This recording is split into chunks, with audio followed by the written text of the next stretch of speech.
Good morning, guys, and welcome out to Revolution. So we are looking at, is Easter pagan? And so every year we usually do something about Easter. Now, I thought I'd jump in a little bit early. I was looking at some of the comments made on the Textus Receptus Academy Facebook group, and people were putting up some good material about Easter not being pagan and Easter being put into the King James Version, not by accident, but by design.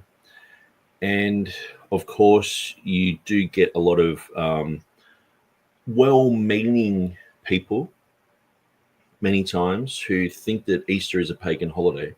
And so, of course, they're going to come and attack that. And so this video is going to be designed for people like that, so that they can see that Easter is not a pagan holiday, that Easter is accurately put into the King James by design.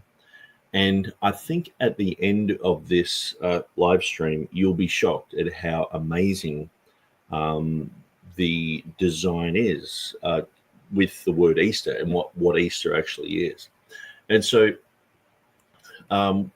I have been talking about this issue for about 20 years. Now, I wrote my first article in 2005 on Easter, and my views on this have not changed since. They've only been solidified. I did quite an in-depth study into this. Now, in 2005, before that, I was walking around my hometown, and we were inviting people out to some Easter services. And I gave a tract to a girl, and I said, "Come out to an Easter service." And she said, "Why would I want to come out to your church and hear about a pagan goddess?" And at the time, usually I'd have a pretty good comeback for most things. And I just went I just thought, "You're right." I think I even said that, "You're right," because I don't want to disagree with truth, And so, and then I remember that Sunday we were doing a Bible school class before the church service. And the pastor said, "Does anyone know what Easter means?" And I put my hand up and said, "It's a pagan festival." And he said, "Yes, it is." And the confusion in my mind, I was like, this is strange. This is weird. So I think this was about 2003 that this happened. So that led me on a journey to study Easter. And I think apart from Revelation 16:5, Easter would probably be the second biggest study that I've ever done. Now, when I was a lot younger, 20 years ago, I wrote my Easter article, and there was a magazine here in Australia called Contending Earnestly for the Faith. It was like a discernment magazine. They used to have articles by people like Dave Hunt, and many other people contributed to this. At the time, I think it was Jacob Prash. He was a little bit better than he is today. But Philip Powell used to run it. And so Philip Powell, he was formerly the General Secretary for the Assemblies of God Church in Australia. And he left in 1993 and started to expose false prophets and talk about Hillsong and expose them, because he knew all those people, grew up with all those people. And so I actually ended up running Philip's website, had quite a lot to do with his ministry. And he wanted to put this Easter article in his magazine. So this happened in, I'm pretty sure it was 2007 or maybe 2007, I think it was, during Easter.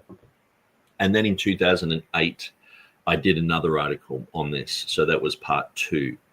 And then when I was in Pakistan in 2015, I did a third article. So if you go to my website, which I'll put into the chat here. If you go to my website, Easter AU. Now, I designed this, 15 years ago. So it's a little bit dodgy. some of the links might be broken and things like that. I should really go back through and clean it up. But my main thing is the information's there. So basically, I'll just quickly run you through my website. So this is Easter AU here. I've got my first video. Now, the first video is the first 2 articles I wrote. So I wrote first article in 2005. My second article, I think it was 2007. And my third article I wrote, I think it was about 2011, but I didn't make a video of it until 2015 when I was in Pakistan. So if you listen to the second video, you can hear like mosques and stuff in the background because I'm in Pakistan. Now, I've got a little bit of a list here. So this is Article 1, this whole page. Article 2 is here, and Article 3 is here. And then a video of Articles 1 and 2 is here, and a video of part.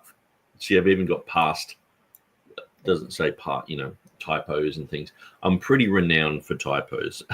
If I ever send you a text message, it'll be auto-corrected and you won't understand anything. And then I'll go back 20 minutes later and go, oh, sorry, I meant this. It's just the way that I do things. I tend to rush when I'm typing, but when I'm doing the research, I tend to be quite meticulous.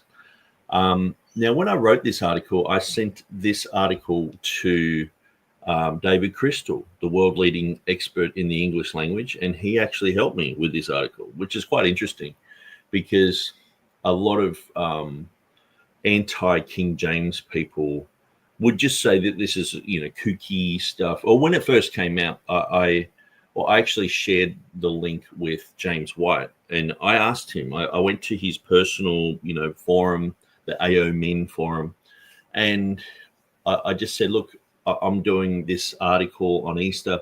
I thought you might be interested. It's got a bit of a different take than the pagan festival thing. And I said, am I able to talk about this on your forum? And he said, yeah, go for it.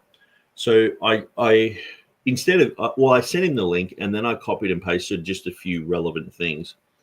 And straight away he said, you're a Ruckmanite.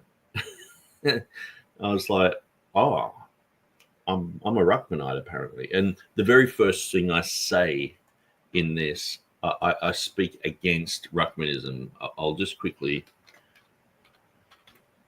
Yeah, here we go. It's a form of Ruckmanism. And so I'm basically teaching against Ruckmanism.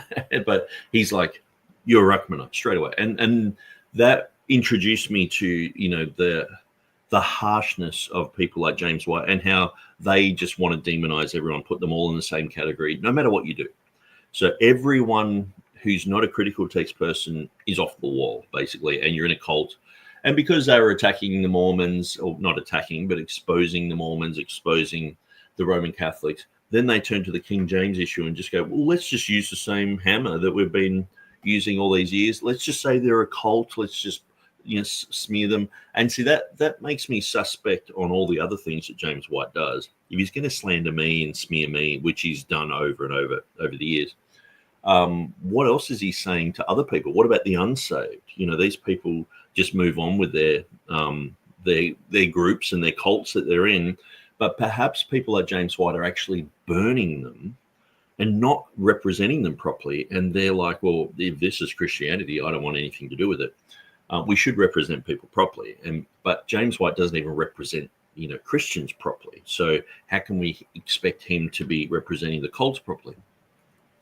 Now, anyway, what I'm going to do, I'm going to go through this video.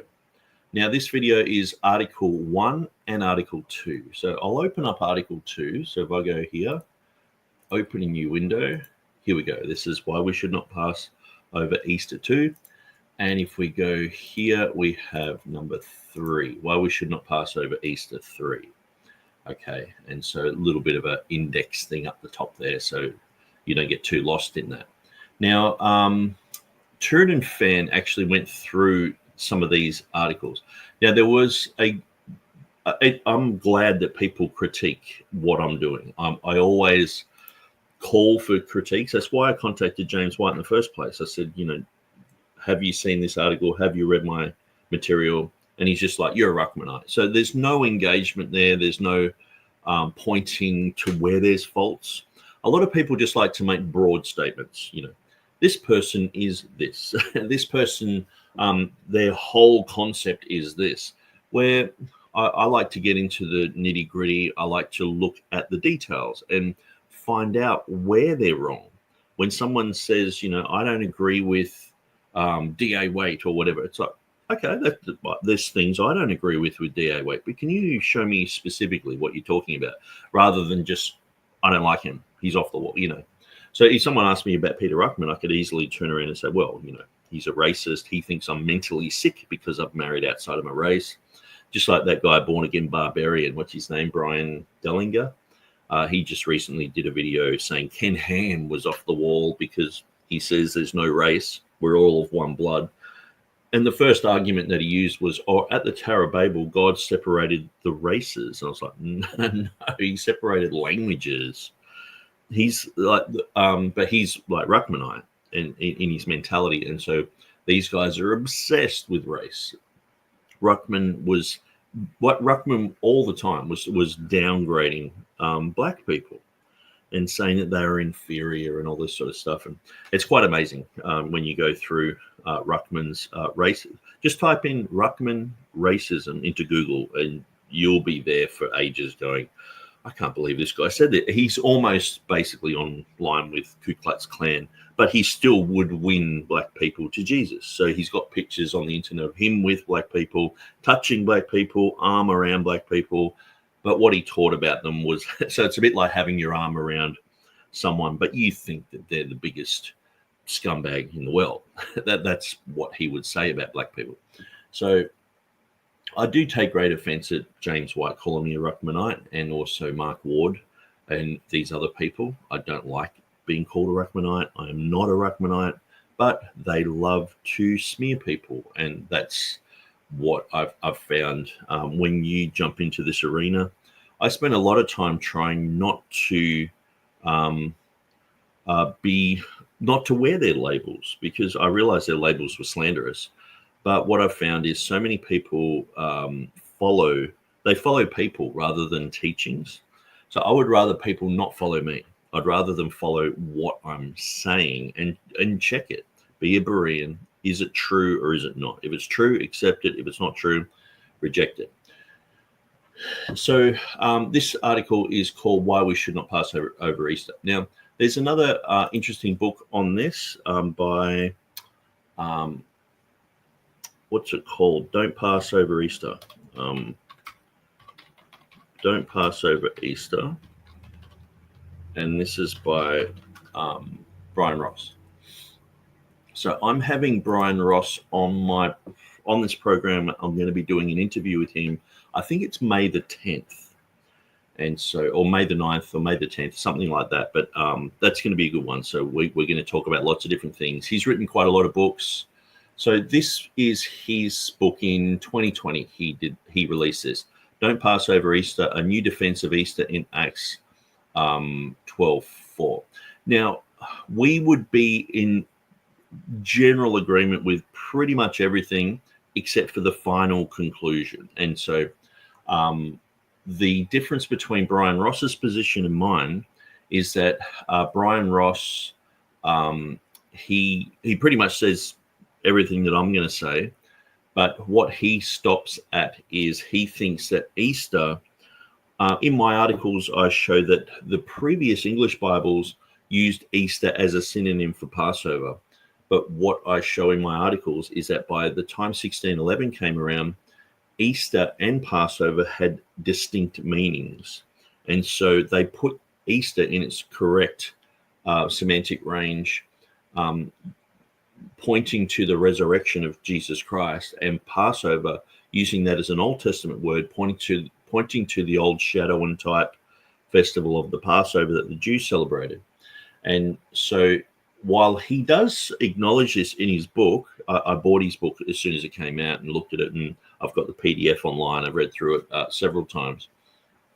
While he does point to Easter not having a pagan etymology, I think he stops short of saying that it is a Christian festival, in a sense where he's saying, well, Easter just means Passover, where my disagreement with that would, and I think the reason that he's actually doing that is because he is mid-acts dispensationalist. So it's something to do with that, where I can't really understand why he wouldn't go with the logical conclusion, because as we'll see, what happened in society is people started to use Easter as purely a Christian celebration and Passover purely as a Jewish celebration. And in the King James, this fits perfectly, because Acts chapter 12, verse 4 is the only place in the historical narrative where it occurs after the resurrection. And so every time before that in the Gospels, it's before the resurrection. So there are two other places where it's historically talking about things, like in Hebrews, it talks about they kept the Passover. So obviously you can't just, say they kept the Easter or something just because in Hebrews comes later. It's obviously talking about something before the resurrection. And also it says Christ, our Passover lamb, was sacrificed for us. Well, people want the understanding of the shadows and the types. And so having Christ as our Passover lamb is very understandable. Having Christ as our Easter lamb, which Luther put Osterlam, and Tyndale had Easter lamb. They were in a different period of time where the Oster and Easter, Oster in German and Easter in English, were synonymous with Passover. And so we're going to go through those issues. So basically, I sort of see Bryan Ross's book as pretty much exactly the same stuff that I've got. He does go more into Sam Gipp and James White than I do. I guess I was just using generalizations when I was going through my articles, but he specifically has quotes from James White and quotes from Sam Gipp and people like that, showing that both of these guys are in error, thinking that Easter is a pagan festival. So that's one of the first things that we've got to come against, is the whole pagan festival concept. But we're both pretty much in 99% agreement, but then it's this last thing that we are in disagreement on. And when this first came out, I was a bit like, oh, I don't like this. And I guess the title, Don't Pass Over Easter, my article's been called Why We Should Not Pass Over Easter since 2005. But at the end of the day, I've actually warmed towards Bryan Ross quite a lot. I've listened to a lot of his material, and I don't think there was anything nefarious in him having a similar title or similar content. I think we had just come to very similar conclusions. And at the end of the day, I recommend people read this, but then I would go through my material as a chaser. I think if I was to perfect this book, I would have a chapter on how on the etymology of the word Easter and how it means resurrection. I know Bryan touches on this with some of the KJV Today material, but I would go through that and say, I guess the thing is, today we have, if I said, hey, happy Easter, people don't think of happy Passover. If I say happy Passover, they don't think of happy Easter. They see them as two distinct things. How did that happen? When did that happen? And my understanding is that happened because of the skillful linguistic abilities of the 1611 translators, who put Easter in its correct semantic range at Acts chapter 12, verse 4. So, you know what it's like when someone's so close to you, but they have a different distinction, and you're like, oh, I don't like that. I guess it's a little bit like that, where we have a tiny different a disagreement about the conclusion. But ultimately, if you read Bryan Ross's book, you will get a lot of really good information. And so I'm going to start playing this video. And during this video, I'm just going to interject a little bit. There's going to be a few things here and there that, well, the vast majority of this, I still 100% agree with. The vast majority of it. There might be just a few little bits here and there. So when you go through Bryan Ross's book, he might have, like I might have said, the Matthew's Bible has Easter 16 times, where he's like, well, actually it's 14 times, so he's got, he's tidied up some of those bits and pieces. I did mine in 2005 when, it was hard to just find online Bibles like this, like to get original source documents, like about like showing the Coverdale Bible or things like that. It was rare as hen's teeth. And so we sort of had to rely on things that had already been written. You might rely on Scrivener, or you might rely on some Trinitarian Bible Society article that just has, well, Easter appears this many times in the Tyndale Bible. So you just have to deal with that. Now, when Bryan Ross had written his book, I'd actually gone through all the Reformation Bibles and had screenshots of every single time the word Easter appeared in all of them. So when he wrote his book and released it, I actually said to him, I'm actually in the middle of sort of writing this book. Now at the end of his book, he has a lot of charts. So it'll say, Acts 12:4, and it shows which Reformation Bible has that reading. And so it's quite a lot of detail. I guess the thing that I was going to bring out I still am going to bring it out, but I sort of lost steam once that book came out. I was like, you know what, I'm doing all this work on Easter. Other people are doing very, very similar stuff. Published their work, like this. I think I'll just sort of back off from there, and it's probably good because I've focused on other things like Revelation 16:5, the last 6 verses of Revelation, a whole bunch of other things. 1 John 5:7. So I guess I needed to move away from that issue. Now I'll show this video. So this is on my other YouTube called Textus Receptus. Now I've got 85 subscribers. So most people don't know that this is mine. I mean, this is 9 years ago. I think I uploaded this.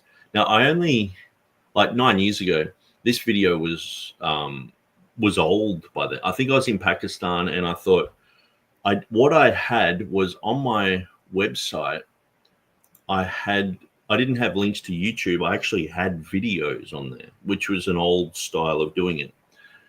And you didn't get any clicks or whatever. And on YouTube, you could only do 10-minute videos. So I had it all on YouTube on 10-minute videos, but, who wants to, click on a new video every 10 minutes or have ads or whatever? So when I was able to do an hour-long thing, I did this. And so I put it on my Textus Receptus. You probably won't get much material there. There's quite a few good comments, and we're going to go through this one in particular. That was 2 years ago, talking about a lot of the other type of Bibles, the Danish Bible, Swedish Bible, etc. There's a good comment there. But we are going to enter into this. So this goes for 1 hour. Now, I'm probably going to let things run a little bit more than I would just the usual, Mark Ward expose video. And he says one little thing. I'm like, and pull him over the coals for it. Because it's myself, I'm in agreement with myself. But I will drop little bits of clarification through this. And so I'll just quickly check the chat. We got Christian in the house. We have Sifted Sands, hoping for a good stream. We got Docky. We got David Fur. And so, welcome out to the live stream. So let's check our volumes. Let's check and see we're muted or unmuted. Hilly Billy is living the dream. So let's look at, is Easter pagan? So the first video goes through and basically looks at, is it related to Ishtar? And why is it in the King James Bible? And where did this Ishtar concept come from? Then the second video goes through why the New King James changes it to Passover, and who were the translators behind it? What did they think? And then the third video goes into the second goddess that it's claimed to be related to, Yosta, which is the Anglo-Saxon goddess. So we're going to look at all these claims, the Ishtar claim, the Yosta claim. So this video goes for an hour. The other one goes for about 40 minutes. So we've got a lot to look at, but let's start this. English has risen to become the dominant world language.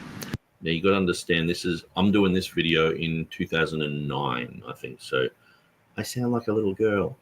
Because most Christianized nations use English as their chief means of communication, for English-speaking believers, it is crucial to understand the history of our language accurately ourselves before presenting vaguely constructed etymologies, particularly when expounding the words of the Bible.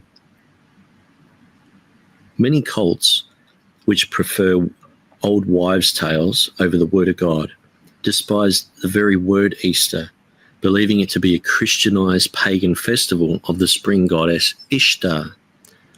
Many good Christians also feel obligated to their conscience to reject celebrating Easter because they too believe it to be based on idolatry and paganism. The traditions which have been added to Easter have not helped either.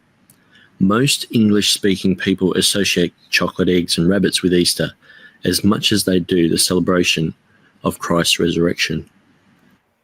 So just on that issue, in my studies, the eggs basically come from traditions in Europe where a lot of churches used to fast, and some still do, fast before Easter, and they would break their fast at Easter time. So what would they do with all the eggs? Like most people have chickens, a whole bunch of eggs are turning up. So they would paint the eggs in anticipation for when they're able to open them after the fast. So that's where that tradition came from.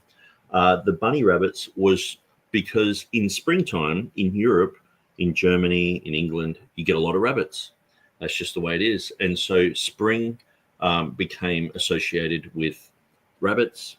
It has nothing, zero to do with paganism, zero. It just, like in all my studies that I've done on it, there is just not one convincing argument, except for people just saying, well, rabbits have a lot of sex. It's like, okay, so, but I used to think that type of thing too. I thought that Easter was pagan up until 2003. Hebrew Pesach became Greek Pascha. Okay, so this Pesach. So Hebrew Pesach is the word for Passover. In most languages, the word for Easter is exactly the same as the word for Passover. So the relationship between the feast of Passover and the death and resurrection of Jesus Christ is directly linked. So we see in a lot of these languages, Spanish, Latin, Portuguese, French, the word Easter and Passover are the same. Now, there might be a tiny little bit of different, like here we see an S on the end of Easter, but there's no S there in the French. And so sometimes, like in the comment, I might actually bring this comment in now. It says, I know it's been a long time since you made this video, but it's not really true. Only English and German have separate words for Easter. The Polish have, I can't pronounce this in Polish, but it looks like phonetically it's Wielkanocy, which means Easter. The 1632 Polish Gdanska has Wielkanocy only in Acts 12:4, which is very interesting because that's means it's a distinctive place where it's pointing to Easter. The only place it has it in the form it has it in a different form is Matthew 26:2, where Wilkenok without the Y on the end, and everywhere else it uses some sort of Pascha. Okay, that's interesting. So the 2007 update Polish Gdanska uses Pashi in Acts 12:4, which means Easter, and everywhere else it uses Pascha. That's very interesting. And I mean, this type of translation could have come about because of the research of myself, Will Kinney, and ultimately Scott Jones wrote an article on Easter in 2001, which I read, which was very similar, but I just sort of expanded on it. And so I think a lot of people have realized that Easter in Acts 12:4 is irrelevant. It's relevant. It's true. The King James translators used it, And so some of these Bibles have made that clear distinction there. I know in the Urdu Bible in Pakistan, they have a word for, I can't remember the exact word, but the word in the Old Testament is different to the one in Acts 12:4, where they actually use the word Easter, the English word Easter. So it's like a complete departure from anything to do with the Passover. It's like this is the Easter celebration, which is quite interesting because it's a critical text-based Bible. In addition to that form of Pascha, we have been used to conveying the meaning of Easter. Some examples are the Swedish Bible, Norwegian Bible, Danish Bible, all have Pasken at 12:4. And use Pasch or Pasche everywhere else. So, yeah, he's saying there is a distinction, even though they've got the etymological root of Pasch. They have made a distinction in Acts 12:4, which is very interesting. This sort of backs up my research, and this is only 2 years ago. The 1750 Dutch, Statenvertaling, Afrikaans. So he's written how they're all related to Pasch, but they have different places. So yeah, it's a very, very interesting comment there. And I really love that sometimes when I'm doing articles and research, these type of comments just open up a whole bunch of rabbit trails that if I was to continue to write on Easter, which I probably will do, and eventually write a book on it, I would use that type of information and go through and make sure I've got original source documents for all that type of stuff. All these words mean both Easter and Passover. Only the context formulates the difference. With the exception of English and German, all other European languages do not have separate words for Easter and Passover, but simply use a single term derived from Pesach, the Hebrew word for Passover. In one way, this is an advantage to the believer, who immediately associates Jesus Christ as the Passover lamb, whether reading the New or Old Testaments. The association between Christ and the Passover is clearly seen. This was also the case in the original Greek language, which uses the Greek Pascha for both Passover and the resurrection of Christ. This has been the same for 2,000 years in the Greek. Even if you look up a modern Greek dictionary, it will tell you that Pascha means both Easter and Passover. This was also the case in English until Tyndale coined the term Passover. But as we show... And so if you go to Google Translate, well, it used to be like this. I'm not sure what it will come up with now. But if you typed in Easter Passover in English and you turned it into Greek, it would say Pascha, Pascha. You're just sort of showing people that's what the word means, Pascha. And so here we're going through Tyndale. He coined the word Passover.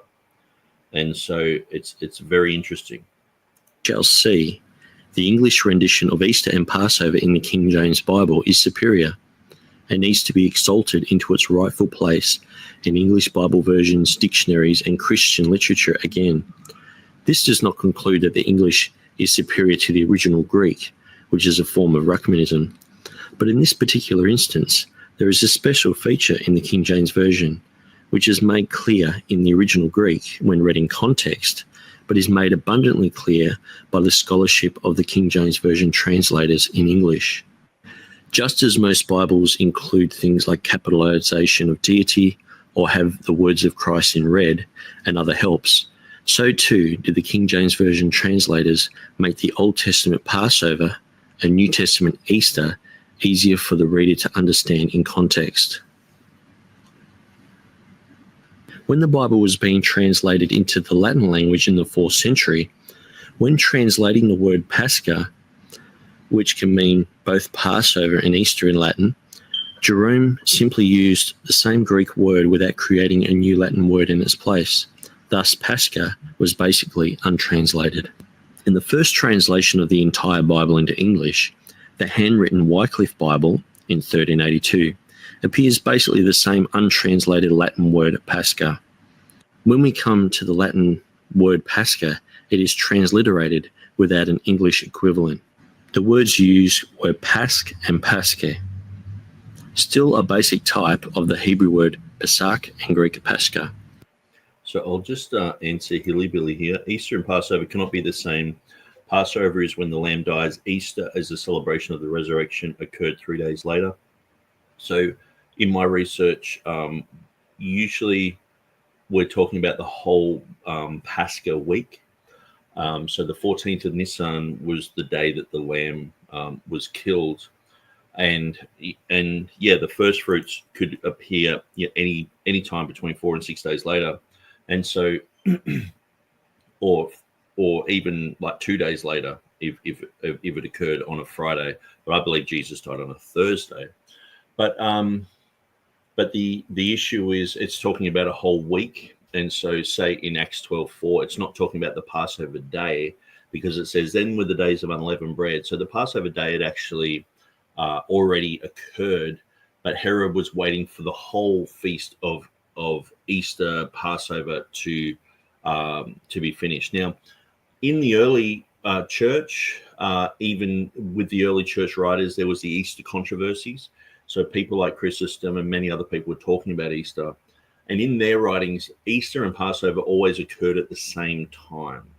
Now, with the introduction of different calendars, like we have the Gregorian calendar, these calendars caused Easter and Passover to be separate time events.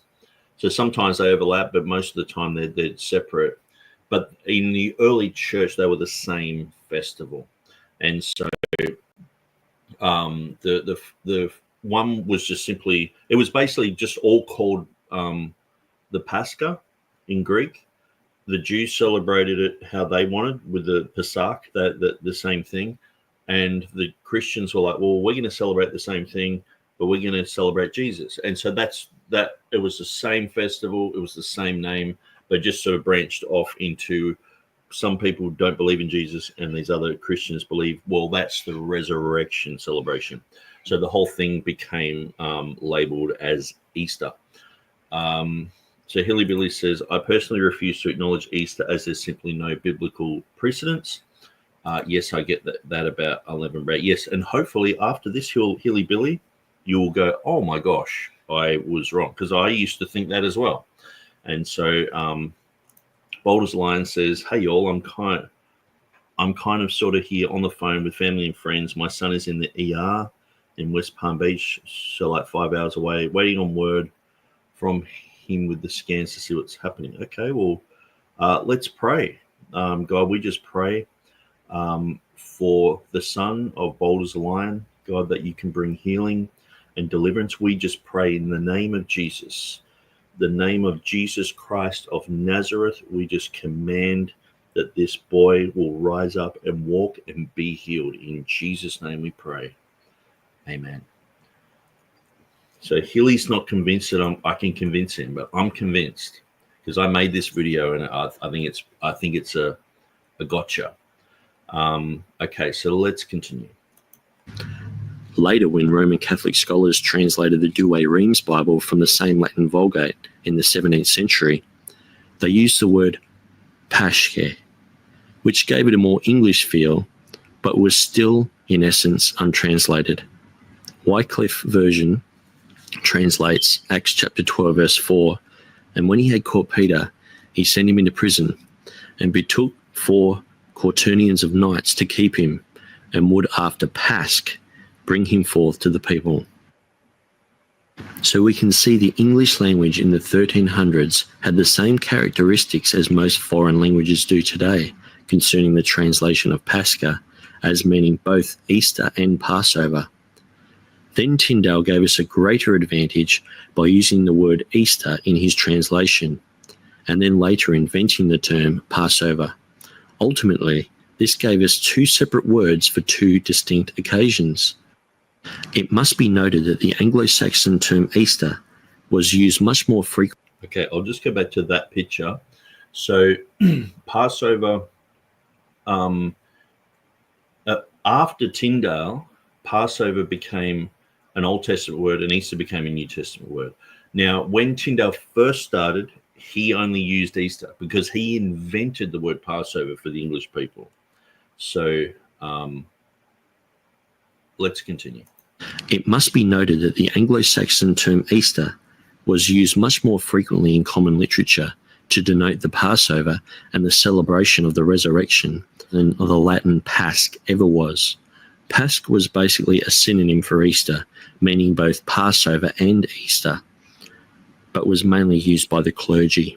So as we can see, the word Easter in Anglo-Saxon was used for both the Jewish Passover and the celebration of the resurrection. So these are just common Anglo-Saxon words, words like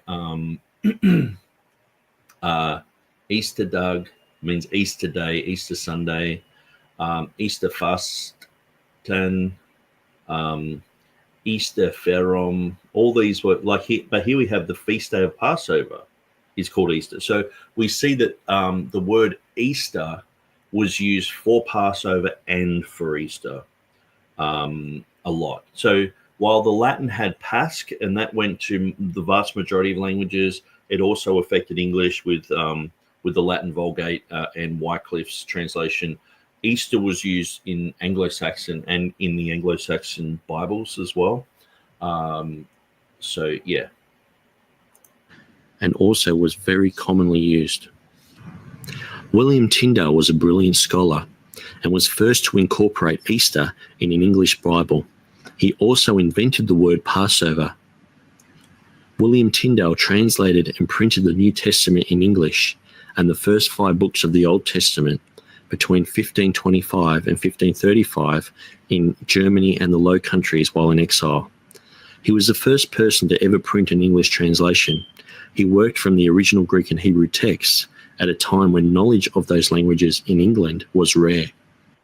He was educated at Oxford University and later at Cambridge, where he also lectured and became skilled in not only Hebrew and Greek, but also Latin, Italian, Spanish, and French, with such fluency that Hermann Baschius, a friend of Erasmus, stated, "Whichever he spoke to you, you would suppose it his native tongue." Tyndale was responsible for the insertion of both Easter and Passover in the English Bible. In his 1525 New Testament, Tyndale used the English word Easter to translate the Greek word Pascha.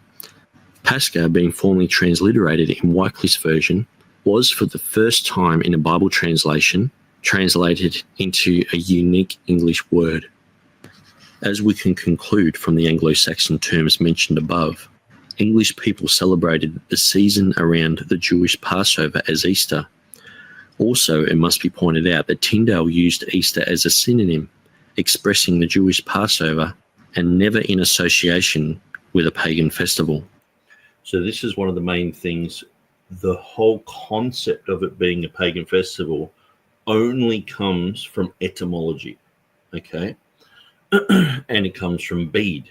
Bede is the only source that says it was related to a pagan goddess. And so we're going to go, I go through that in my 3rd video. But the first thing is people say it's related to Ishtar.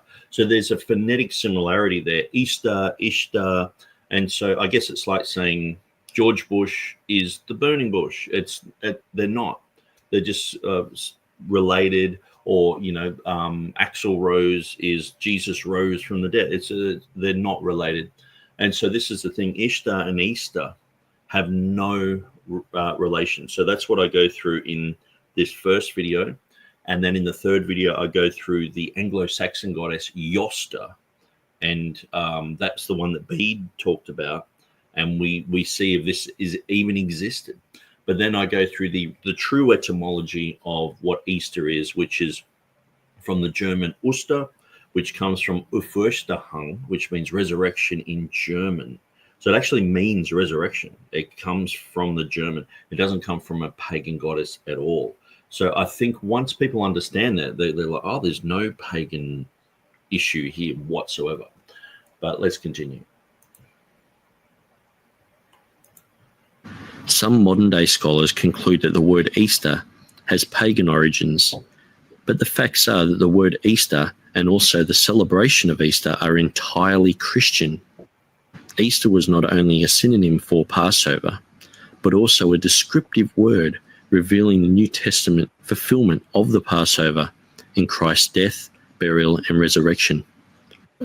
The Greek word Pascha occurs 29 times in the New Testament, and Tyndale has Easter 14 times, Easter Lamb 11 times, Easter Fest once, and Paschal Lamb 3 times. In 1525, Tyndale's New Testament was printed. 5 years later, in 1530, he printed the first 5 books of the Old Testament. When Tyndale was working on the New Testament, the word Easter was adequate to translate Pascha. But when he started the Old Testament book of Exodus, in chapter 12, verse 11, he discovered the word Easter, which means a resurrection, was inappropriate. This problem involved the translating of the Hebrew word Pesach, which, if translated Easter, meaning resurrection, would form an anachronism, which from the Greek ana means. So when I said anachronism, the correct way to say is anachronism, but I was sort of reading this anachronos, anachronism, just pointing out, because a lot of people have said, oh, you don't know how to say anachronism properly. It's like, no, I was pointing out that ana means against and chronism is related to time.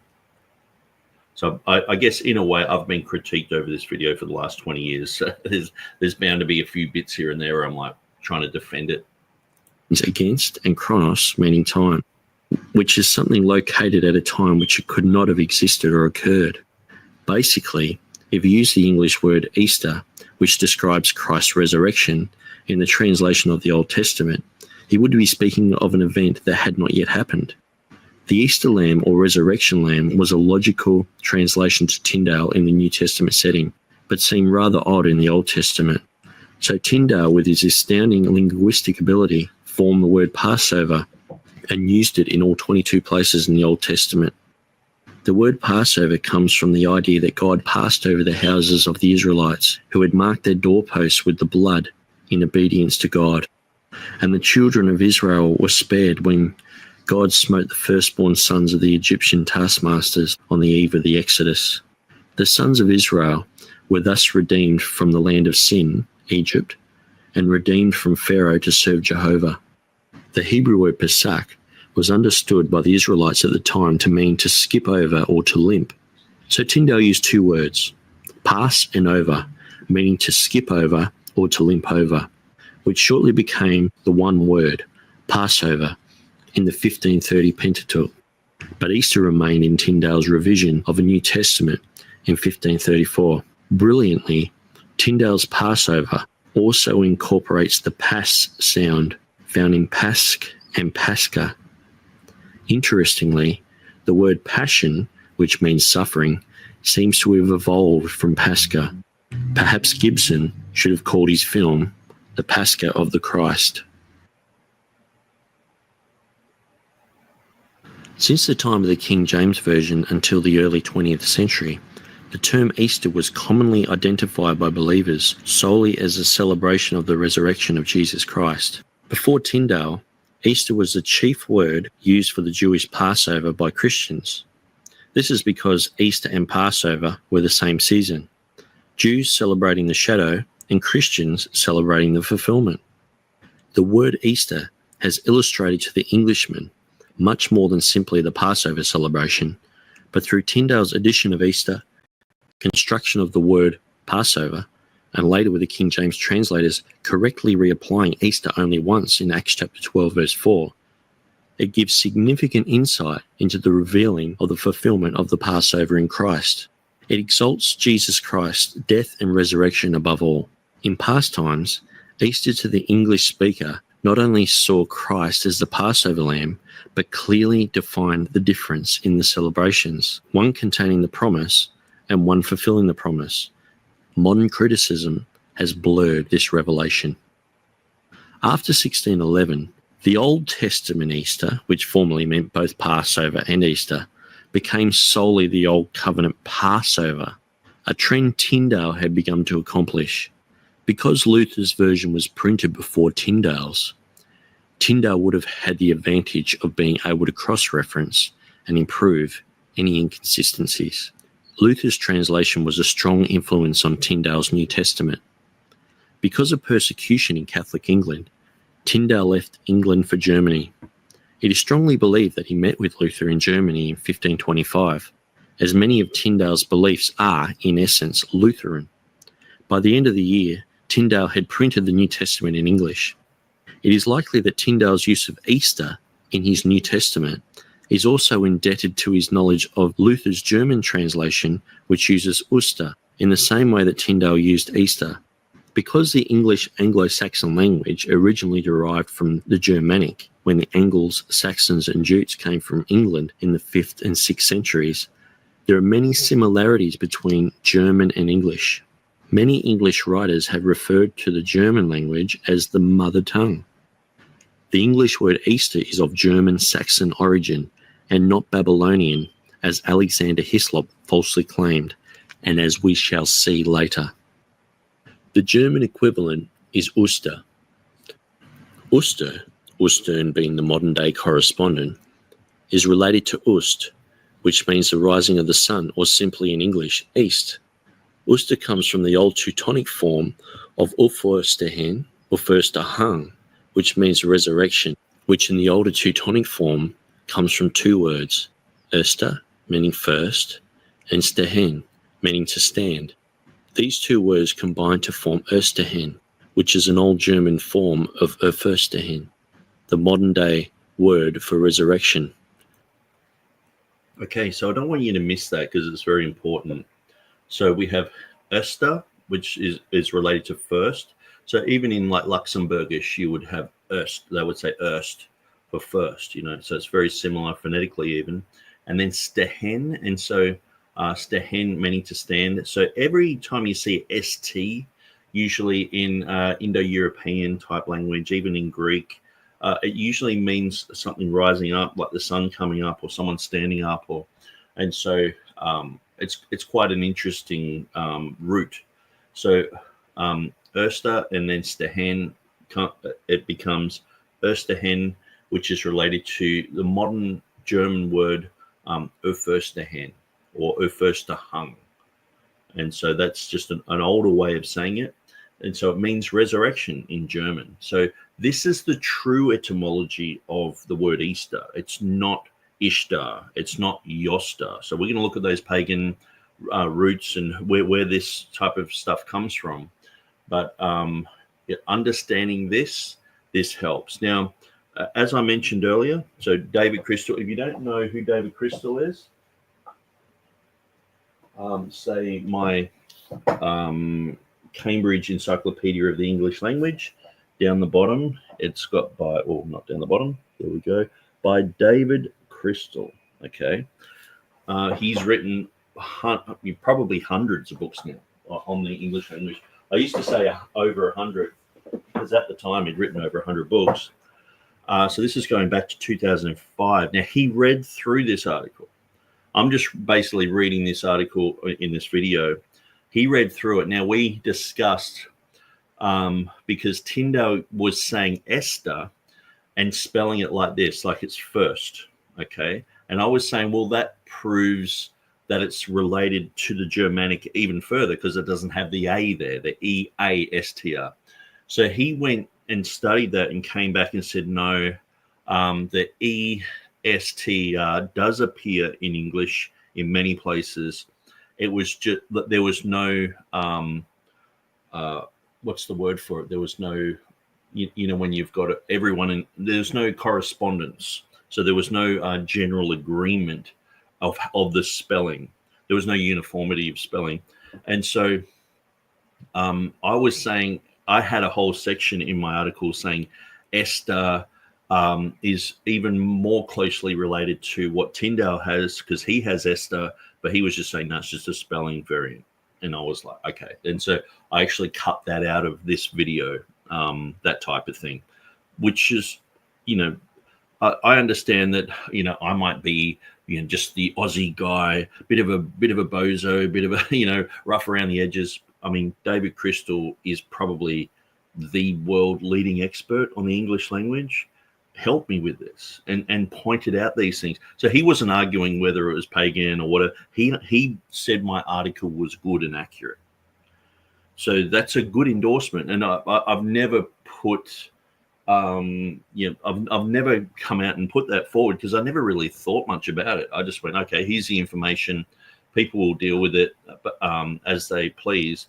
But after actually with Georgios Babiniotis, the Greek expert on the Comiohanium, when we talked about the solecism there, I started to say, oh, this guy's actually an expert. And people were like, no, he's not. Who's this guy? And I was like, and I really had to defend him. When I started going through the Easter stuff, I was like, that's right.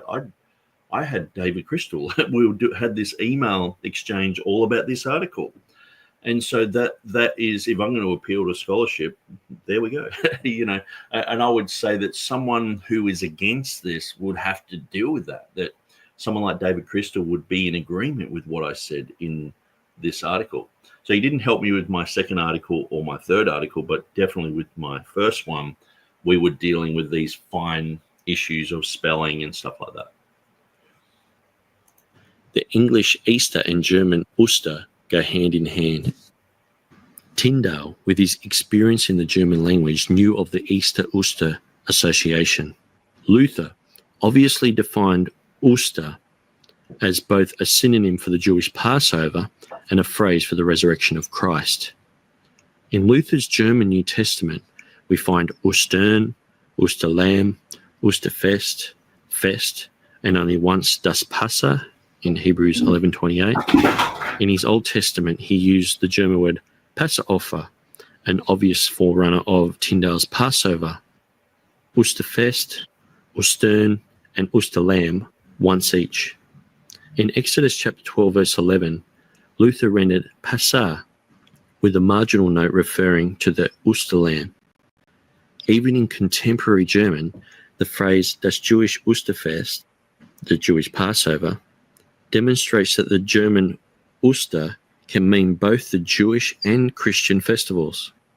In fact, the meaning of the German word Ostern is today just as the English word Easter was until the King James Version translators skillfully put it in its correct semantic range in Acts chapter 12, verse 4, thus separating forever the old Easter and the new Easter, as we shall see.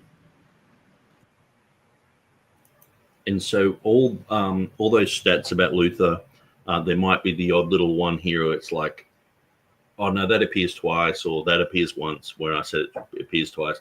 So back in 2005, and when I did this video, that there wasn't that much information about all these Bibles online. Before the 1530s, England always used the word Easter for both the Jewish Passover and the resurrection celebration. Sometimes clergy used the Latin Pasch or Pascha, but predominantly Easter. Here are two non-biblical examples of Easter and Passover being synonyms. We see Paschas appearing in the Petersburg Chronicle in 1122. A 1563 homilist spoke of Easter, a great and solemn feast among the Jews. Today, Pascha vaguely remains an adjective meaning Easter, as in Paschal candle. In Scotland and North England, children hunt for Pasch eggs. In the 1537 Matthew's Bible, which incorporated Tyndale's work on the Pentateuch, the word used was Passover, but there were references to Easter in the chapter summaries in Leviticus 23, Numbers 9, and Deuteronomy 16. In the 1539 Great Bible, they used Passover 14 times, while Easter appeared 15 times, all in the New Testament.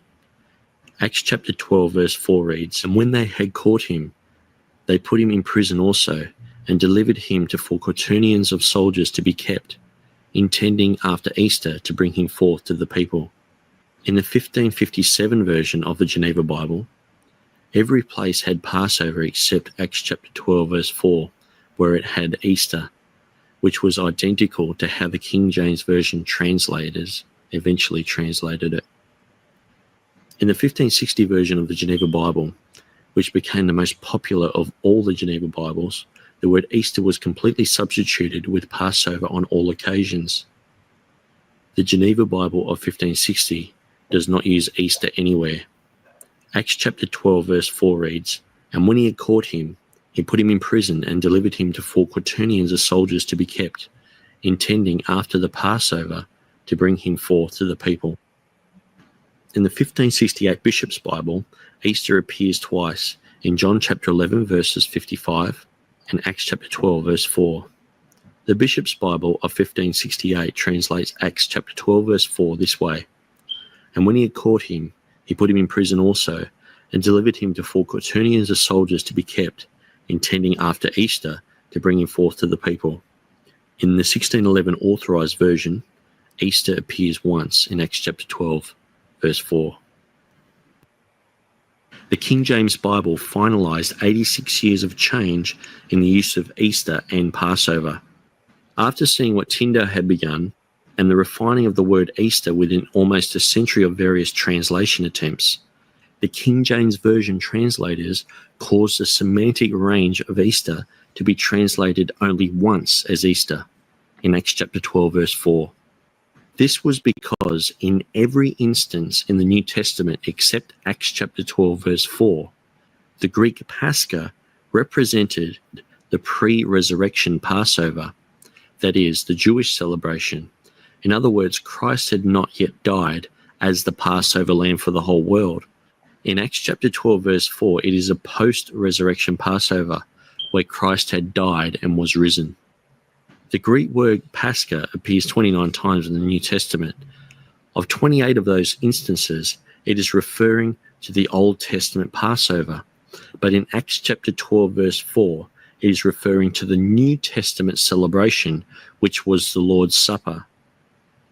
Christ had become the Lamb of God and replaced the old Passover sacrifice with a new covenant in his blood.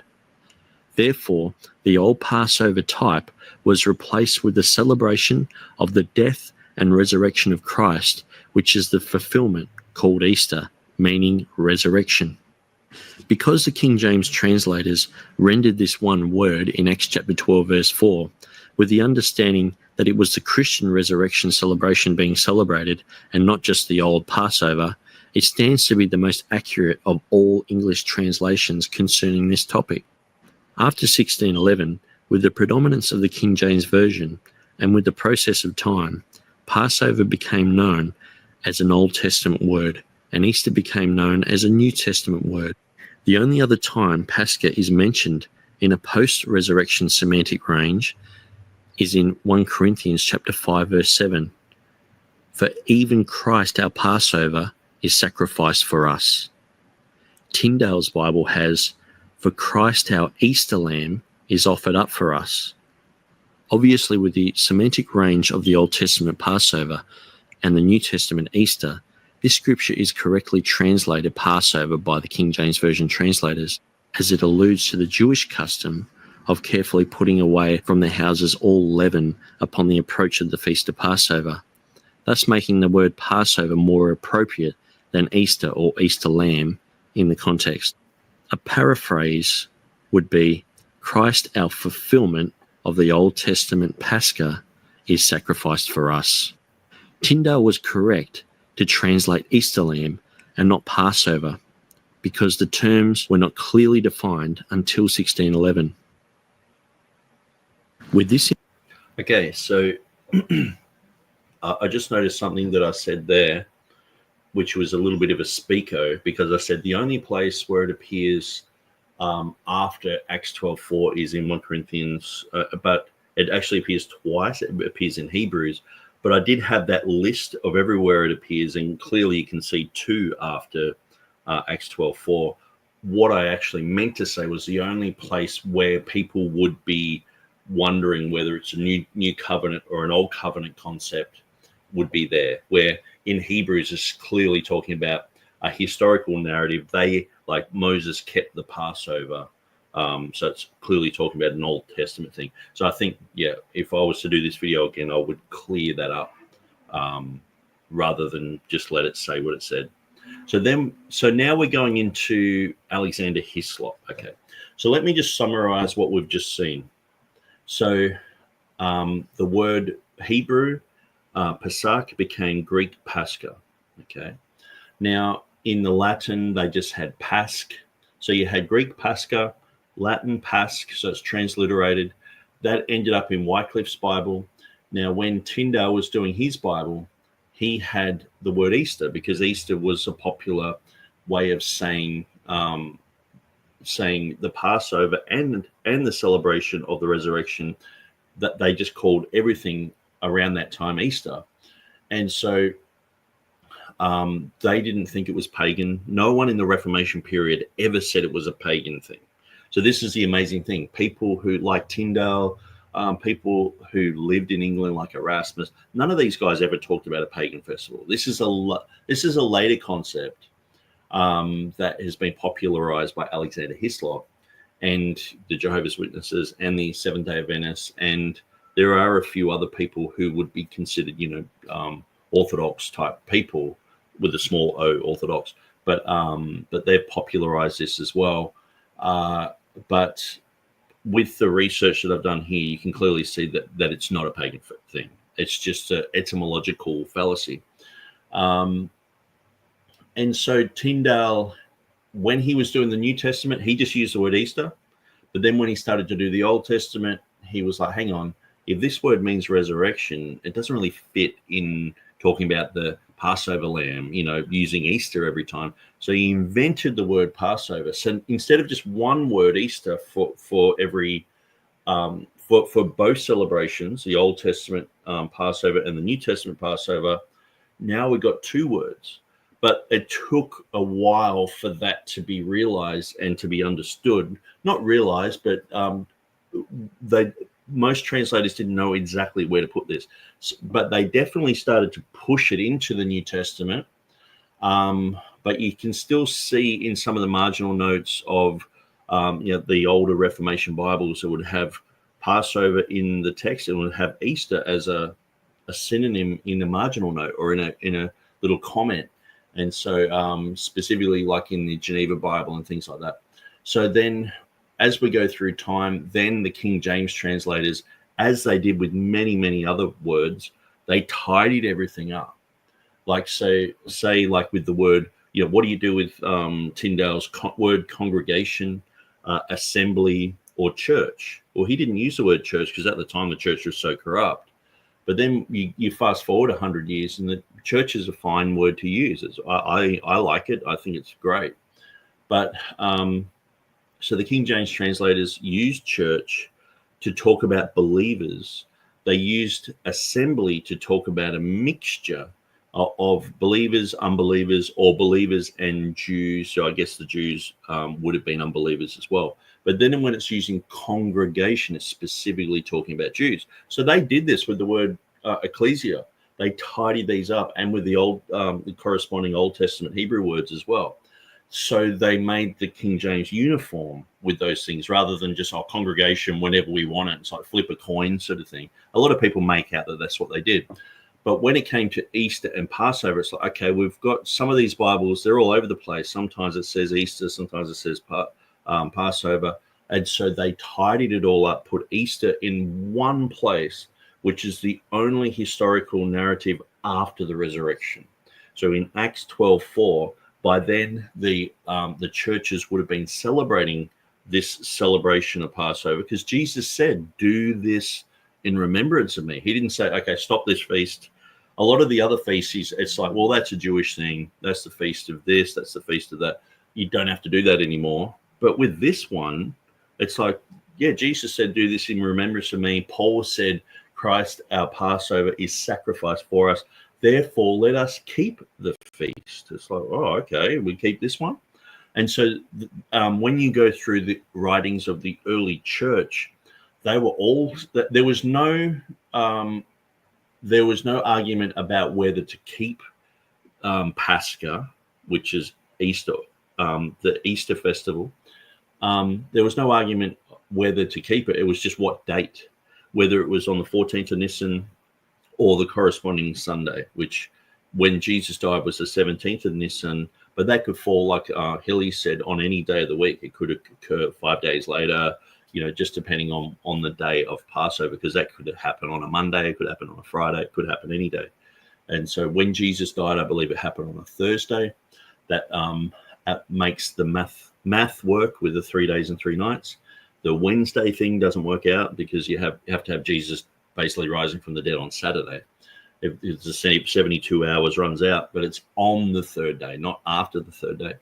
Now we're going to go into the concept of where this sort of pagan concept comes from, the two Babylons type of thing. So I'll just quickly go through some of these comments. So, okay, so Healy says, but Nick, you don't speak English, you speak Australian. Yes, Australian. Easter. Easter is the land of sex and eggs. And so we are pagan. Well, one of the interesting things is Österreich means Eastern Kingdom. The word Oster, we could say, well, that's evil because it's Oster, Easter, type of thing. And so Billy says he's only just teasing. That's fine. You can tease. Sorry, keep the table. Yeah, I actually kicked the bin over here and everything fell out. I got excited and kicked one leg out when I was speaking and kicked the bin over. Christian said one word, two separate meanings, and holiday. Leon says in Exodus 12:27, the Spirit passed over. Now the Spirit of Christ, the subject of Passover, lives in us. The new word was needed, Easter. English from German is correct. Yes, absolutely. Julius Streicher, at the Nuremberg Nazi trials, just before his execution, he yelled out, Purimfest, in 1946. Oh, that's interesting. I know Rudolf Kittel, he did a New Testament theological dictionary. He was tried at Nuremberg and found guilty and spent 3 years in jail, which is quite interesting because Kittel's New Testament dictionary is quite popular. Hilly has the 1560 Geneva. Permafrost says, if it helps, we still say Pascha for Easter in Greek. No idea why we paint eggs, though. Must have been brought on by dumbass pagans, Ishtar, fertility, fake goddess stuff. No, the eggs were because a lot of the Christian groups were doing a fast before Easter, so they couldn't eat their eggs, so they ended up decorating them and then opening them around the time of the resurrection. So it just became like a bit of a churchy tradition sort of thing.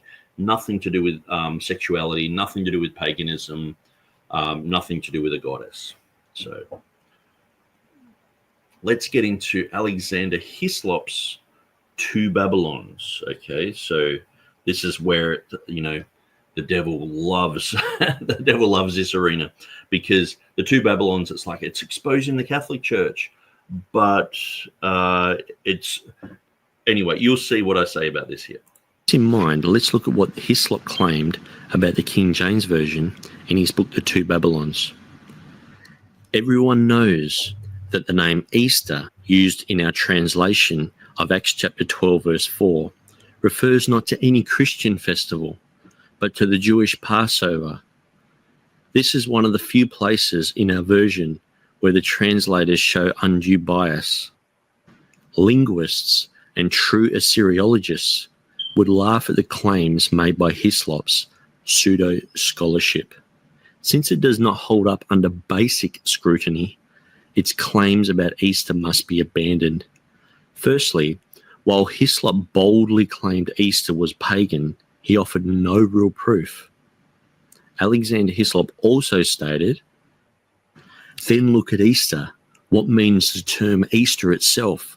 It is not a Christian name. It bears its Chaldean origin on its very forehead. Easter is nothing else than Astarte, one of the titles of Beltis, the Queen of Heaven, whose name, as pronounced by the people of Nineveh, was evidently identical with that now in common use in this country. That name, found by Layard on the Assyrian monuments, is Ishtar. The worship of Bel and Astarte was very early introduced into Britain, along with the Druids, the priests of the groves. Some have imagined that the Druidical worship was first introduced by the Phoenicians, who centuries before the Christian era traded to the tin mines of Cornwall. But the unequivocal traces of that worship are found in regions of the British Islands where the Phoenicians never penetrated, and it has everywhere left indelible marks of the stronghold which it must have had on the early British mind. It must be noted that most cults, such as the Jehovah's Witnesses and the Seventh-day Adventists, gravitate warmly to Hislop's false ideas. While he does offer some sound information about pagan traditions becoming Roman Catholic practice, in his book he fails to recognize that biblical Christian traditions that were formed from the Word of God were initiated by Jehovah God himself and have no roots in paganism whatsoever.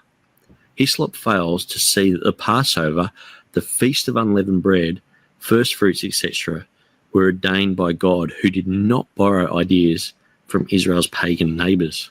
So the was it JPED? I think it is concepts that they were popular, and people were saying, well, maybe even in the Bible things are borrowed from pagans. You know, we see this with Michael Heiser. He talks a lot about this as well. Hislop's whole claim is based merely on phonetics and not on historical verification. His whole argument is based on the false notion that Easter sounds like Ishtar, and he therefore concludes that they must be related. Any linguist knows that this type of conclusion is unreasonable.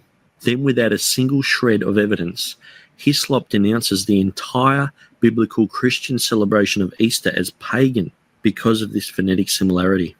This is absurd. Even if he was right, which he wasn't, do we need to throw out the entire celebration of Easter because an English word has roots in the name of a pagan god?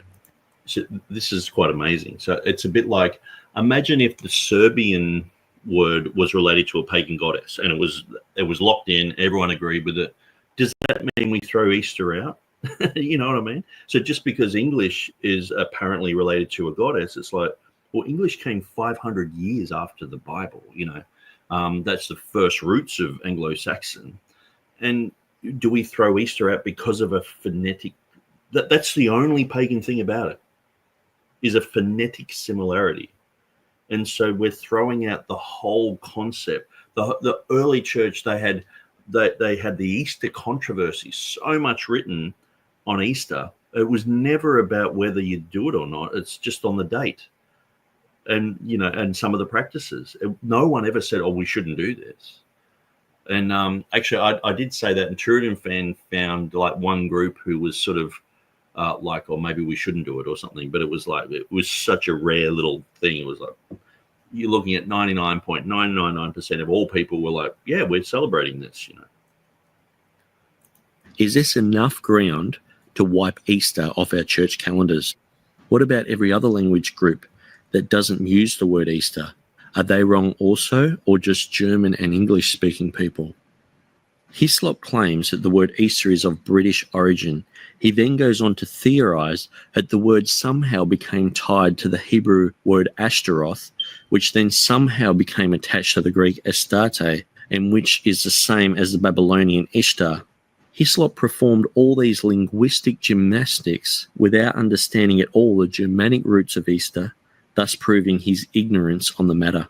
While Hislop has absolutely no evidence to support his theory, there is a library of evidence against his theory, the main one being that Hislop fails to recognize the relationship between the English word Easter and the German word Oster. The fact that this essential piece of information is not mentioned even once in Hislop's book proves without a shadow of a doubt that he did not understand the basic etymology of Easter. This demonstration of the Easter-Oster bond again reinforces the Saxon and Germanic etymology in preference to some type of Babylonian goddess. This is plain for all to see and elementary to skilled linguists. Hislop stated, but the unequivocal traces of that worship are found in regions of the British Islands where the Phoenicians never penetrated, and it has everywhere left indelible marks of the stronghold which it must have had on the early British mind. This statement demonstrates that Hislop was surprised that the word Easter is used so frequently in England, concluding that the influence of the Phoenicians must have been greater than previously thought, thus demonstrating again that he knew nothing of the link to the German Oster, which all evidence leads to. C.F. Kruse in 1850 pointed out 3 years before Hislop wrote The Two Babylons that our word Easter is of Saxon origin and of precisely the same import with its German cognate Ostern. The latter is derived from the Old Teutonic form of Auferstehen, Auferstehen, that is, resurrection. The etymology of Easter is easily traced to the German word for resurrection, not to some fabricated pagan goddess for which there is not a crumb of evidence. A child could understand how Easter came from Uster, but textual critics grapple to decipher Hislop's confusion because, like evolution, it is an inexhaustible myth. Okay, so Ralph Woodrow, so he pointed out that Hislop taught that Nimrod, Apollo, Beelzebub, Adonis, Attis, Linus, Junius, Hercules, Dagon, all of these written here, they're all one and the same God. So oftentimes you'll hear like him say, well, they're worshipping Pluto, which is related to Odin, which is Vulcan, which is Lucifer, which is Bacchus, and Ralph Woodrow used to write Hislop-type books, and he publicly repented of doing that, and he spent the rest of his life, I think he might even still be alive, he spent the rest of his time coming against the two Babylons and these Hislop-type of myths. There's a lot of Christians get involved with this stuff, and this is where the kooky King James stuff has roots in this as well, where it can be, oh, well, that's, people are like, Easter's a pagan thing. And like a lot of King James people believe Easter is pagan. James White believes Easter is pagan. So a lot of text critics believe it. And so we're taking a middle ground. We're looking at linguistics. We're looking at logic. We're tying up all these loose ends. And we're looking at the works of Alexander Hislop, where this is just one example of his sloppy scholarship. And when you can compare it to the Reformation scholarship of the King James translators, Tyndale, Coverdale guys, or Miles Coverdale, the Geneva guys, they were so much more superior than someone like Hislop that, we're trying to push people back to that type of scholarship rather than it sounds like this, like the phonetic fallacies, the etymological fallacies, this type of thing. And so I'll just go through some of these comments and then we'll continue through. Permafrost says, oh no, I've read that. Christian says, when was Easter considered pagan by Christians? Maybe after the Puritans or last century? No, I actually traced it back because I'm pretty sure Adam Clark talks about it quite early. So he talks about it before Hislop. And there were people, where it actually comes from is the Puritans didn't like any celebration. That they loved having their church where it was just a wooden hall with benches and that's it. Any type of pictures they were against, any type of, fanciness they were against. And so some of the celebrations were banned. And so that they were like, well, these celebrations are happening by the church, so we reject them, sort of thing. It was an overreaction. And so some people were like, well, pointing out like maybe 50, 100 years after the King James, well, we think it's wrong to have the word Easter there. It should say Passover, sort of thing. And then it sort of went into like Adam Clark. And then by the time you got to the two Babylons, the brothers Grimm, they'd gone through and sort of revived the concepts of pagan gods and goddesses in Germany and looking at Teutonic mythology and all this sort of stuff. And some of it they're making up, some of it's traditional type of things. But it just sort of, I guess it's like adding Lord of the Rings to it. You know what I mean? It's like it just becomes fanciful, weird. And then people are saying, well, Easter and Ishtar are the same, and not really thinking through that the Reformation used the word Easter all the way through. And no one in that period said it was a pagan thing. So it came long after it. People started to just dribs and drabs here and there. People were saying, no, it's, we shouldn't use this. We shouldn't. Most of them were saying we shouldn't celebrate Easter earlier on. But then someone like Adam Clark was like, no, it's a mistranslation. And then by the time you get to 1853 with the two Babylons, you've got all sorts of weird Texe Marrs type of Alex Jonesy type stuff, like that the 7 Day Adventists and SDAs gobble up. They love this stuff. If you talk to them and say, why don't you celebrate Easter? They're like, well, because it's a pagan thing. Read the two Babylons, sort of thing. Hackett says Easter is actually in the month in Germanic, but supposed to be the biblical feast of Passover, not the spring festival or vernal equinox. Yes, so later on we go into Bede and his comment, and he is the only person in history who actually says that. Other people are just parroting him, and so we'll go through that issue a little bit later. Permafrost says that's a good explanation for the egg coloring. Thanks, Nick. So Rehet is saying grace and peace to everyone. Shalom. Does the present Easter always fall on the correct biblical date? Is it on the Jewish Passover? No. Because we have a Gregorian calendar, we follow the Passover followed the moon.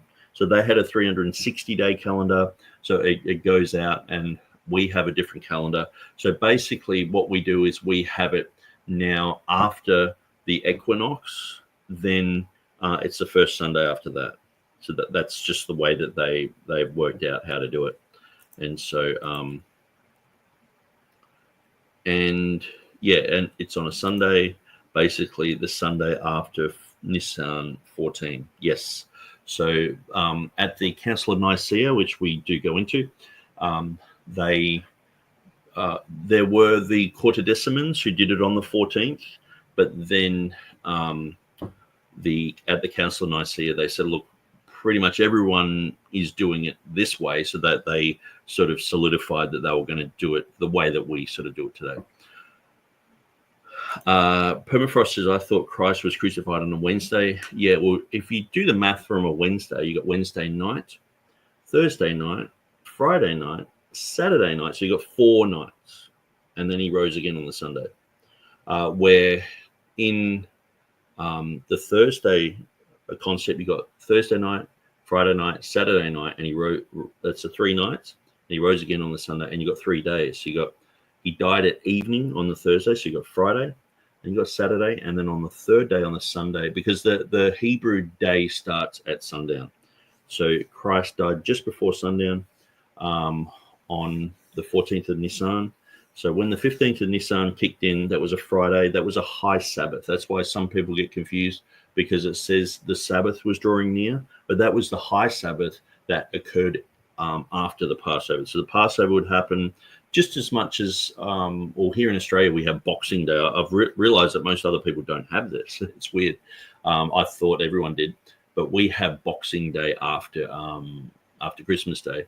So, or I guess it was a holiday after every Passover. So you'd have the Passover day, then a holiday. And if that was like Passover Monday, Tuesday would be the holiday, and you would be able to Wednesday straight back into it. But they had Thursday being the day the hour that they killed the Passover lambs. That's the hour that Jesus died. Then they were having their celebration, their rest, their Friday Sabbath, because the Passover had occurred. Then the weekly Sabbath of Saturday occurred, and then they weren't actually able to go to the shops or anything like that until the 17th, which is like Saturday night, Sunday morning. And so, and that's the day that Christ rose from the dead. So that's why the women got all the spices then and started doing all that then, because he'd been sort of rushed into the tomb. No one could do anything, and they were going to go and, tidy up things. And that's why Judas went and hung himself, but no one could get him down for 2 days because there were 2 Sabbaths. And so that's why it says he fell headlong. I mean, imagine the Middle Eastern heat. He's hanging from a tree. That's why it says he hung himself, but then it says in Acts he fell headlong and burst asunder, because he was just like a body in the Middle Eastern heat just swells up, and he would have just been like a balloon and fallen down, and which is a pretty gross thing to think about.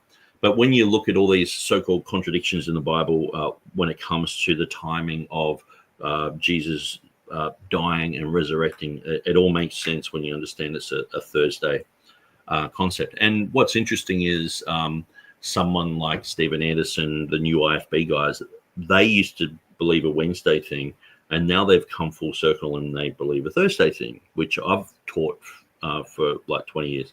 And so I've often brought this up with the whole eschatology thing, like, well, if they're wrong on the timeline there, maybe they're wrong on the timeline of the rapture, you know. So, but anyway, I guess I'm poking the bear there.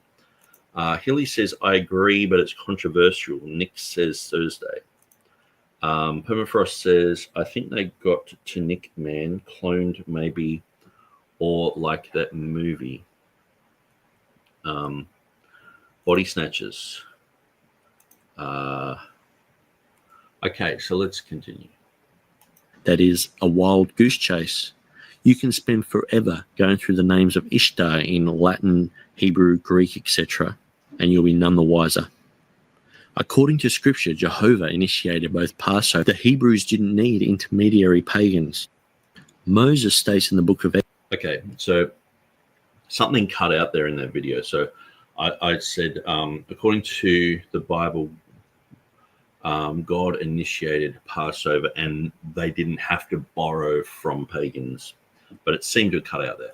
Passover. The Hebrews didn't need intermediary pagans.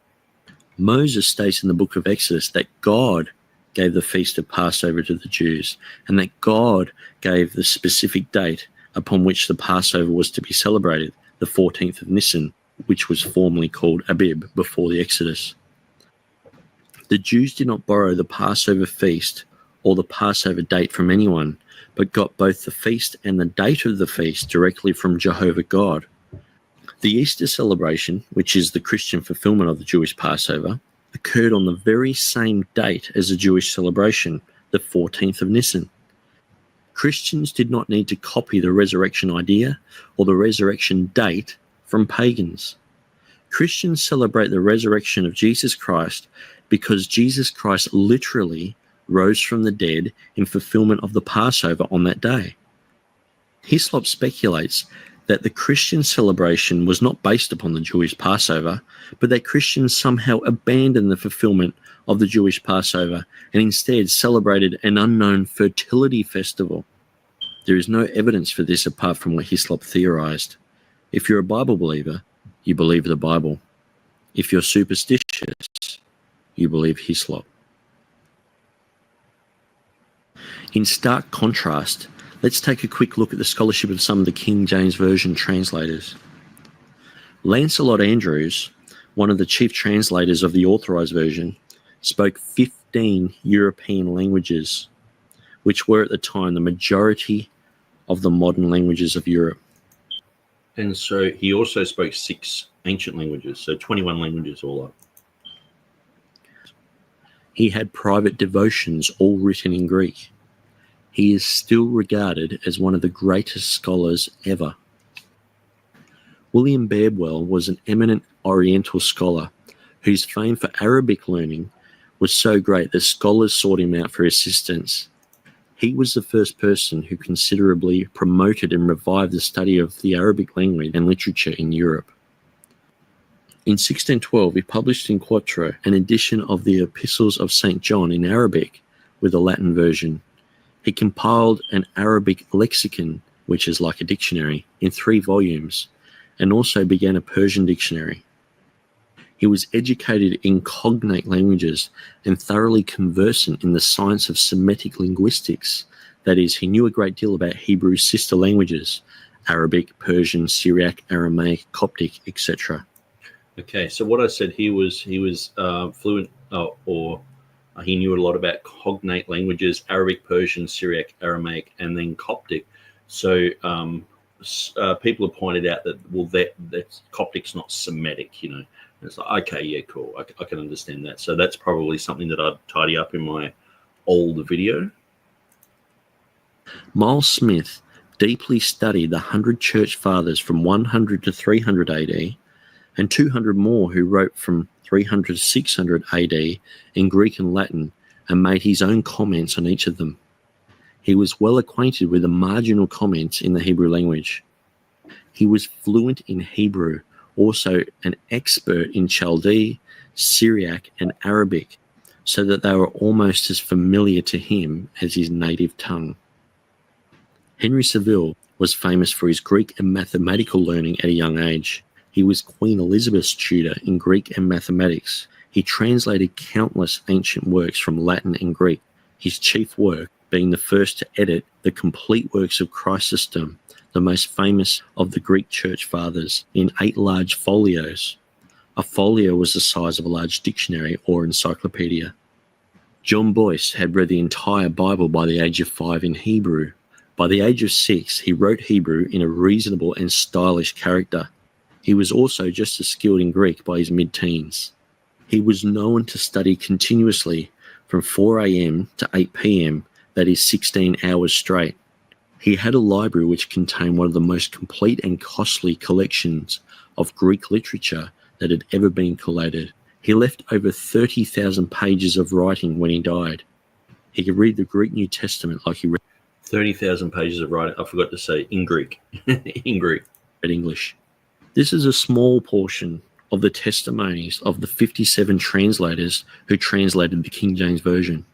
How sad that in this day and age, we trust someone like Hislop, who was uneducated in the basics of linguistics and barely knew any English etymology at all, let alone any ancient Semitic languages fluently. Many Bible critics and translators today who perhaps know how to use the Strongs or Vines, or took a year or two of Greek or Hebrew at some Bible school, have followed in Hislop's footsteps. What a shame that believers devote so much time arguing against Easter, something that Christ himself initiated, or waste so much time attacking the King James Bible. It also seems strange, if not blasphemous, that we as Bible-believing Christians could think that the King James Version translators would insert the name of a pagan deity in place of the word Pascha. Imagine if we placed Krishna or Allah in its stead. To think that the world's most famous translation could get it so wrong here is sheer ignorance on our behalf. To believe that Tyndale, Kramer, Martin Luther, Coverdale, Matthews, the translators of the Great Bible and of the Bishop's Bible and of the King James Bible were referring to a pagan god of the spring called Ishtar is so absurd that it becomes humorous when examined. If this hearsay is true, then Luther and Tyndale, who named Christ the Easter Lamb, were being blasphemous, as it would be like calling Christ the fertility goddess lamb. Imagine calling Christ the Allah lamb or the Buddha lamb. But I suppose this is why people have rejected Easter, for conscience sake. But with the information provided, it is time for Christians to examine Easter in a logical way and not follow conspiracy theories, which is usually the practice of cults. This type of modern biblical criticism, more than anything else, has weakened and almost destroyed the high view of the Bible previously held in Christendom.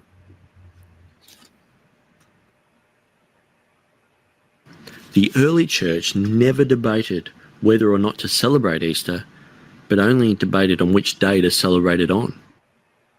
Most claims that Easter in Acts chapter 12 verse 4 was... Okay, so now we're entering into my second article. So that's the end of my first article. Then we're entering into my second article, which I will play. But I'm going to go through why, say, the New King James translates it as Passover, because they actually believe these type of conspiracy theories. This is what has happened. James White, in his book, The King James Only Controversy, says that Easter is a pagan festival, and that's why the King James is wrong. And so, obviously, these videos completely debunk that. I'll go through some of these comments. And so Hilly Billy says Saturday evening would begin Sunday on the Hebrew calendar, Nick. Yes, and so as soon as sundown happened, that's the end of a day and the beginning of a new day. So that would have been the end of the 16th of Nisan and the beginning of the 17th of Nisan. So Anytime after that, Christ rose from the dead, but it's quite clear that he rose in the morning. And so when you put all those little tidbits of information together and understanding the Hebrew calendar, which it seems like you have a really good grasp of the Hebrew calendar, you come to the conclusion that it's on the Sunday morning that happened. Hilly says, personally, I believe that it was what we call Saturday night when Christ arose, evening after the closure of the Sabbath. So it was definitely after the Sabbath. We would be in agreement with that. I believe it's in the morning. I can't remember exactly the verses that I'm using for that, but I'll think of that, and we'll discuss that. The body snatchers. It clearly explains which day, though. I have to write it down next time I read the gospel parts. Yeah, Hilly, it was. There were actually 4 versions of it. That part of my memory is in black and white.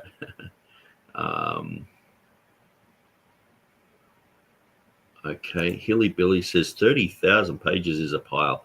Yes, and they're all in Greek. So it's John Boyce was an expert in Greek. So how is that quite clear?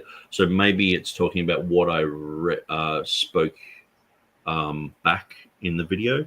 And so if you could talk about what I said, because I can't really remember.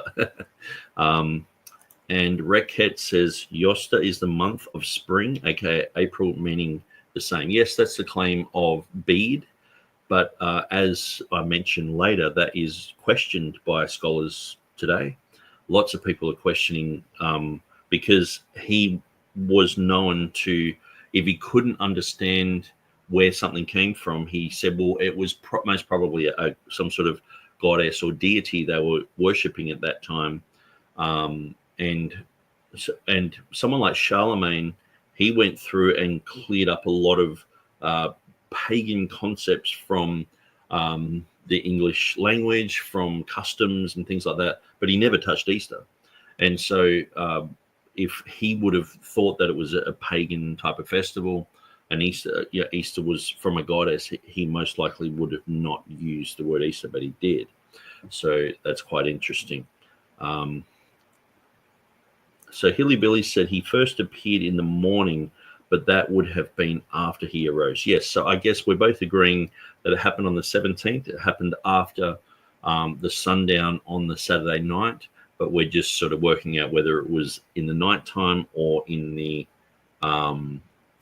morning. So I guess if you've got evidence for it happening in the nighttime, because I guess that's your opinion, I've got my opinion that it's in the morning, but I'm pretty sure that I have scriptural basis to say it was in the morning. So I'll sort of search for that on the side, and we'll deal with that.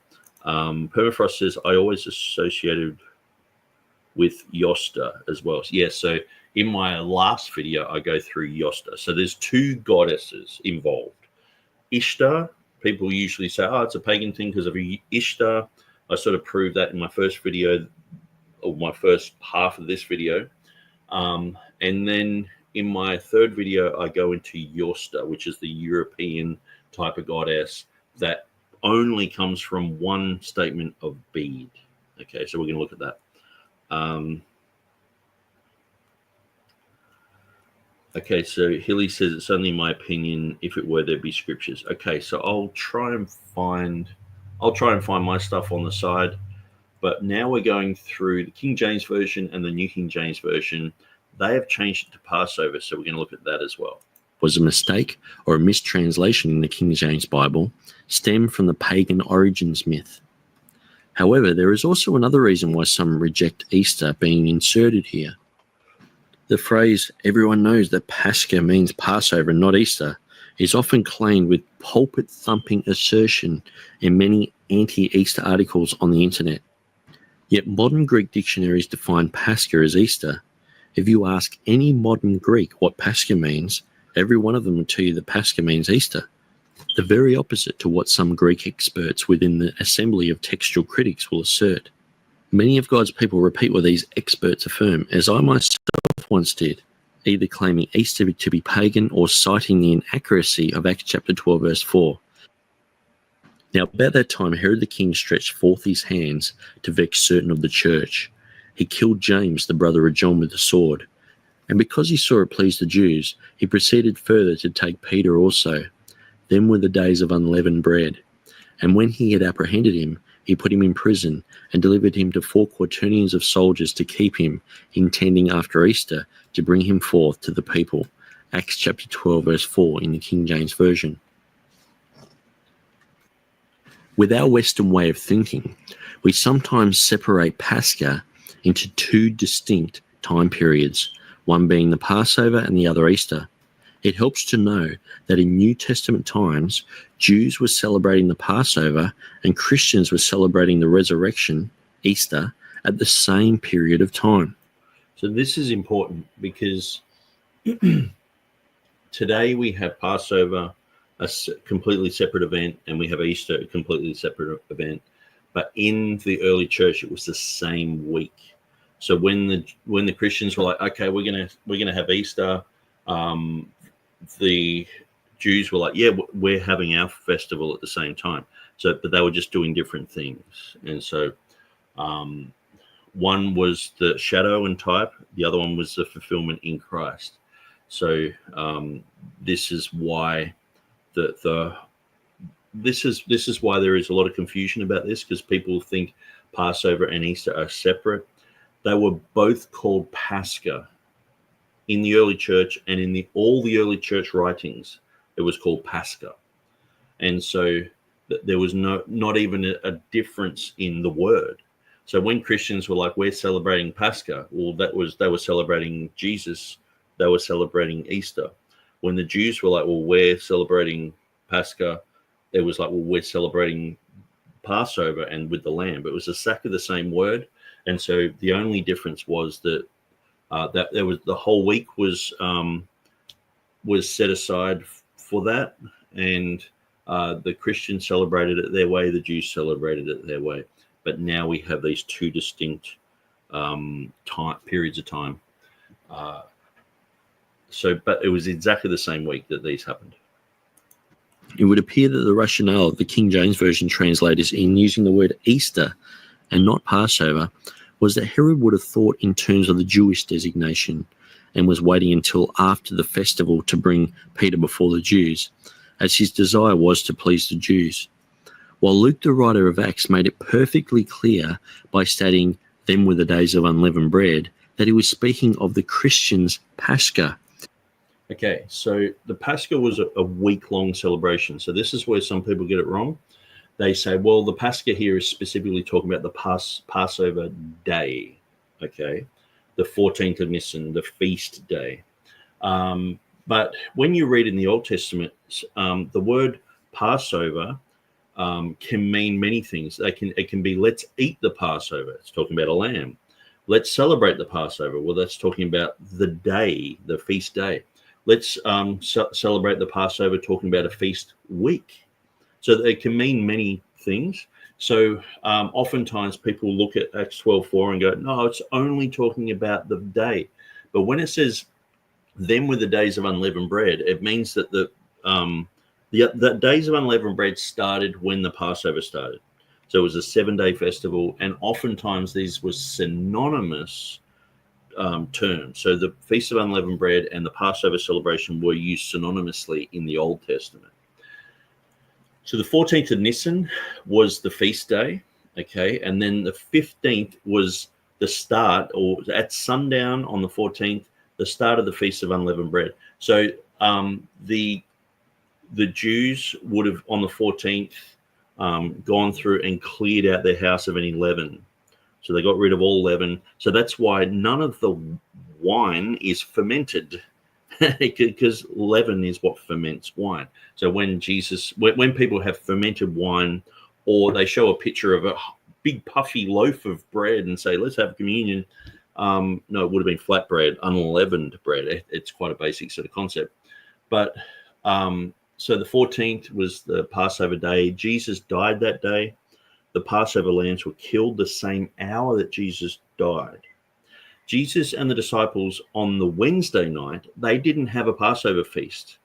That was the 14th of Nisan because it was the sun had gone down, but that was not the Passover feast. Jesus never attended a Passover feast. He was the lamb that died. The disciples were expecting to have a Passover with Jesus, and he died on the cross that day, so they didn't get to celebrate it with Jesus. And Jesus died, the very hour that he died was the very hour they were killing all the lambs. And that was on the 14th. So it's an amazing thing. Regardless of where you stand with all this, that is like Bible prophecy. Study the Passover, study Christ's death, burial, and resurrection, and you'll go, wow, that's amazing. But the Feast of Unleavened Bread, the start of the feast, the 15th, they're going through this feast. Now, the Feast of First Fruits happens on the 17th. So this is in the time that Jesus died. So he rose again on the third day. And then the end of the Feast of Unleavened Bread happens on the 21st. So this is the week that Jesus had his death, his burial, and his resurrection happened. And this was called the Pascha week. And so understanding that Pascha can, or Pesach in the Hebrew, can mean a day, it can mean a lamb, it can mean a week. Okay, so that's all got to be taken into consideration as well. But for our purposes here, where I'm just basically sort of showing that Luke pointed out that these were the days of unleavened bread, so it had already started. He'd gotten Peter, Herod had gotten Peter. He wanted to please the Jews, but he wasn't going to release.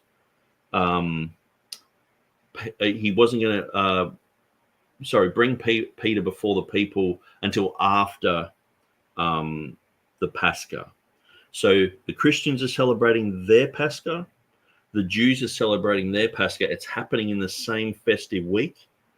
But Luke, being a Bible-believing, born-again Christian, his Pascha that he pointed to is he's not celebrating the law. He's not celebrating the Passover.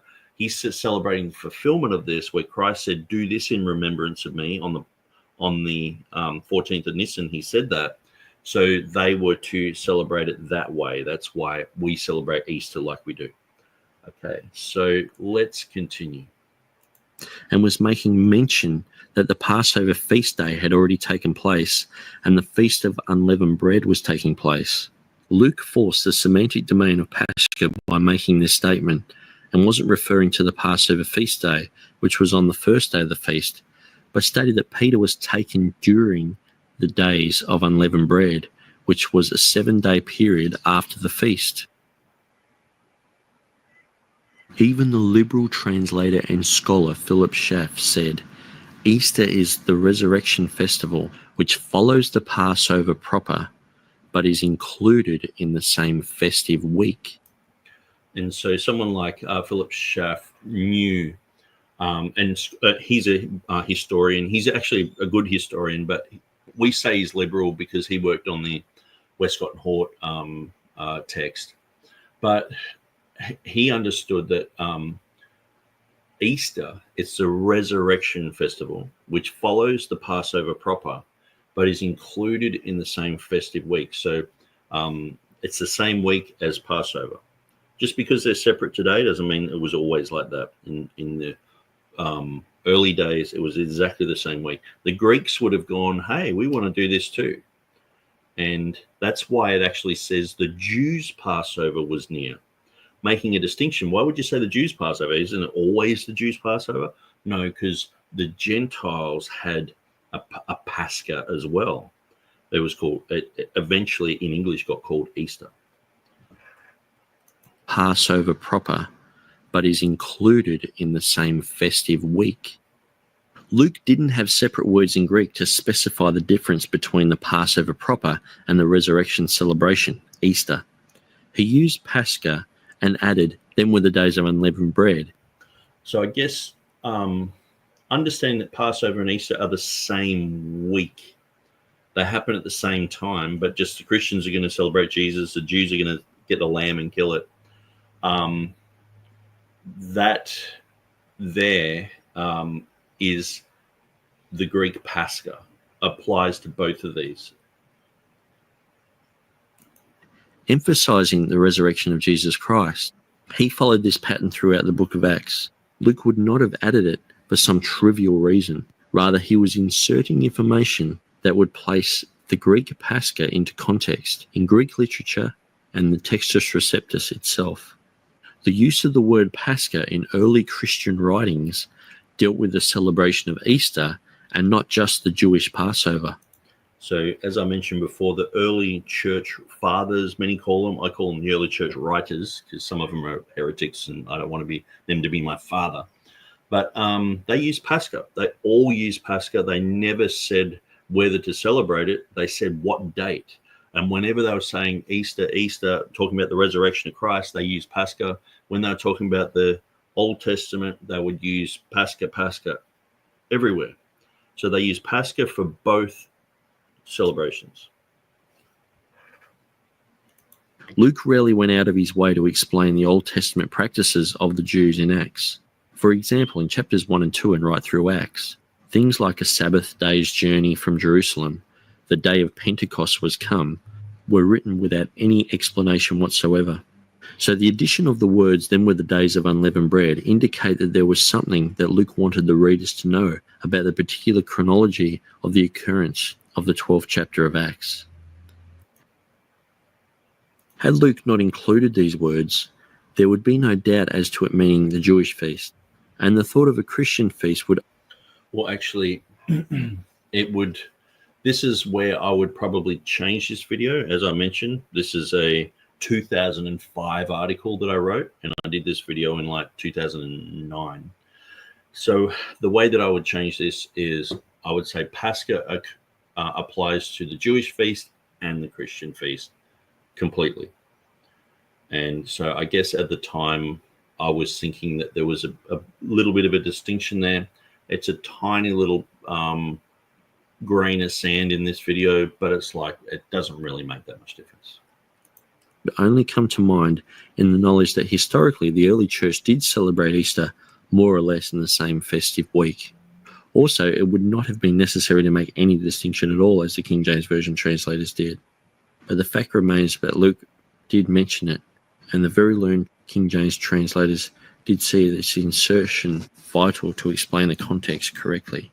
I was struggling to speak. I remember doing the audio for this in a studio that my friend had, and I had to record it all and then cut it up, and so some of it's a little bit weird, but anyway.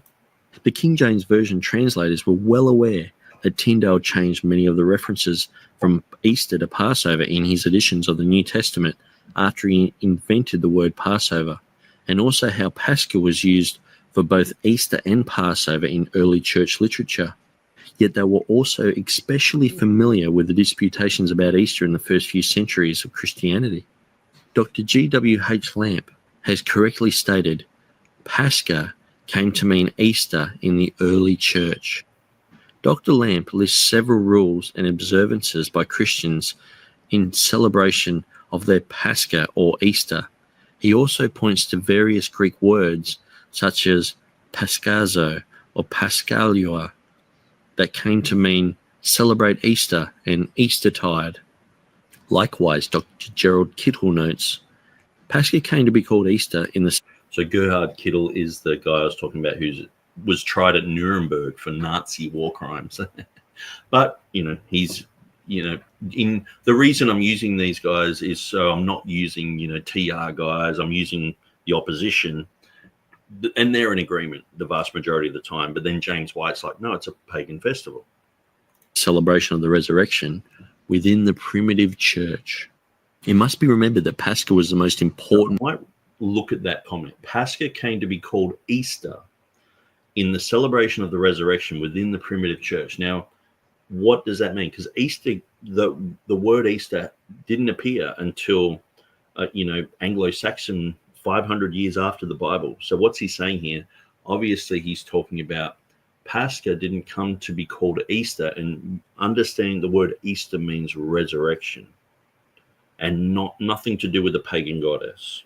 See, people who have studied a lot, they read a lot of this this type of material, and they're convinced that Easter just means resurrection. And that was what David Crystal, world leading expert in the English language, when he helped me with my first article, he never said it was a pagan festival, because the whole article was coming against the pagan concept, and he never said it was wrong. He said my article was good and accurate. Within the primitive church, it must be remembered that Pascha was the most important feast of the Jews.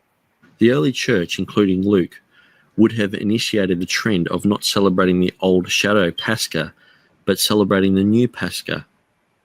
Alfred Erdeshim, a Messianic Jew of the 19th century, said of the Last Supper, it was to be the last of the old Paschas, the first, or rather, symbol of promise of the new. He clearly knew that every Pascha from the time of the cross was to be the new Pascha and not the old. So that's a really good thing. Alfred Erdeshim, he said it was to be the last of the old Paschas. Okay, so I understand. I've got a picture here of Jesus having the Last Supper, but I used to think that this was the Passover. I'm completely changed now, and I believe that the next day was the Passover, because I do say that as well. I guess I had this contradictory type of thought. But the next day was the Passover, and they never had it with Jesus. That's why it was such an abrupt thing. It's like, oh, Jesus has been taken. We can't even have we can't even have a Passover with him. He became the lamb. They still had a Passover with him, but it was very different. Erdeshim recognized this. It was to be the last of the old Paschas and the first, or rather the symbol of promise of the new. So when Jesus died on the cross, that was the last of the old, but it was the first of the new. So when Jesus died on the cross, that was the last of the Old Testament. That was the shadow was fulfilled, and it was the first of the new, and that becomes Easter, the resurrection celebration.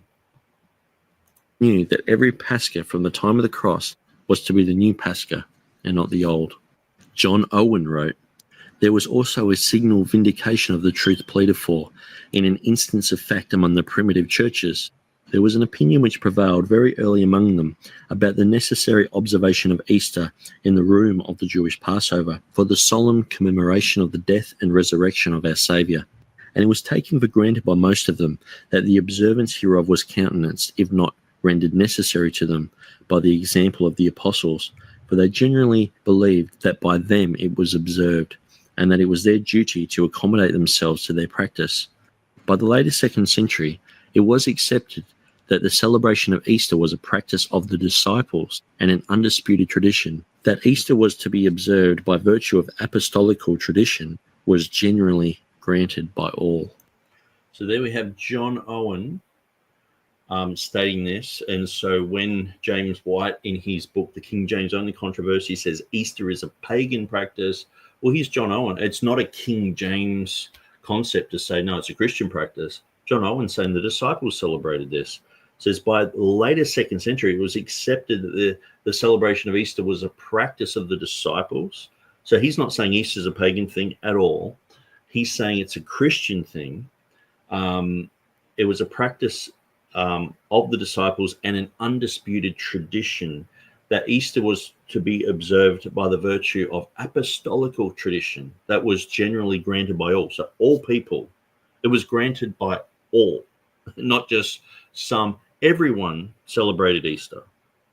So absolutely everyone celebrated Easter, and that the only thing they argued on was the date that they celebrated it on. And so that's why in the New Testament it says the Jews' Passover. Well, aren't they all the Jewish festivals? The Jews had their Passover, but then the Gentiles had their Pascha. They called it the Pascha, the Greeks. Later on, English said it was Easter. But the Pascha was what the early church celebrated, and all the early church writers talk about this. that they are celebrating it. So sort of like either everyone's wrong, or maybe the whole concept of this pagan thing is just it's not true. And so anyway, let's continue. By virtue of apostolical tradition, was generally granted by all. Again, Philip Schaff observed, from some hints in the apostles viewed in the light of the universal and uncontradicted practice of the church in the 2nd century, it may be inferred that the annual celebration of the death and resurrection of Christ and of the outpouring of the Holy Spirit originated in the apostolic age. In truth, Christ crucified, risen, living in the church was the one absorbing thought of the early Christians. As this thought expressed itself in the weekly observance of Sunday, so it would also very naturally transform the two great typical feasts of the Old Testament into the Christian Easter and Whit Sunday. The Paschal controversies of the 2nd century related not to the fact, but to the time of the Easter festival, and Polycarp of Smyrna, an ancient of Rome, traced their traditions to a difference in the practice of the apostles themselves. Okay, so I should have said Anicet of Rome. I said ancient of Rome. So they trace it back to a difference in the practice of the apostles themselves. So when they talked about Easter in the early church writings, they never said, well, should we do it? It was always like, no, we think John was saying to do it on this day, and we think Peter was saying to do it on this day. That's all they talked about. Not we shouldn't do it. And so everyone sort of acknowledges this. Now, when Alexander Hislop popularized the concept that it's a pagan thing, now people are like, oh, we've got to throw the whole thing out. And as I mentioned, so apparently, because, and I think I clearly disproved any pagan link in the English language. But imagine if in Russian it meant a pagan festival, the word Easter. Do we then throw the whole Easter festival out because of the Russian language? Well, why do we do it because of the English language? We think, okay, Easter, it's related to Bede saying something about a pagan goddess, but then we throw the whole festival out. It's like, well, the early church celebrated this. And the Bible clearly says, do this in remembrance of me. And so I understand someone like Philip Schaff, he's probably like Anglican or something. So he's got his understanding there. But I'm using Philip Schaff because he is probably one of the most popular guys on the Westcott and Hort team. You know what I mean? So I'm trying to appeal to the critical text guys with their own gurus. You know what I mean? So obviously I could quote a whole bunch of other people on my side, but I'm sort of focusing on like using John Owen. He's well respected by the Reformed, by Calvinists and others. And Philip Schaff, he's well respected. And so that's why I'm doing that. Schaff indicates that historically there was never any debate within the early church over a pagan Easter or whether or not it should be celebrated, but primarily what day it should be celebrated on. In Bible times, the 14th of Nisan could fall on any day of the week, but some in the church felt that the 17th, also known as the Feast of First Fruits, the date Jesus rose from the dead, should be the proper day that Easter be celebrated and the Lord's Supper taken. But that could also fall on any day of the week. Finally, it was concluded that the Sunday following the 14th should be the day. This practice was followed by most churches except for the Quartodemessians, derived from the Vulgate Latin, quarta.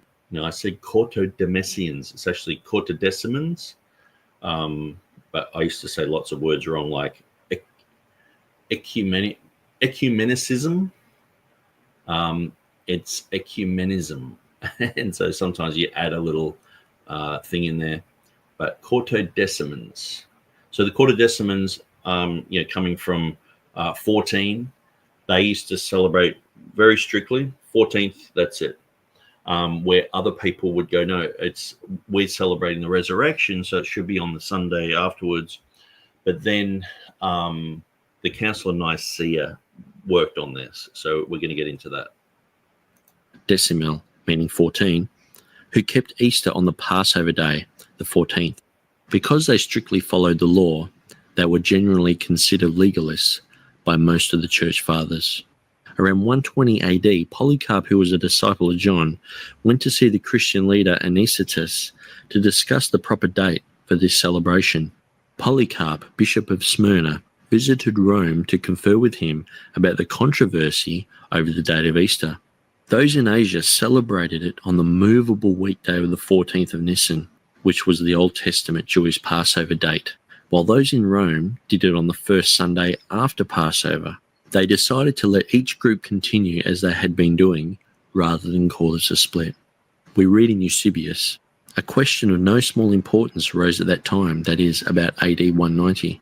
The diocese of all Asia, as from an older tradition, held that the 14th day of the moon, on which day the Jews were commanded to sacrifice a lamb, should always be observed as the feast of the life-giving Pasch, contending that the fast ought to end on that day, whatever day of the week it might happen to be. However, it was not the custom of the churches in the rest of the world to end it at this point, as they observed the practice which from apostolic tradition had prevailed to the present time of terminating the fast on no other day than on that of the resurrection of our Saviour. These words of the father of church history tell us almost all we need to know concerning the Paschal controversy in its first stage. A letter of Irenaeus is among the extracts just referred to, and this shows that the diversity of practice regarding Easter had existed at least from the time of 120 AD. Further, Irenaeus states that Polycarp, who like the other Asiatics, kept Easter on the 14th day of the moon, whatever day of the week that might be, following therein the tradition, which he claimed to have derived from St. John the Apostle, came to Rome around 150 AD about this very question. Paul had prophetically given good advice to the Roman Church on these matters. One man esteems one day above another, another esteems every day alike. Let every man be fully persuaded in his own mind. He that regards the day regards it to the Lord, and he that does not regard the day to the Lord he does not regard it. But why do you judge your brother? Or why do you show contempt for your brother? For we shall all stand before the judgment seat of Christ. Interestingly, Paul scolded the Galatian church in Asia for lapsing into ritualism, saying, "But now after you have known God, or rather are known by God, how is it that you turn again to the weak and beggarly elements, to which you again desire to be in bondage? You observe days, months, seasons, and years. I am afraid for you, lest I have laboured for you in vain." Galatians chapter 4, verses 9 to 11. Quartodecimans were looked upon by the early church much the same as Seventh-day Adventists are seen today, trying to impose concepts from the dispensation of the law into the dispensation of grace. Unfortunately, many Quartodecimans were persecuted and killed for this belief. Quartodecimanism was almost thoroughly snuffed out by the Ecumenical Council of Nicaea. When the question arose concerning the most holy day of Easter, it was decreed by common consent to be expedient that this festival should be celebrated on the same day by all in every place. It seemed to everyone a most unworthy thing that we should follow the custom of the Jew, who in their celebration of this most holy solemnity, who polluted wretches having stained their hands with a nefarious crime, are justly branded in their minds. It is fit, therefore, that rejecting the practice of this people, we should perpetuate to all future ages the celebration of this rite in a more legitimate order, which we have kept from the first day of our Lord's Passion, even to the present times. Let us then have nothing in common with the most hostile rabble of the Jews. Although sometimes seemingly anti-Semitic, and although sometimes incorrect, the Council of Nicaea's final decision on Easter was in accord with the majority of the early church fathers, which was what really matters. Once the churches became unified about Easter in the 4th century, the date was more consistent until the West's adoption of the revised Gregorian calendar in the 16th century. Although Britain didn't accept the calendar until 1752, most of Europe had accepted a different calendar during the generation of the King James Version translators. This observance and its basic structure survives with us to this time, with Easter Sunday being Resurrection Sunday, representing the 17th of Nisan, and Good Friday being the date, which is a representation of the 14th of Nisan, although in 32 AD, the day that Jesus died, it was a Thursday. These calendar modifications in Europe would have also caused many of the world's finest mathematicians, theologians, and scholars to be examining these trends, including the King James Version translators. Okay, so, and then we're going to get into Henry Saville and some of the guys who translated Acts chapter 12, verse 4. So let's have a look at some of these comments. Okay, so talking about appendicitis. Pastor Brett's in the house. This is some new stuff. This was recorded in 2009, and it's a 2005 article that I wrote, and David Crystal, he helped me write my first article, and then it goes into my second article, which I wrote in 2007. Brett says Pascha is Pascha. Boulder's Line says, hi, Pastor Brett. Easter is from Astarte. Okay, so the first half of this video, which appears, I'll put the link here, easterau.com. It appears there, goes into the true etymology of Easter. So Easter, Luther used Uster, and Uster is just a very common word, like Austria is Österreich in German, which just means Eastern Kingdom, Österreich. So there's nothing pagan about Uster. Uster is a common root for many words, and it just means the East. And the Uster word is a shortened form of Auferstehung, which means resurrection in German. And so that's the true etymology of Easter. The whole concept that it came from a pagan goddess called Ishtar or Astarte is untrue. There's just no link there whatsoever. It's just a phonetic similarity. It's like saying George Bush is the burning bush. They sound the same, but they're just not the same. But there are two goddesses involved here. So there is the Ishtar goddess. So we've sort of debunked that. But then in my third video, which I'll get into after I've gone another 10 minutes on this one, where we look at Yosta, and that is the one that's mentioned by Bede. And we're going to go through and look at this one comment of Bede, and we're going to see how accurate that is, because even a lot of people, even on the critical text side, people like Mark Ward, Wes Huff, are coming around to this position. They're moving away from the James White, the whole thing is pagan. But then there are a lot of Ruckmanites who are saying the thing is pagan. Ruckman said it was a pagan festival. So there are a lot of King James people who believe that it's a pagan festival. Lots of people, I used to believe it was a pagan festival until I did this study. And then I wrote it in 2005. So it's been 20 years. And this video has been out since 2009. It became quite popular on the internet. Lots of people, this was the main shared sort of video. Then, and Will Kenny had written a little bit about it. He's written lots more about it. King James Version today has quite a lot about it. And I sort of talk about that in my third video, because I did that in 2015 while I was in Pakistan. And so we're going to look at that. So let's continue on. Actually, I'll go through some more comments. Hilly Belly says, Nick would disagree.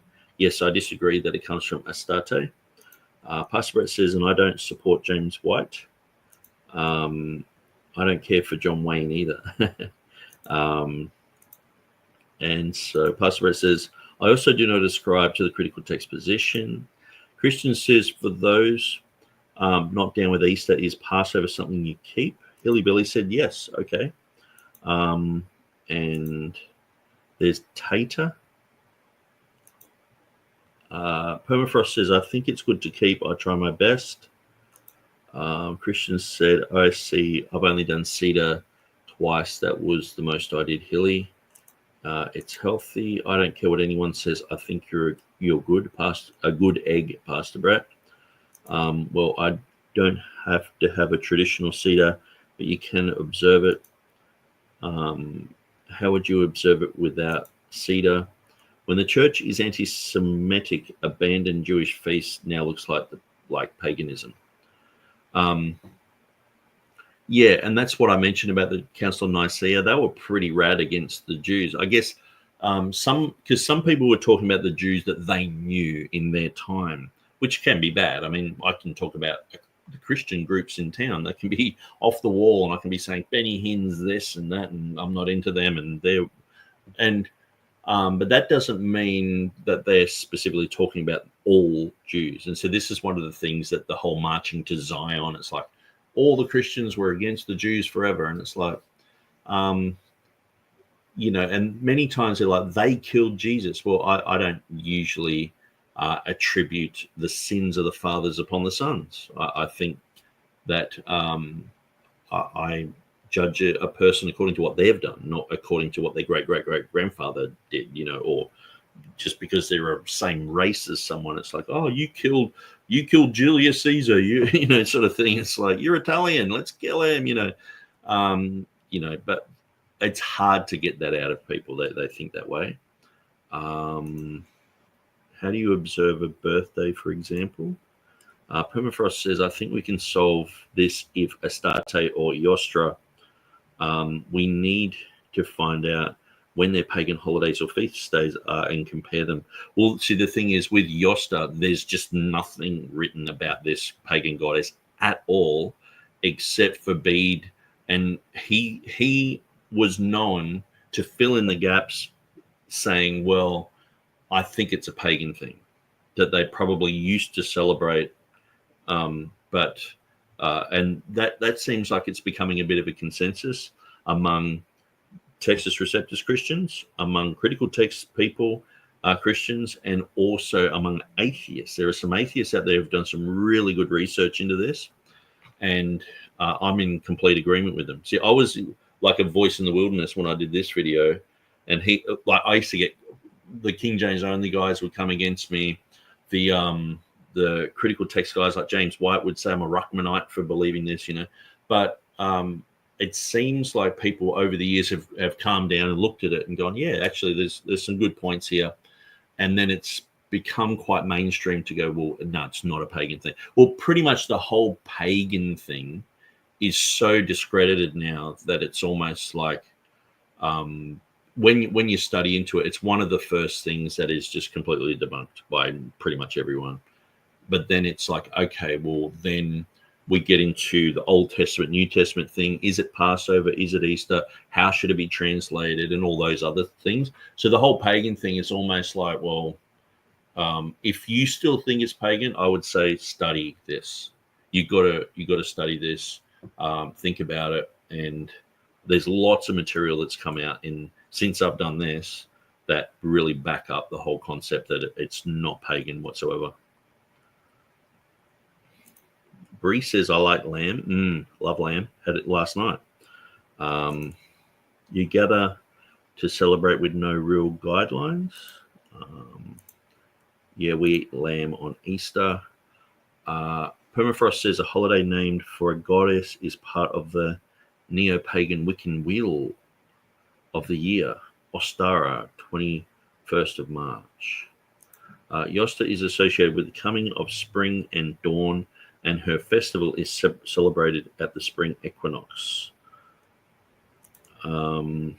Actually, if you want to go for that, you must select a lamb on the 10th of Nisan. Yes, that's very important, Hillybilly, because Jesus fulfilled the 483-year prophecy of the 69 weeks of Daniel on Palm Sunday, and he said, you guys have missed the day of your visitation. I wanted to gather you together like a hen gathers its chicks, but you were not willing. You missed the day of your visitation.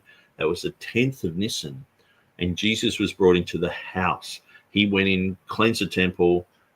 He came in on a donkey. He was accepted, and then on the 14th, he was killed, just like the Passover lamb. So the whole shadow and type of people grabbing a lamb, bringing it into their house on the 10th of Nisan, and then on the 14th killing it, that is exactly the fulfillment of Christ. It's amazing. The prophecies about Jesus are so amazing. So, yeah, that's my Easter AU link there.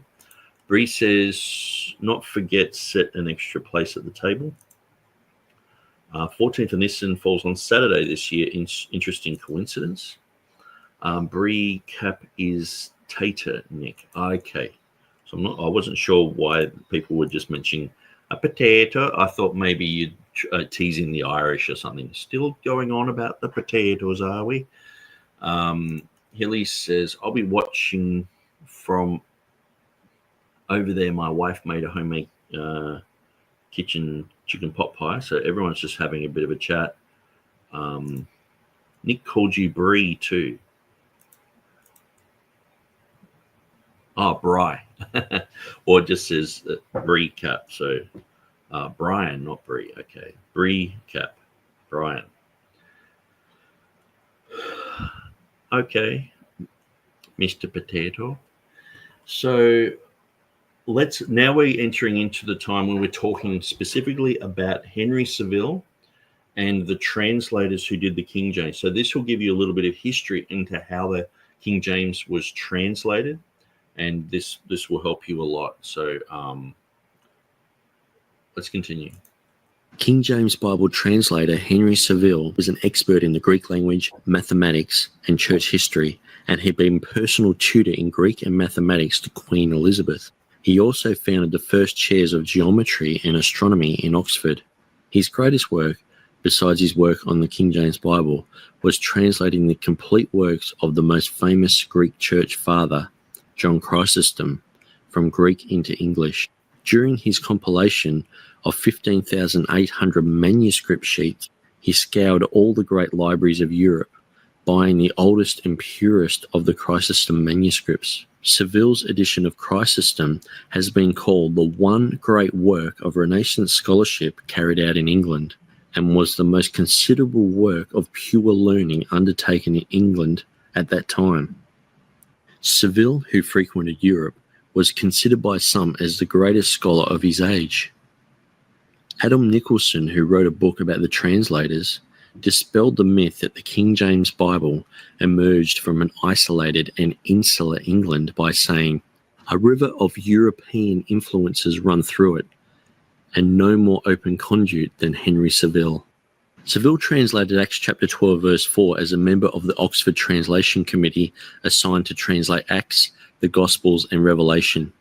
Saville was often called in by King James to translate church books into Latin, Italian or French.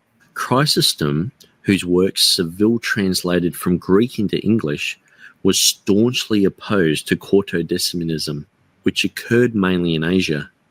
While Irenaeus claimed it had roots in apostolic tradition via John, the majority of the church practiced Easter on the Sunday after the Passover feast. In his 1612 edition of Homilies 27, volume 6, Saville gives the title Chrysostom's Discourse against those who were Judaizing and observing their fasts, revealing Saville's depth of knowledge of the Easter controversies. Interestingly, the earliest book with mathematical content to be printed at Oxford was printed by Charles Kyforth in 1520. This book explained how to make calculations for the date of Easter. The second mathematical book to be published in Oxford was Sir Henry Saville's Lectures on Euclid's Elements, printed in 1621. So Euclid's Elements, it's published by Saville 100 years before. The earliest book in Oxford was about the date of Easter, so they would have known about these things. Saville has collected 15,800 manuscript sheets of Greek and scoured all the libraries of Europe for these, and then brought them back to England and translated this with some of the King James translators while the King James project was happening. So they did this with Lancelot Andrews, with John Boyce, with a handful of others, and so when we're talking about translating Chrysostom wrote about the Easter controversies a lot, so that would have made these guys familiar with all these issues, and they were using Easter and Passover in their respective manners as we find it today. If one were to search the biographies of Christian history, and select a person equipped to translate Acts chapter 12, verse 4, it would be hard to discover anyone more able than Seville. Obsessed with Chrysostom, an enemy of Quartodecimanism, Seville was intimately acquainted with the Easter controversies. He was a noted mathematician with a mind for detail and chronological events, and one of the greatest English scholars who personally tutored the Queen of England. I doubt you would find anyone more appropriate than Seville. Bancroft, one of the translators, penned the rules to be observed in translation. He lists some of the interesting procedures that demolish myths about the private interpretation or translator's oversight in regard to Easter. Rule 8 states, every particular man of each company to take you some chapter or chapters, and having translated or amended them severally by himself where he thinks good, all to meet together, confer what they have done, and agree for their parts what shall stand. Thus the translators of Acts, for example, all personally translated the book by themselves, and then their particular group corporately amalgamated those personal translations into one copy, which was wholeheartedly agreed to by the entire group. Rule 9 requires, as one company hath dispatched any one book in this manner, they shall send it to the rest to be considered of seriously and judiciously, for his majesty is very careful on this point. Once the group had reached their consensus, they then sent their manuscript of Acts off to the rest of the translators to be examined by each group separately.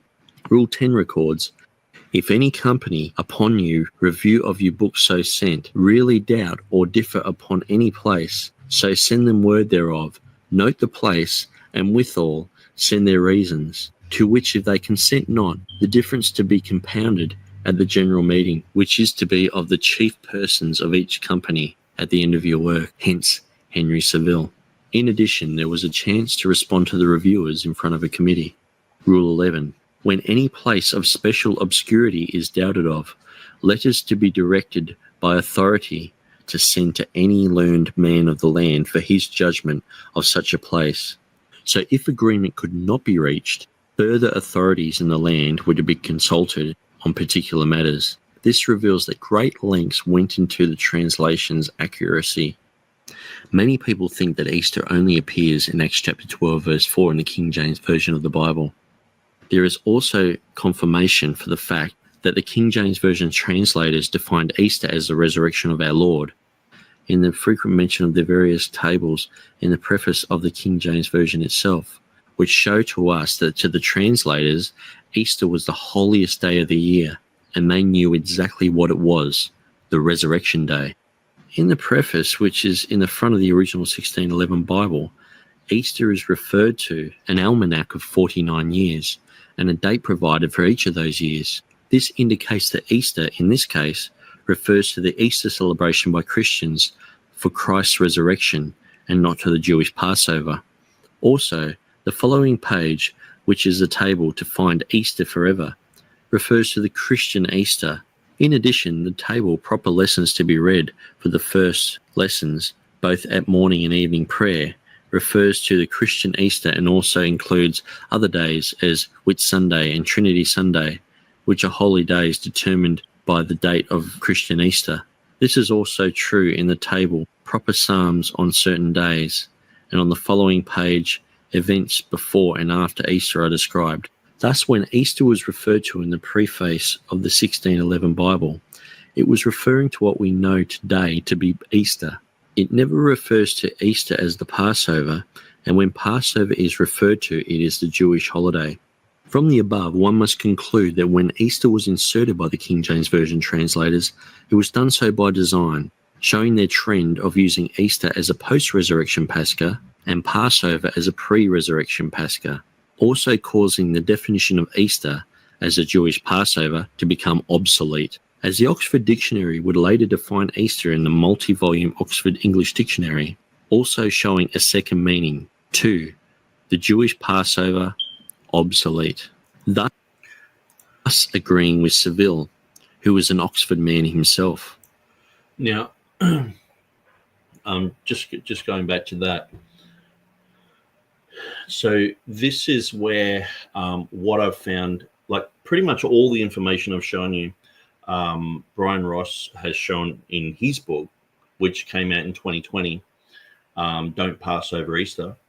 And he sort of, because the Oxford English Dictionary, which obviously I've checked and I talk about here in my 2007 article, so 13 years before, when I'm talking about the Jewish Passover obsolete, what it says in the Oxford English Dictionary, it uses Acts 12:4 and says Easter is a synonym for Passover. Now, in these videos, I'm basically showing that it was a synonym for Passover, but with the inclusion of Easter only in Acts 12:4 in that one place, which is the only historical place to have it in the context of everything, because it's after the resurrection. Every other time Pascha appears, it's before the resurrection, or it's talking about the historical narrative before the resurrection. But this is the only place where it's talking about after the resurrection. So they use Easter there once. So in these videos, what I'm showing is that Easter, meaning resurrection, it was resurrected, no pun intended, to its original meaning the celebration of the resurrection of Jesus. So the whole concept of a pagan thing, I mean, to me, that's just completely forgotten. It's out of mind. It's, most people have just pushed that aside and gone, well, that's a scarecrow thing. It's just nothing to do with what we're really talking about. But when it comes down to the etymology, the true etymology, it comes from resurrection. And so when we have now two words, Passover, invented by Tyndale, and Easter, we see the Bible versions were using Easter as a New Testament word, but they used to use it a bit haphazardly. The King James put it specifically in this one place because it's the only place that's after the resurrection. It's the only place that warrants it there. And then now we have today, Passover. If I said to anyone on the street, what does Passover mean? Oh, that means the Jewish celebration. What does Easter mean? Or that means the Christian celebration. So that this is where this comes from. So what I've found is Bryan Ross, he reads the Oxford English Dictionary, which sort of puts the King James in the same bag as the bishops, the Geneva, with like just saying, well, Easter means Passover anyway. That's what it means. And it still means that in 1611. Where I'm like, no, they tidied it up and put Easter once in that specific spot because they were gravitating more and more toward that the after the resurrection concept. And so I know some people like there's been actually quite a lot of people because I've been pushing this for the last 20 years. A lot of pushback, and people have said, no, we've found lots of quotes after 1611 that talk about people using the word Easter as Passover. So I've checked every single one of these that's been thrown my way. Oftentimes they're quoting the Bishop's Bible or the Geneva Bible, or they're quoting scholars from that time. They're saying, this guy thought this, and they'll have a big quotation, and I'll only get that quotation. I won't get, well, this is someone else from like 50 years before. And so I've gone over those, but then the pagan myth thing starts coming up later, so confusing it even more.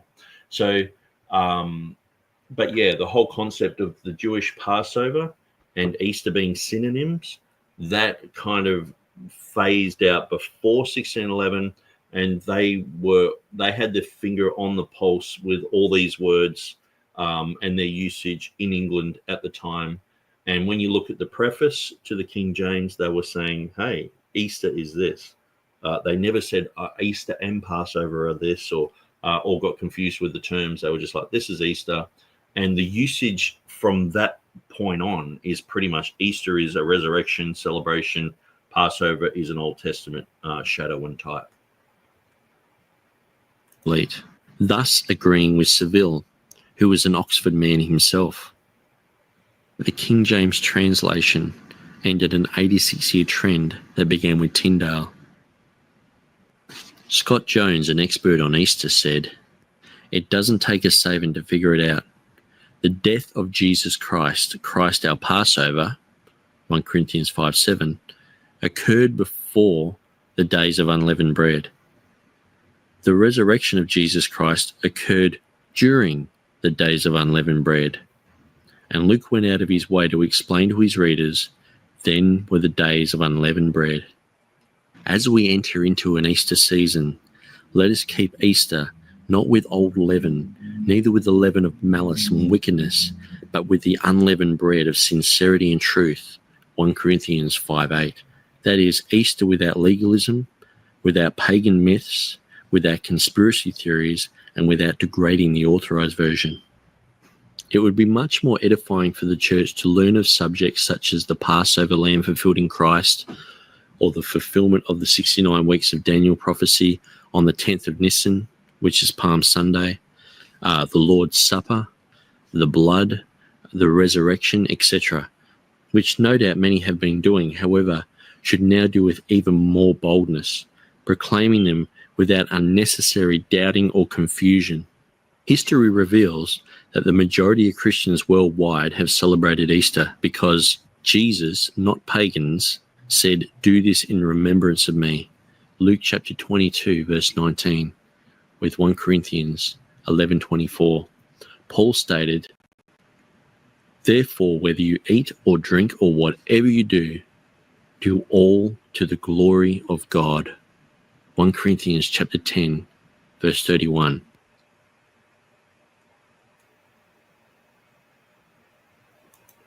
Okay, so then I've got the etymology of the word east. Ustra, east toward the sunrise. Dawn, morning. And so that's the online etymological dictionary. And so I recommend people go to KJV today. They have a good article on this as well. And the author of that, when he started writing that article, we corresponded quite a bit over these issues. And so I think that's the end of the video. So I'm going to go to the next video, and we're going to go for a little bit longer. And so basically that whole one video was 2 articles that were spoken. The first one I wrote in 2005. The second one I wrote in 2007. I did this video around 2009. And then I wrote another Easter article about 2011, I think it was. And I didn't do a video on that until 2015 when I was living in Pakistan for a year. So we're going to drop that down. Oops. We'll drop that down if I can.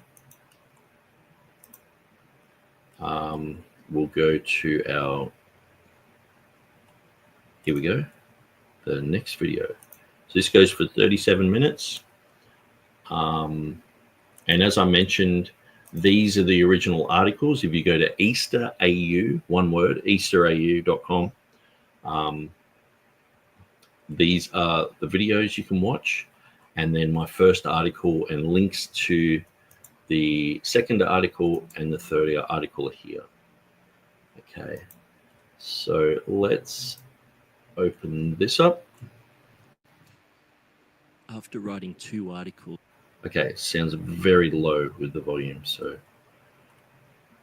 Concerning Easter and why it is a Christian celebration. Okay, so sorry about the volume. I didn't realize the volume was so low. I dislike videos when the volume's so low, because sometimes people will show videos and the volume's so low, and when they talk it booms, and oftentimes I'm wearing headphones and it can boom in your ear, which is not healthy for you. Okay, so that appeared in March 2008 in Easter, Pagan or Christian, and so that was by Christian Witness Ministries. And Philip Powell, he was generous enough to put me on the front page. It's my first ever article that I've written. He pushed me to, write this and to sort of clean it up and do a bunch of stuff with it. And I was really glad that he did. And so, and then he allowed me to write a second article. And this is the third article. In its entirety. After some criticism, it dawned on me that most people will not read long-winded articles.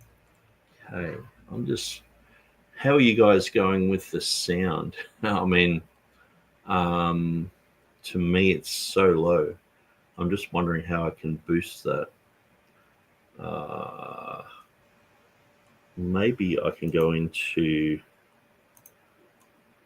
settings, audio, speaker. Oh no, that'll change everything.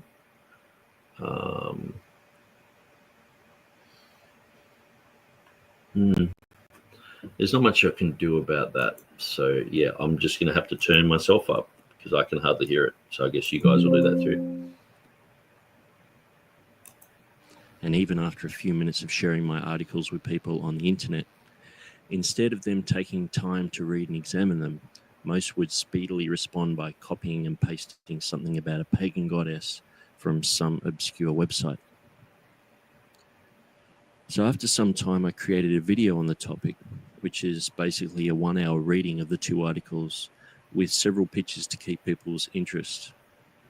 Although the video was a bit rushed, it gives a good visual account of why I believe Easter should remain in Acts chapter 12, verse 4, and also remain part of the annual church service. Supporters and critics.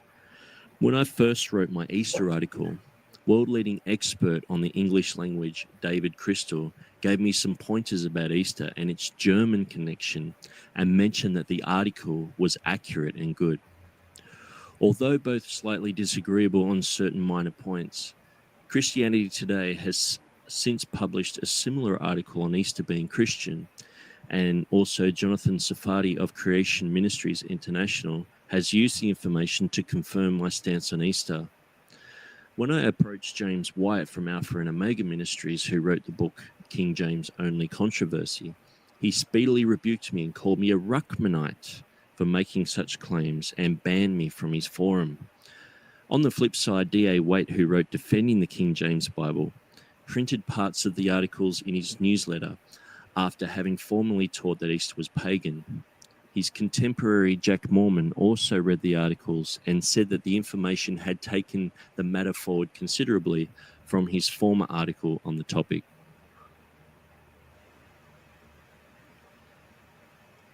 King James only pagan concept. In fact, the majority of animosity has surprisingly come from King James only supporters who have swallowed the false King James only concept that Easter is a pagan festival. I mentioned to one King James Version supporter that if Easter in the King James Version is pagan, and yet the underlying Greek says Pascha, that would make the King James Version a paraphrase and not a literal translation.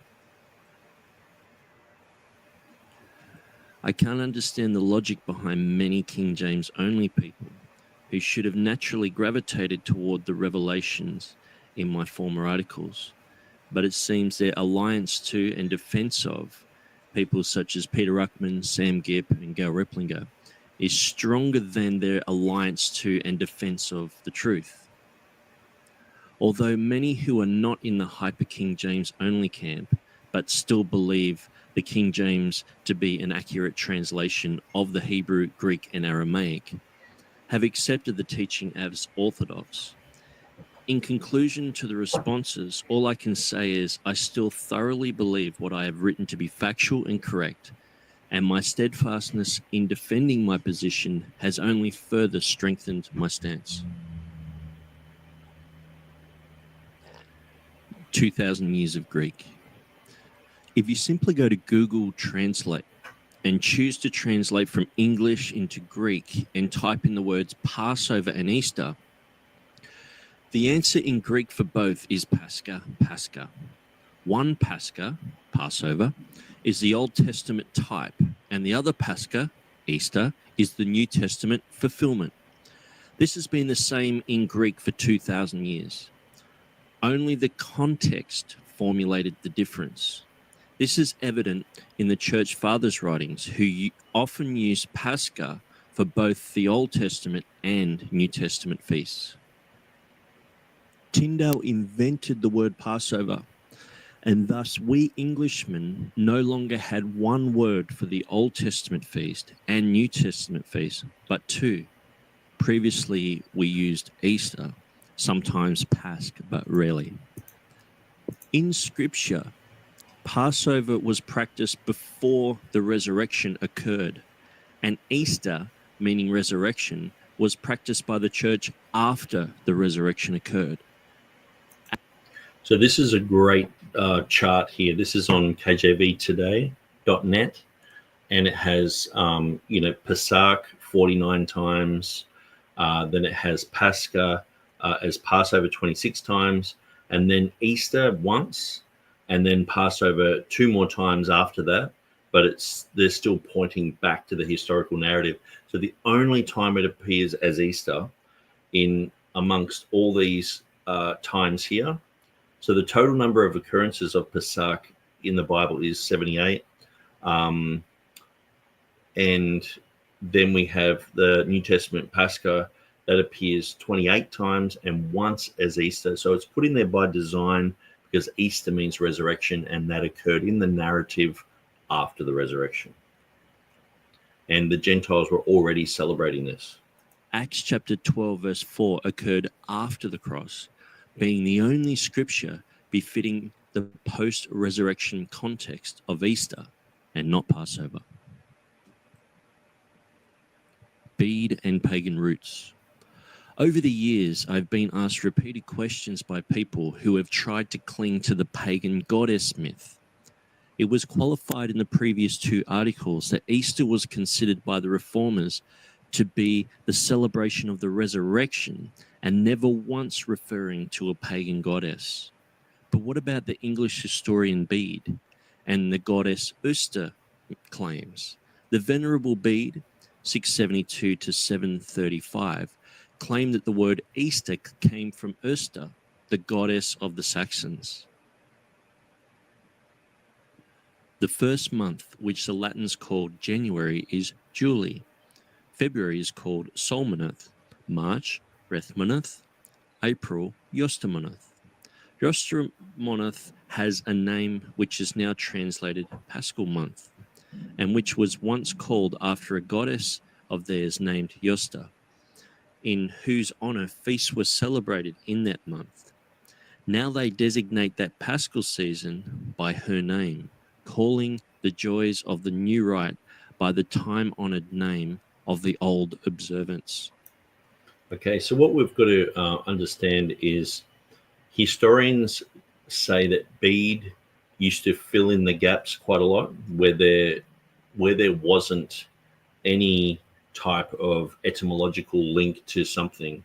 He would usually say, well, this is related to some sort of god or some sort of goddess or some sort of practice. And this has been brought up by many historians as Bede sort of exercising a lot of liberty in doing so. And because Bede is basically after the fact, he's saying, okay, it's because he's writing history in England. I'm pretty sure it's the 7th century. So he's saying, okay, well, this Yostamoneth comes from Yosta, and every single month he's saying was a god or a goddess, where some of these have been proven not to be gods or goddesses. And at the time of Charlemagne was clear that he was trying to rid English of pagan concepts and pagan words. And so if he saw that this was a pagan goddess, he would have gotten rid of it. But the true etymology of Easter was the resurrection. And so it's more likely that by the 7th century, England had already been evangelized. Some people say that England was already evangelized in the 2nd century. But, you think 3rd century, 4th century, 5th century, 6th century, 7th century. So a long time later, the Bede's saying, well, this word means this and that. Most probably it comes from Usta. So we have Yostamoneth. Usta is the corresponding word in German. And then when we look at Kreuser's comment, which I'll get up here, CRU, here we are. Kreuser's comment is, so he has this in his book in 1550. He says, our word Easter is of Saxon origin and of precisely the same import with its German cognate Ostern. So he's saying it's exactly the same as the German word, okay? The latter is derived from the old Teutonic form of Auferstehen, Auferstehung, that is resurrection. So that's his own words, and that appears, where's 13? In Eusebius's Ecclesiastical History. So he translated that. So Kruse translated that. Eusebius, which is very helpful for many people, but obviously he knows his stuff linguistically, and he's saying, you know, Easter's just a Saxon word. It comes from the word, the Teutonic word for resurrection. It's not coming from a pagan festival. But then you have illiterates like Hislop coming along with the two Babylons and just saying, well, it's related to Beltus and Beelzebub and Pluto and all these other things, and just these guys are being pulled over the coals like Hislop for, I think I actually wrote it here, but I didn't mention it in the article. It was Ralph Woodrow. Okay. So I didn't really mention it here, but it's Ralph Woodrow, who repented of writing many Hislop-style books, pointed out that Hislop theorized that Nimrod, Adonis, Apollo, Attis, Beelzebub, Bacchus, Cupid, and all those other ones are the same god. By mixing myths, Hislop supposed that Semiramis was the wife of Nimrod and was the same as Aphrodite, Artemis, Astarte, Aurora, Bellona, all these other ones. With these type of generalizations, one must seriously consider whether Hislop's book has any redeemable qualities at all. So the Reformation scholars were like, hey, we're using the word Easter. They're not going, oh, it's got this pagan thing, and they're all afraid of it. But then after the 1611's written, they've worked out exactly where they're going to put Easter in their edition. Then it's years later, people are like, oh, it's a pagan thing. You know, the boogeyman's here, and everyone's afraid of it. You know, where if you just ignore that and go back to the Reformation literature, they're not worried about it at all.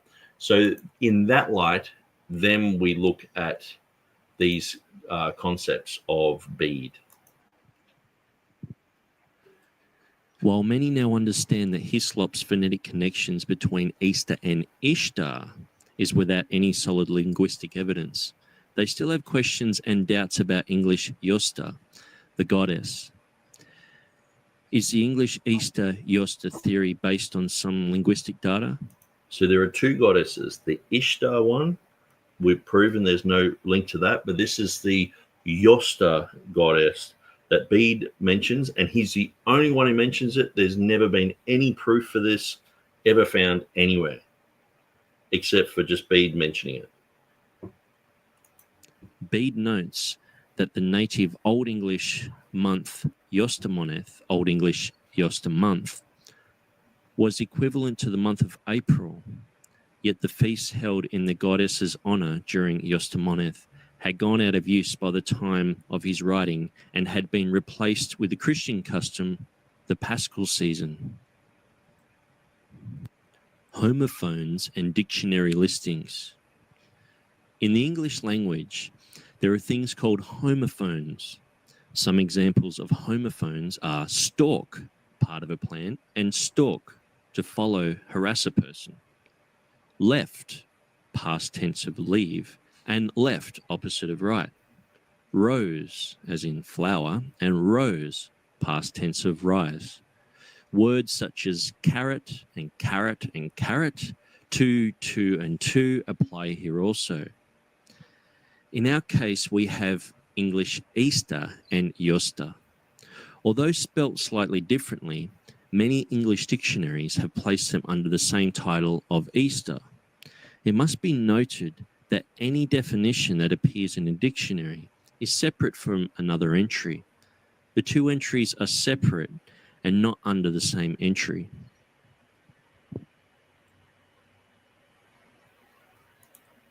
Many English dictionaries...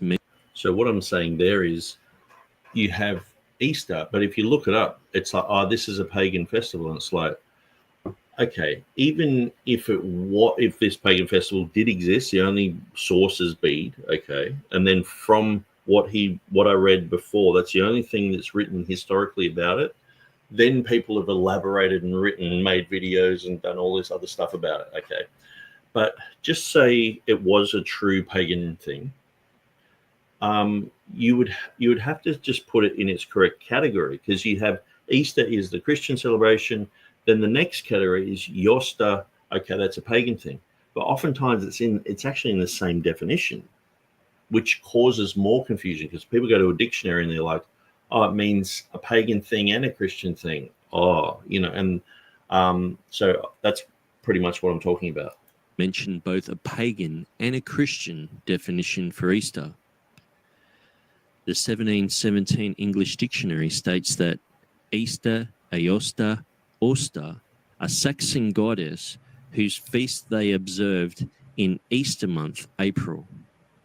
But below it is the definition, Easter, the Christian Passover, in remembrance of Christ's death and resurrection, etc. This is from an English dictionary, 1717, by Alicia Coles.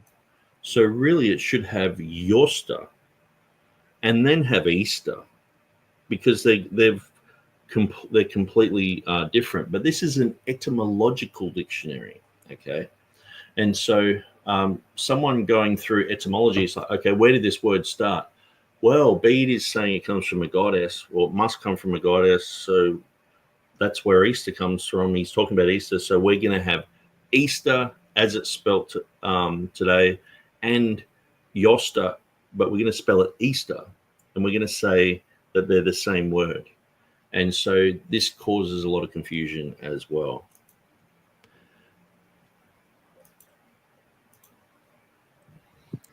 Noah Webster's dictionary in 1828 has Easter, Anglo-Saxon, Easter, Estran, Paschal Fest, Easter, akin to German, Ostern, French, Anglo-Saxon, Estre, a goddess of light or spring, in honor of whom a festival was celebrated in April, whence this month was 1, an annual church festival commemorating Christ's resurrection and occurring on Sunday, the second day after Good Friday.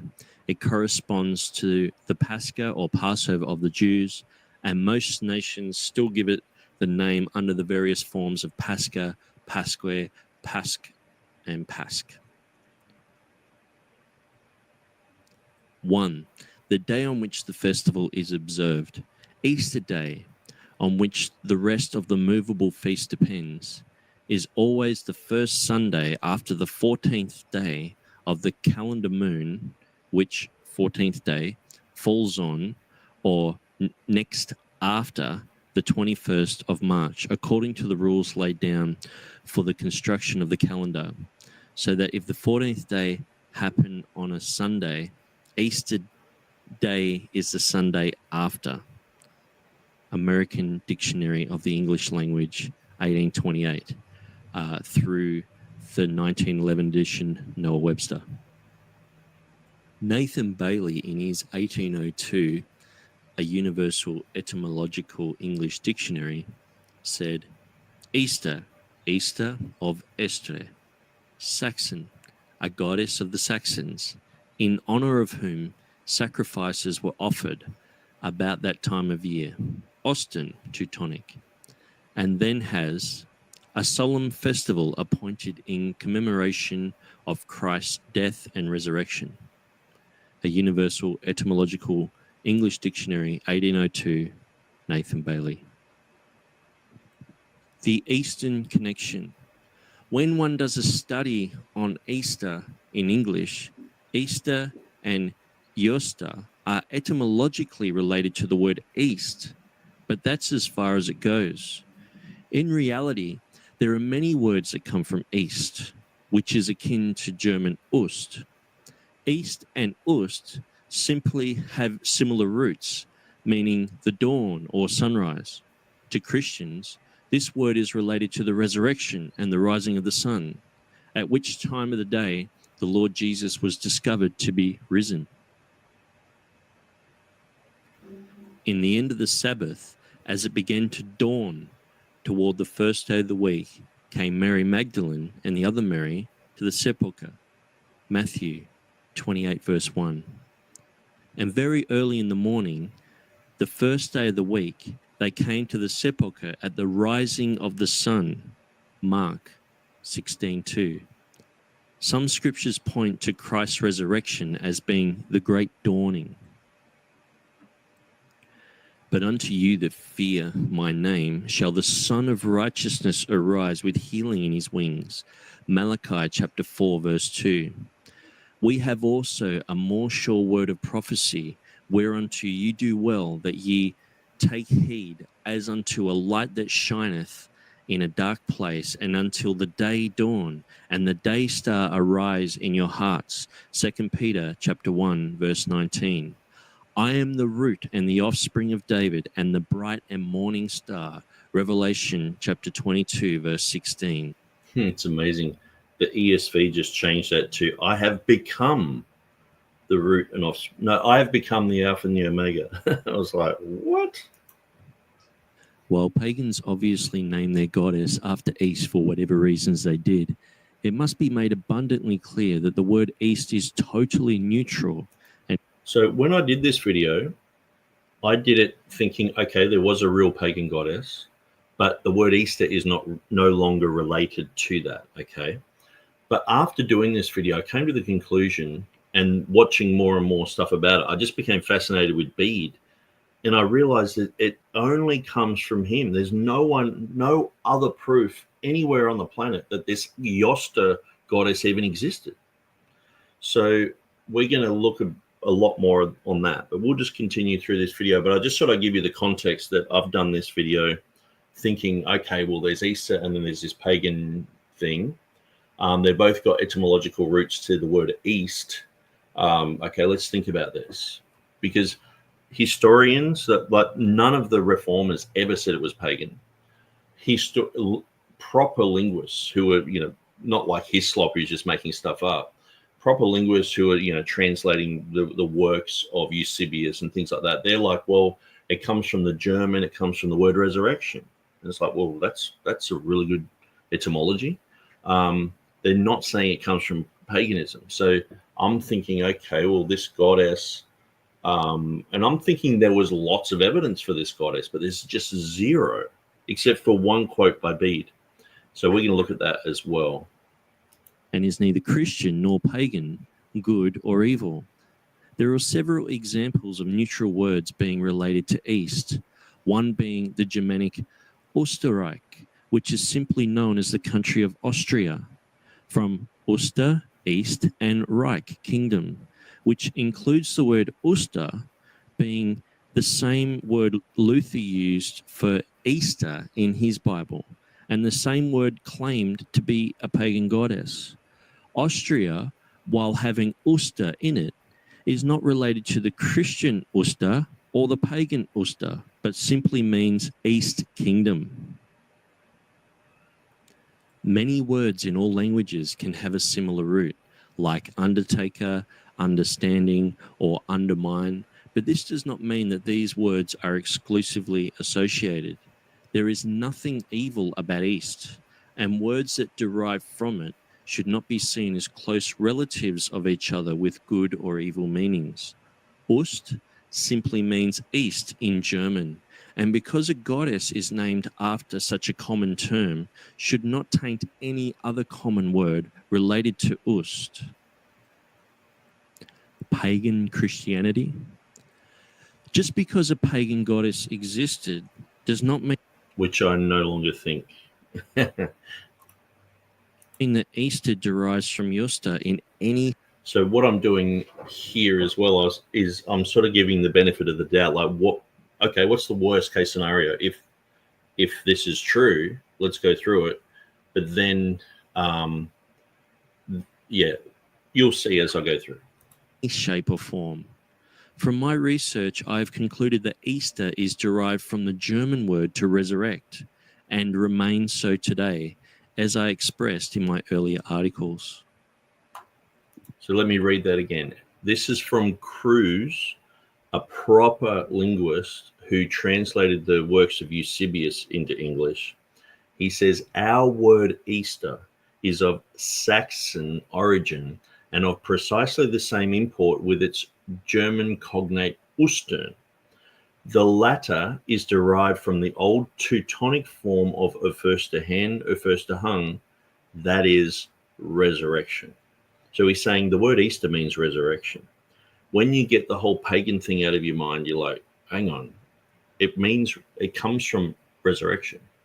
The whole concept that Bede said, there's just no proof for that. There's no evidence for it. And historians of Bede say that he was prone to fill in the gaps with, well, this is probably a pagan thing. This is probably this, probably that. But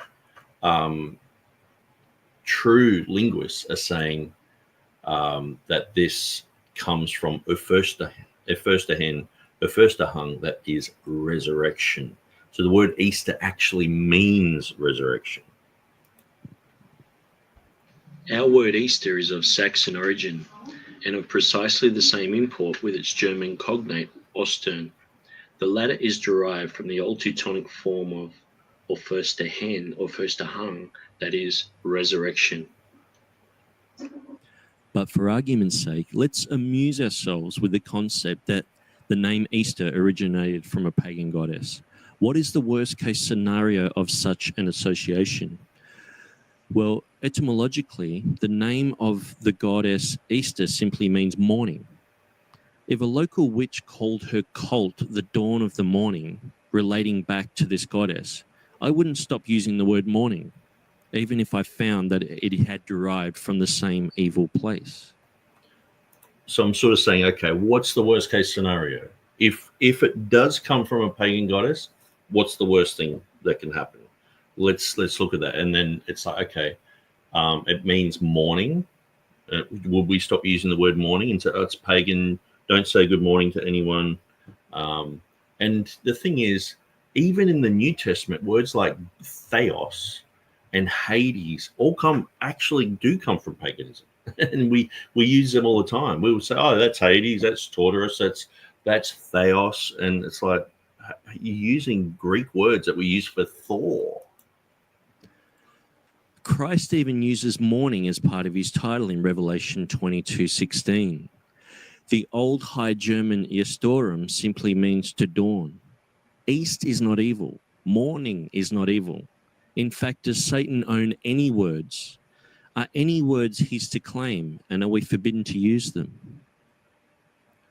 What if perhaps the early English Christians took the entire idea of Easter to slap the pagan goddess in the face and proclaim that Jesus is the only resurrection, as a testimony of the Anglo-Saxon Christians' rejection of this goddess? And so I'm just sort of going, hypothetically, what if it was related to this so-called goddess, what if they, just like they did in the Bible, they said, okay, instead of Thor being Theos, Jesus is Theos, Jehovah is Theos, he's Kyrios.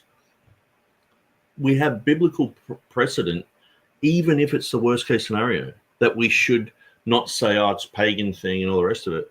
That means we must reject a lot of the New Testament, because we'd have to get rid of all the theos words. We have to get rid of Hades. Oh, they're pagan. And you can see where this leads. But this is purely hypothetical, because I go on to say I don't think any of this happened. I don't think Yosta was actually a real pagan goddess. So let's continue. Realistically, many words come from pagan concepts, such as the days of the week. Friday means the day of Fridge, Fridge being the name of a Norse goddess.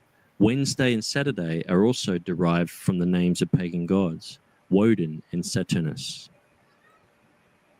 When we evaluate the pagan roots concept, it really comes down to the Hebrew roots and sacred names movements. Books like Pagan Christianity label almost everything as pagan. Well, of course it is.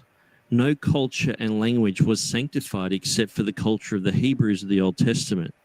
Therefore, everything non-Hebrew is thus by default pagan. So unless we are all planning on becoming Jewish and practicing their customs and language, we use the languages of those around us, as the New Testament writers used the thoroughly pagan Koine Greek with words like theos, which was used to describe Greek gods, or concepts like Hades, which in the New Testament is translated as hell, but in Greek mythology was the god of the underworld. If the writers of sacred scripture under the inspiration of God didn't see any evil conspiracy to borrow such pagan words and to use them for the glory of God, nor should we, how can a translation be done into any culture if we cannot use the common words of that culture? In summary and conclusion, but I personally don't think such a thing happened. England and So notice that I personally don't think such a thing happened. I don't think that there is a link between Easter and Easter, but that they're just both related to the word East. And so let's continue. Germany are large places and traditionally had a rich culture. Just because a word is a homophone does not mean that the meaning is shared. East simply referred to the dawn or sunrise. And we need to recognize that both pagans and Christians wish to use the word East for their respective purposes. Perhaps, as I assume, these two factions may have even been in separate locations in the Germanic-speaking world and merely have the neutral word East as their common bond. Not everything with German Ost or English East is related to a pagan Easter, nor for that matter a Christian Easter. If I did this in the English language to words like Allah and said anything with the al sound is evil, like Alexandria, alien, alchemy, I would be laughed at by linguists.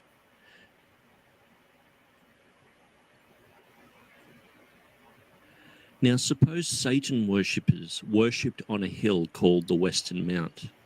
Just because the term West is in the name of the mount doesn't mean that it is related to Westminster, and it is etymologically absurd to think so. Osterberg, in German, simply means eastern city, from Oster, eastern, and Berg, city or town. Places like Westminster and Southampton are simply names relating to a particular direction. I suppose soon people will use these phony phonetic comparisons to rationale that Australia is Australia, the wicked nation of sex and eggs. We wouldn't naturally assume that George Bush has etymological links to the burning bush. We don't think that euthanasia is euthanasia, or that example is a type of egg sample. In this video, we have toyed with the idea that the pagan goddess was genuinely a deity and that beads concept was true. Now, even if this was the case, the worst thing that could result from this is that Easter and Easter are related to East. But let us also consider these facts about Bede's account. Bede's account is the only historical document claiming the existence of a goddess, Easter. So every single claim of Easter, even existing, falls back upon Bede's writing. So while in the first two articles and the first video, The concept of Ishtar and Astarte being related to Easter was dismissed. But further still, the concept that Yosta even existed is very flimsy indeed. It all hinges upon Bede. The Encyclopaedia Britannica states concerning Bede's claims, this view presumes that Christians appropriated pagan names and holidays for their highest festivals. Given the determination with which Christians combated all forms of paganism, this appears a rather dubious presumption. Professor Ronald Hutton, in his book The Stations of the Sun in 1996, draws doubt on Bede's account and states the following. It falls into a category of interpretations which... You can hear the mosque in the background because I did this video in Pakistan. Bede admitted to be his own rather than generally agreed or proven fact. There is no equivalent goddess in the Norse Eddas or ancient Germanic paganism. The Anglo-Saxon Jostamoneth simply meant month of opening or the month of beginnings, and concludes that there is no evidence for a pre-Christian festival in the British Isles in March or April. There are further reasons to doubt Bede's account. While days are often named after pagan gods, months generally are not. And one of the Frankish king Charlemagne's reforms was to rename the months, and April was renamed Ostermoneth. He was the scourge of Germanic paganism, and most certainly would not have named a month after a pagan goddess. Note, April was already known by the Anglo-Saxon version of this name, since Bede, some 50 years before Charlemagne, referred to April as Jostamoneth. As such, we have this from a Lutheran question and answer website. In the Frankish Church, the name of the festival of the resurrection included the Latin word alba, white. When this was translated into German, alba was mistaken for a Latin word for sunrise, which also was alba. For this reason, alba was translated with the old German word for sunrise, which has come to us in the form Easter, German Ostern. In many languages, the word for east means rising. It appears that the festival of the resurrection already has the name rising, since this seems to be the original meaning of Easter. The fact is, in English, Easter meant the Jewish Passover, and also the Christian celebration of the resurrection, and a supposed goddess. April was the month of spring, when the sun began to shine after a long winter and the spring equinox occurred. So the Jews of England, the Christians of England, and supposedly the pagans of England all gladly use this word. But now we must conclude that it's somehow owned by Satan. The online etymological dictionary says Old English east, east, easterly, eastward, from Proto-Germanic ustu, ustra, east toward the sunrise. Old Frisian est, east, aster, eastward. Dutch Oost, Old Saxon Ost, Old High German Osten, German Ust, Old Norse Ustra, from the east, from Proto-Indo-European Us, to shine, especially dawn. Sanskrit Ushes, dawn. Greek Urion, morning. Old English Irish, Usha, Lithuanian Usara, dawn. Latin aurora, dawn. Osta, south, literally to shine. The east is the direction in which the dawn breaks.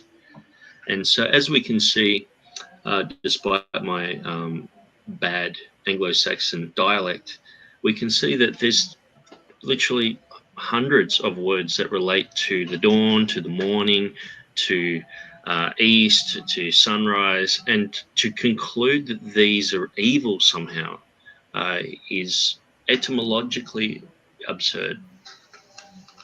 So shall we reject Easter?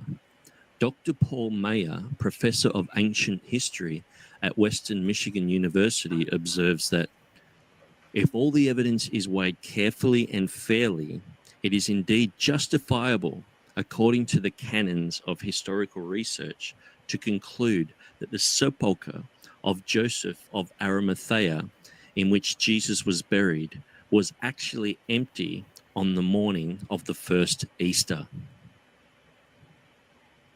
Nowadays, there's a lot of good information concerning Easter on the internet. If you want to read my articles or look at my videos, you can go to easterau.com. There's a fantastic website called nkjvtoday.com, which has a good article on Easter. It has many good articles. Will Kinney, he's done fantastic work in defending the King James.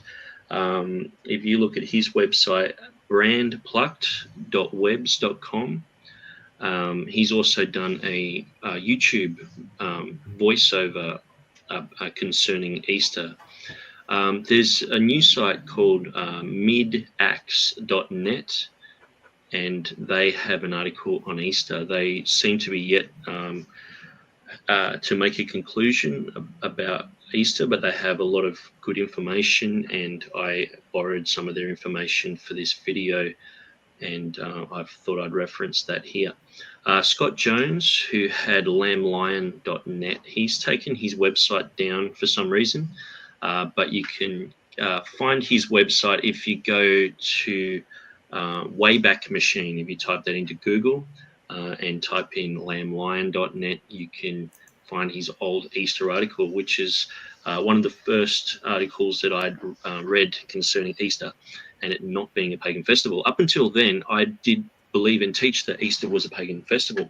One of my previous pastors during Easter, he said, does anyone here in church know what Easter means? And I put my hand up boldly and said, Easter is a pagan festival. And so that was probably about almost 15 years ago now. And it wasn't long after that that I started to study this issue. And what I found was people like Will Kinney and Scott Jones had already discovered that Easter was not pagan. And this helped me a lot, and this gave me a lot of insight and a lot of understanding into the accuracy of the King James, because I used to actually tell people that the King James is accurate, except for in this place where it uses the pagan word Easter. It should be translated as Passover. And so since then, I've gone through many different definitions that have doubt placed upon them by modern textual critics, and I've found that every time it just comes down to my own ignorance of the King James. The King James is a perfect translation. It is a perfect translation of the Greek, Aramaic, and Hebrew, and I thoroughly believe that the King James is accurate in every word. Some of the words might have gone out of date, they might have become archaic, but we can trust that the King James is accurate. When we look at Easter, when we look at these studies that I've done, they show us that there's a wealth of information that we need to know, and people need to be teaching this sort of stuff in churches. They need to be teaching this sort of stuff in Bible colleges, but instead people are learning marketing, and they're learning church growth, and they're looking at Rick Warren's books and purpose-driven life and all this stuff. They need to be learning history. They need to be learning linguistics. They need to be learning how to read English. And a lot of people just simply don't know the basics of English, and so they come up with these foolish concepts, these pagan roots concepts. And so I hope you've enjoyed this movie. I intend to do one soon on the word church and why we should use the church in our common language and also in our Bible versions. And there's a few other words I want to look at too, like the word unicorn and Jehovah and a few other ones. Some of you guys would be very familiar with these things, but to a lot of other people, this is news to them.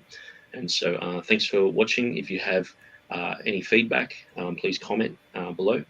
And if you want to help edit my website, I run a website called TextusReceptus.com.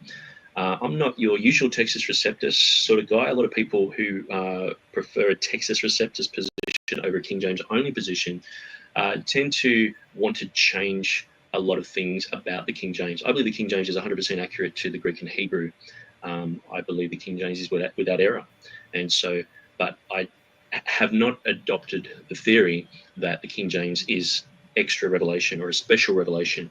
For English people, yes, because we speak English, but for everyone else, they need translations into their own language from the Greek, from the Hebrew, from the Aramaic. Now, the King James guys did a fantastic job, and I don't believe it can be bettered in a sense where what they've done is perfect. Now, I believe that the Bible can be updated. That there's no sin in that. And so on the Textus Receptus website, I've been involved in a project there for many years where we've been trying to update the archaic language of the King James without losing any doctrinal significance of an update. And so feel free to go through my website. I have a lot of information about Easter there. I have a lot of information about Bible versions. Some of the information in the early days I was copying from Wikipedia just to get search engine optimization. But now I'm going back through going, man, I've got a lot of Bart Ehrman rubbish on there. I've got a lot of Dan Wallace rubbish on there, James White stuff. I want to make it so it is the premier website for King James material, for Textus Receptus material, for the received text. I believe that Dean John Burgon, what he said, that the received text will have a revival once again. I believe this website is part of that. I want to see the word of God go forward in many languages. At the moment, I'm living in Pakistan, and we're working on an Urdu translation. I was very saddened when I came to Pakistan and started looking up some of the scriptures and learning Urdu, that the vast majority of places where modern versions take out scriptures are also missing in the Urdu translation. We've just finished a Khmer translation from the Textus Receptus, and so we have done a New Testament, and we've also done one from the Masoretic text, Old Testament. And so we are looking at publishing these, but we need sponsors. And so if anyone wants to help us, basically what we want to do is we want to just translate accurate Bibles. And like the William Carey Bible Society, we have a standard where, look, to do a version like Tyndale did is a good start. But ultimately, we want to have committees who are filled with competent men who know the language very. So obviously, I'm drifting off into a whole bunch of other rabbit trails, but I'll let this just continue for. It only goes for like another 3 minutes of me talking. I'll let it continue and finish, and then we're going to look at another video. Very well, but we have to have starter versions, and so many times there are versions out there that are okay, and they just need some of the deleted parts of the Bible put back in. Sometimes this is impossible and it has to be redone again. But if you want to help us in any way, or if you want to get involved, we need translators. Unfortunately, we don't have money to give you, but if you want to work on a language, if you want to work on, we need a Japanese Bible. We did start a Japanese Bible, but it seems to have gone by the wayside. We want to translate Bibles into every known language, and we want to put all this information onto our website. We want to link everything to the Hebrew, the Aramaic, to the Greek, all to Strong's reference numbers. And so we've got a lot of work to do. And so if you want to get involved, you can contact me. My name is Nick Sayers, and my email address is ausclix@gmail.com. That's AUSCLIX @gmail.com. You can contact me on Facebook, add me. My name is Nick Sayers, and at the moment I'm in Pakistan, but usually I'm in Australia. And so it should come up either I'm in Pakistan or Australia. You can search for either one of them in Facebook. But yeah, we want to do translations into every language. What we've found is the Bible Society, the British and Foreign Bible Society, it started off well. The Trinitarian Bible Society is fantastic, but we want to see an acceleration of this work. When we look at, say, the Trinitarian Bible Society, they're not doing a translation into Urdu. There's millions of speakers of Urdu. In Pakistan, there's 200 million people here. They need an accurate Bible, and there's just no one really interested in doing this. And so we either want to do this ourselves, or we want to put into our website something that's already been done that's accurate, or we want to spark interest in this. And so if you want to get involved, contact me. Just jump on my website, tr.org.au, and you'll be able to find information there of how you can contact me. If you want to donate to us, all money donated will go directly to translators or to people working on the website. At the moment, we have 4 people working full-time on the website. And so just putting in information, putting in data, and also doing translation work. And so thanks for listening today. And if there's any other ideas that you want me to do a video on, any other words, particularly dealing with the issue of Bible versions, textual criticism, contact me and I'll see what I can do. Okay, thanks guys. Okay, so that's the end of part 2. So I'm going to show one more video, and I'm not sure if I'll show all of it. I might sort of skip through a few bits, but we actually yeah, so that was done while I was living in Pakistan. I think I did that in 2015, and so that was before I did any work in Revelation 16:5.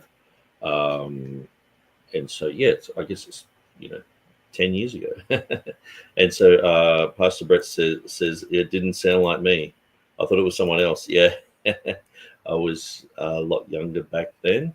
And you can hear the mosque in the background. It's interesting. So Boulder's Line says he'll be rewatching that. Now, we'll go back through some of these comments. So I noticed that Brett was saying a few contrary things, and we'll chat about that. But I think that this video here, now I'm going to throw this up. Now, you've got to understand that since 2005, I'm like, Easter's not pagan, okay? Then I'm getting backlash from atheists, backlash from James White, backlash from King James only people, everyone. But then if you actually type in, like if I typed in Wes Huff Easter, yeah, all these guys have come along and saying, yeah, Easter's not pagan. And I'm like, back in December, I'm like, you guys are stealing this information from me. You know what I mean? Because I sort of felt like I was pioneering this for years and years, and everyone was against me. Then all of a sudden, it's like, oh no, it's not pagan. And I'm like, well, okay, you're going to debate James White on this because he thinks it is pagan. made a video about why modern Christmas celebrations you might have heard are super common, and memes and articles online abound with the point that the supposed connections to Babylonian and Assyrian goddesses like Ishtar or the Anglo-Saxon Ostara is the culprits. The problem is, however, that these claims lack true credibility and substance.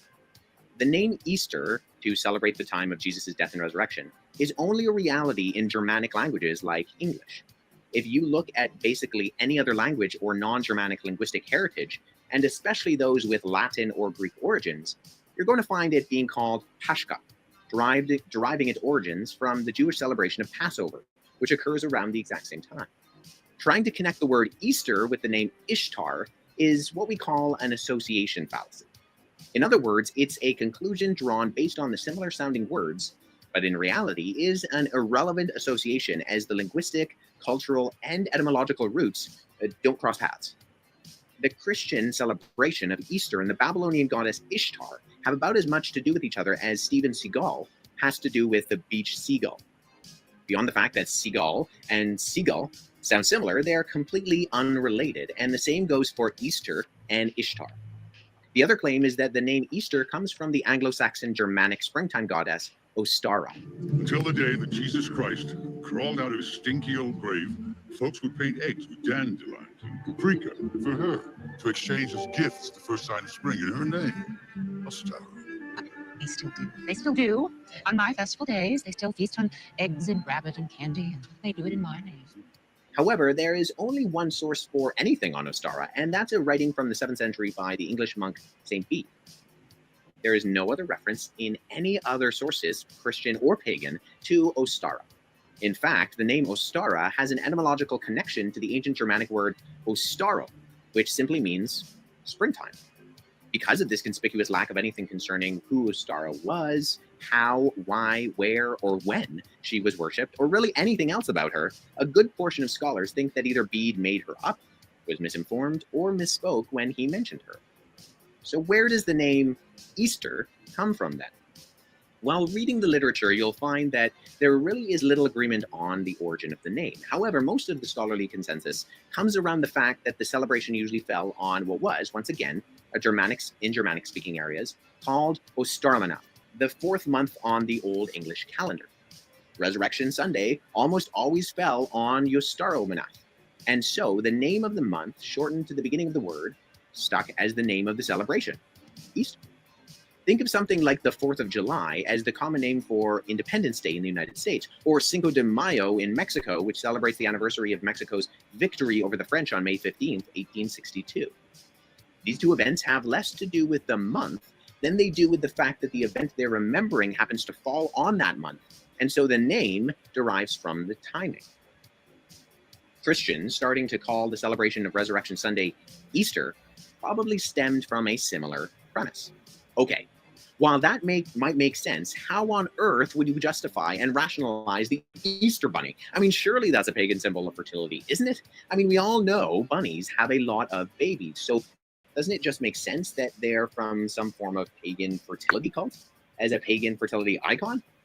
Well, in reality, the first instance of an official Easter bunny happened in 1572, which is nearly 500 years after paganism had really any foothold in Europe.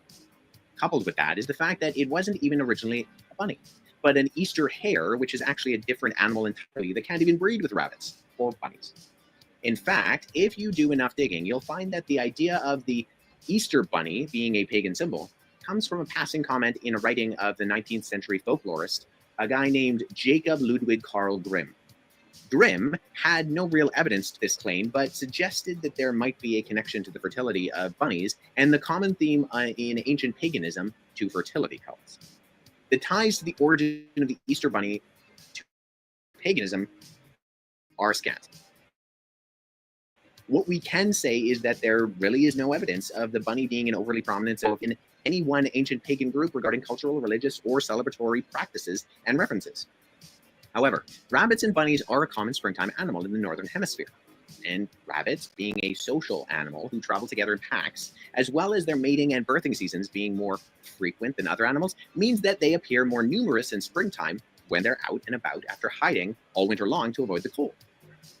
You see them more often during the beginning of the spring when Easter happens to take place, and therefore their association with the religious festival can really only be tangibly tied to the 16th century Germans connecting these animals with Ostermonath, which eventually was referred to as Easter, as both the religious event and the animal were associated with the springtime. Easter eggs also have a very shaky direct link to paganism. You can certainly find eggs of various sorts being tied to pagan cultic rituals, but only as much as other were likely with pagan rituals.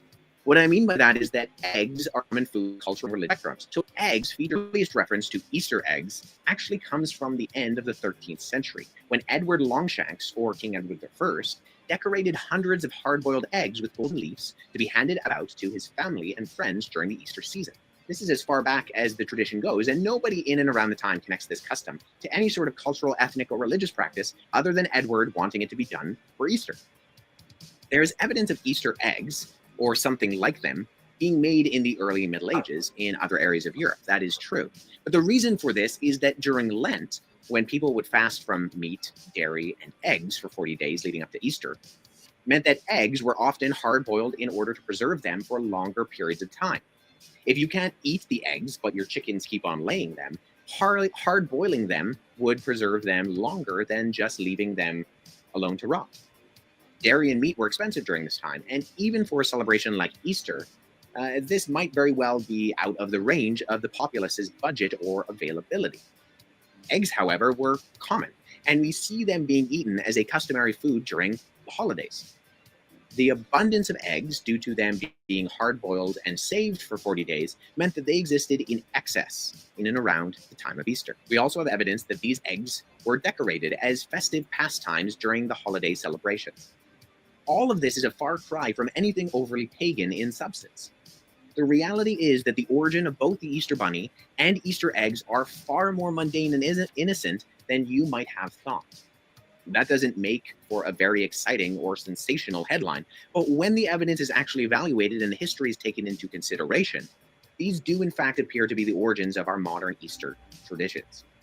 Now, don't get me wrong, I think what should be highlighted around Easter And the season should 100% be concentrated on the resurrection of Christ. That is the purpose, the meaning, and the intention and reason for Easter to begin with. My point in making this video, or my one on Christmas, is not to defend non-religious traditions that may actually distract from the focus of what they celebrate to begin with.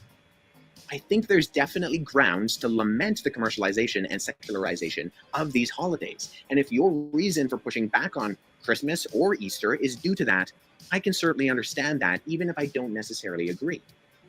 My objective here is, however, to point out the silliness of making more about these modern traditions negatively than the hard evidence actually bears out. If you're not celebrating Easter because you think it's been hijacked by pagan imagery and idolatry, such as bunnies and eggs, then I would just encourage you to maybe rethink that stance based on the actual evidence of where they come from. There are all sorts of ways you can still incorporate these traditions that focus on the true meaning of Easter and the resurrection of our Lord and Savior, Jesus Christ. Next to Christmas, Easter is arguably the most important thing to celebrate as Christians. And even despite the modern secularization of many components, we Christians should be taking advantage every chance we get to remind people of why Good Friday and Resurrection Sunday are so important. And if you want to learn more about these types of topics related to the Bible, biblical history, apologetics, then check out the rest of the videos and content on my channel. And don't forget to subscribe so you're made aware of all the new content.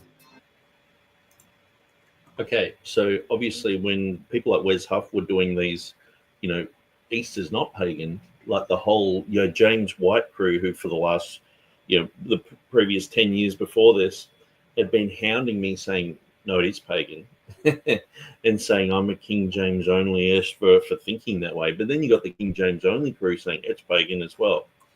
Let's look at what Mark Ward says. So Mark Ward has basically jumped on board with it's not pagan as well.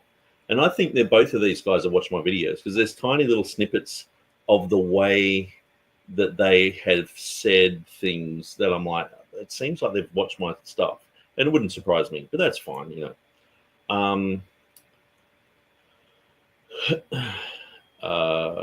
Okay, so is Easter a pagan holiday? We're not sure that Easter is a pagan word, so he's saying,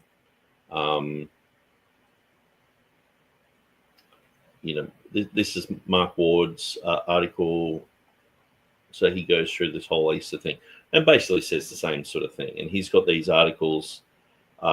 Is the word Easter in the Bible? See, even his word Easter in the Bible, like I critiqued that when it first came out. It's so weird because in his article, this shows you the lack of scholarship. I mean, this is in 2016. So I think at the time I did it. It has Easter and it has a dot there. And he says there's no corresponding word to Easter.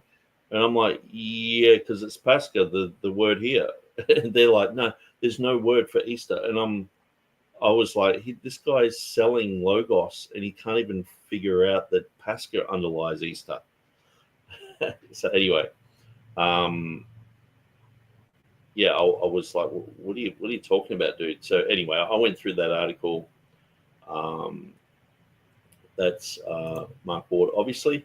So let's get into this video. So this is a video by an atheist group. Now, when these atheists started talking about Easter's not a pagan thing, I was like, man, we're really getting through to some people, So anyway, let's have a look at what these atheists say.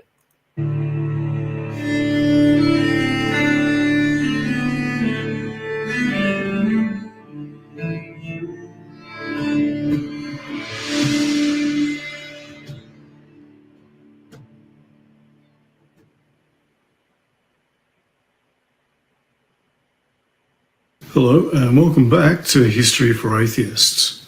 Perhaps you've heard this story. Once upon a time,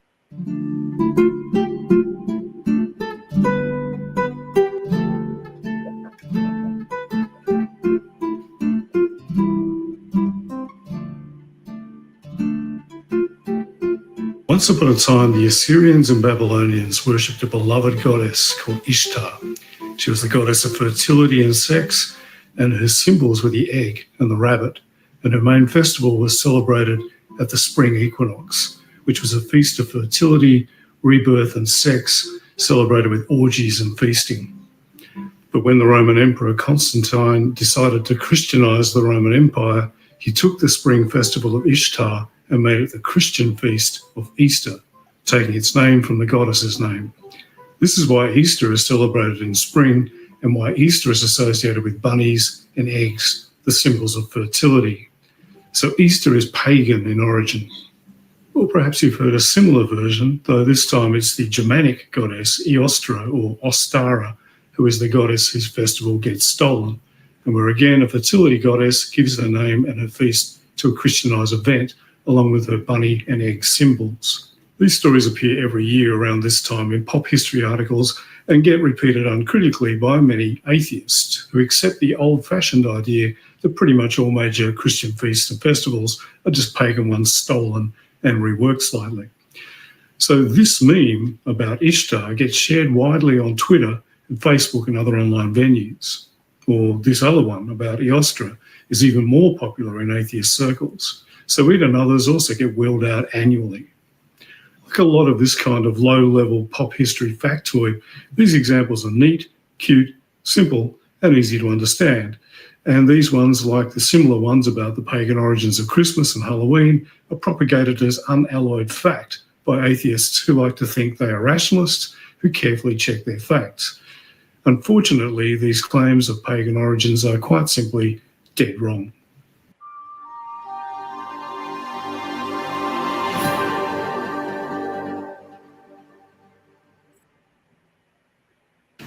Easter is, of course, the Christian feast that commemorates the death of Jesus on Good Friday and then celebrates the claim that he rose from the dead on Easter Sunday. So what it celebrates is pretty clearly completely Christian. But why does it fall when it does? And does this really have anything to do with earlier pagan festivals that were appropriated? The death and resurrection of Jesus are central claims of Christianity, and so it seems they were being commemorated from very early on. Our earliest evidence of Easter celebrations dates to the mid-2nd century in the form of an Easter sermon by Melito of Sardis, and it's likely this reflects much earlier practices. But the issue of when Easter should be celebrated was a complex one in the earliest centuries of Christianity. The three synoptic Gospels, Mark, Matthew, and Luke, depict Jesus dying on a Friday after eating the Passover meal the night before, and then rising on the following Sunday. The Gospel of John complicates things by depicting Jesus dying on Passover preparation day, not Passover itself. That aside, all the Gospels depict Jesus and his followers going to Preparation day was actually the preparation for the Sabbath. So that's where I would disagree with this guy. And also preparation day was usually Friday because that was the preparation for the Sabbath. But when there was a midweek Sabbath, they called that preparation day because they're preparing for the following Sabbath. So some people are like, no, it's only Friday because that word means preparation day in the Greek, and so you're wrong. And it's like, no, there was 2 Sabbaths in a row, and Jesus died on a Thursday. That was the preparation day because the Friday was a Sabbath, the Saturday was the weekly Sabbath, and then Jesus rose again on the 3rd day. It's 3 days and 3 nights. It's how the math works. If it's Wednesday, it's 4 nights. It doesn't make any sense. Jerusalem for Passover, and his death and resurrection happening around that festival. So the earliest Christian celebrations of Easter stuck to the Jewish calendar and had it coincide with Passover. But this posed a problem. The Gospels also emphasised that Jesus rose on a Sunday, and Christians have been worshipping on Sunday since at least the late 1st century as a result. So many Christians wanted to celebrate the resurrection of Jesus on a Sunday as well. The problem was that the Jewish calendar is lunisolar, which means Passover falls on different days each year. This meant it only fell on a Sunday once every few years.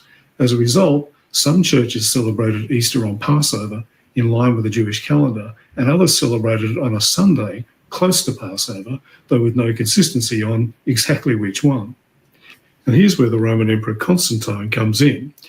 He's the villain in a lot of pseudo-historical claims about the history of Christianity, as I've detailed in my previous video, Constantine and the Bible. But while the claim that he turned Jesus into a god or created the Christian Bible at the Council of Nicaea are both myths, that ecumenical council actually did discuss and rule on the date of Easter.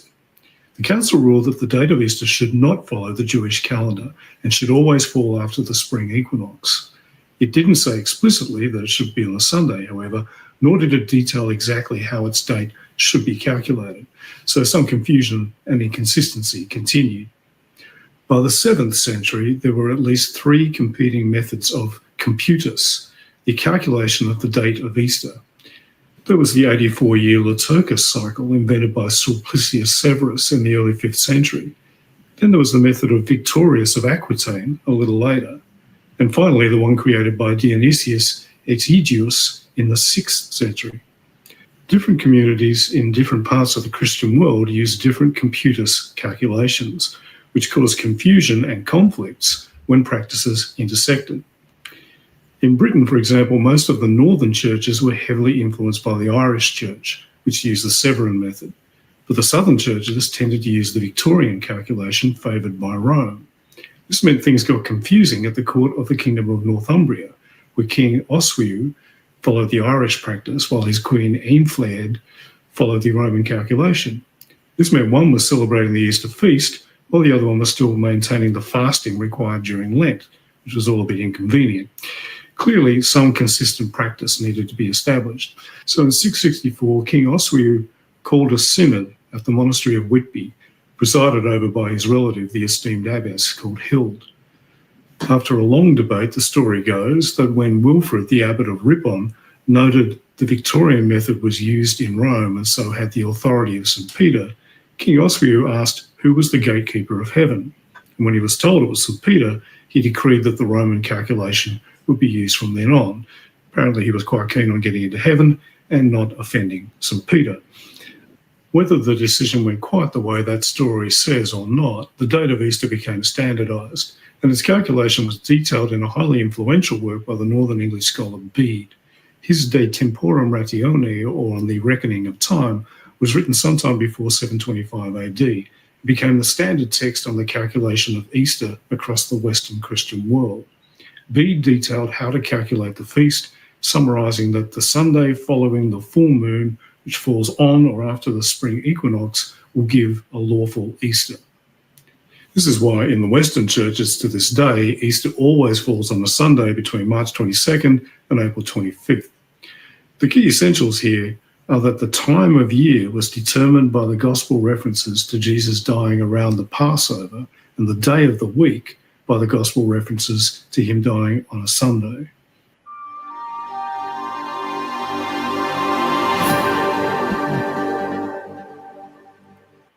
And so we've just gone 8 minutes. I'm going to show this all the way through.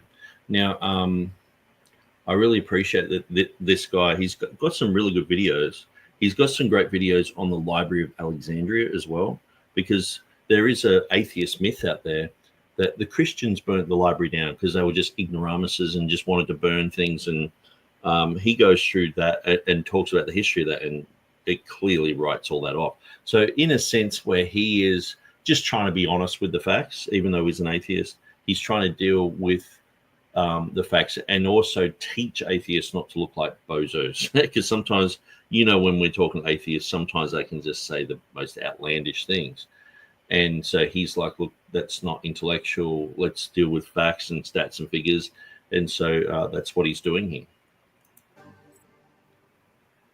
It should be clear by now that there's something missing from everything I've just said. Any references to pagan goddesses, pagan festivals, or anything pagan at all.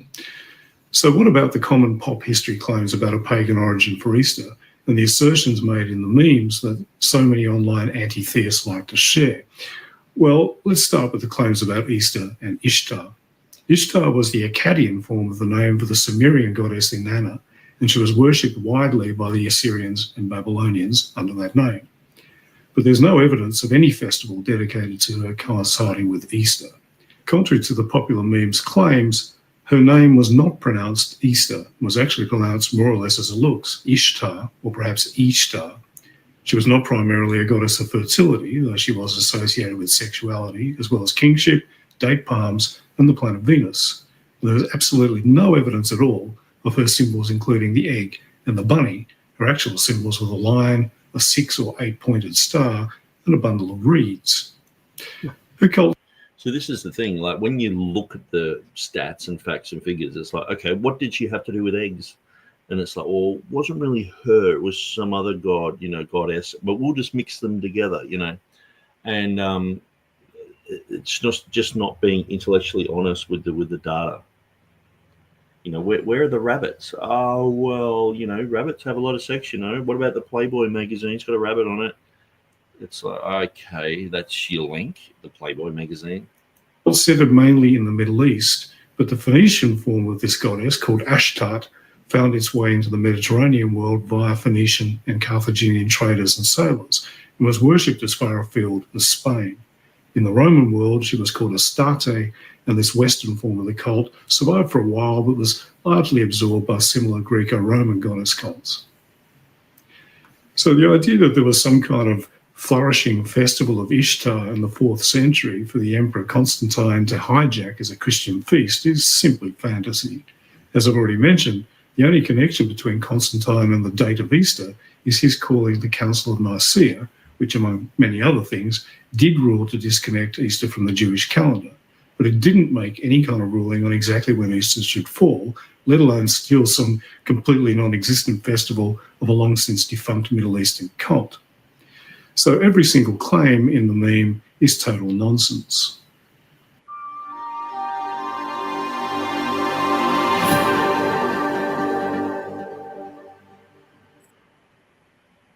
So what about the other version of this claim, that the feast was originally that of the Germanic goddess Eostra? Again, it's regularly claimed that Christians stole the festival of the fertility goddess Eostra, whose symbols were the rabbit and the egg.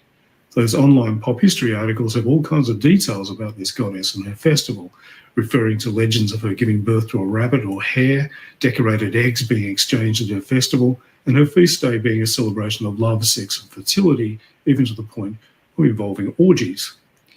The only problem with all this is that everything we know about Eostra comes from one single brief passage in one medieval text, and it contains none of the details I just mentioned. This brief mention is found in a work I referred to earlier. And so this is the thing. People have just said, well, it's a pagan thing. And so then they've created like this goddess, got pictures of her with rabbits, with eggs, and it's like none of that's historical. It's just all fabricated. Bede's early 8th century work, De Temporum Ratione, on the reckoning of time. This is the work that popularised the standard computers for determining the date of Easter. But Bede's book was about the measurement of time generally and discusses units of time, calendars, and historical chronology. It was considered such a useful work that it was widely copied throughout the Middle Ages, and as a result was substantially responsible for making the BC AD dating system widespread across Europe. In De Temporum, Bede details various calendar schemes and catalogues the traditional months of the Anglo-Saxon year, giving names and a brief description of each month.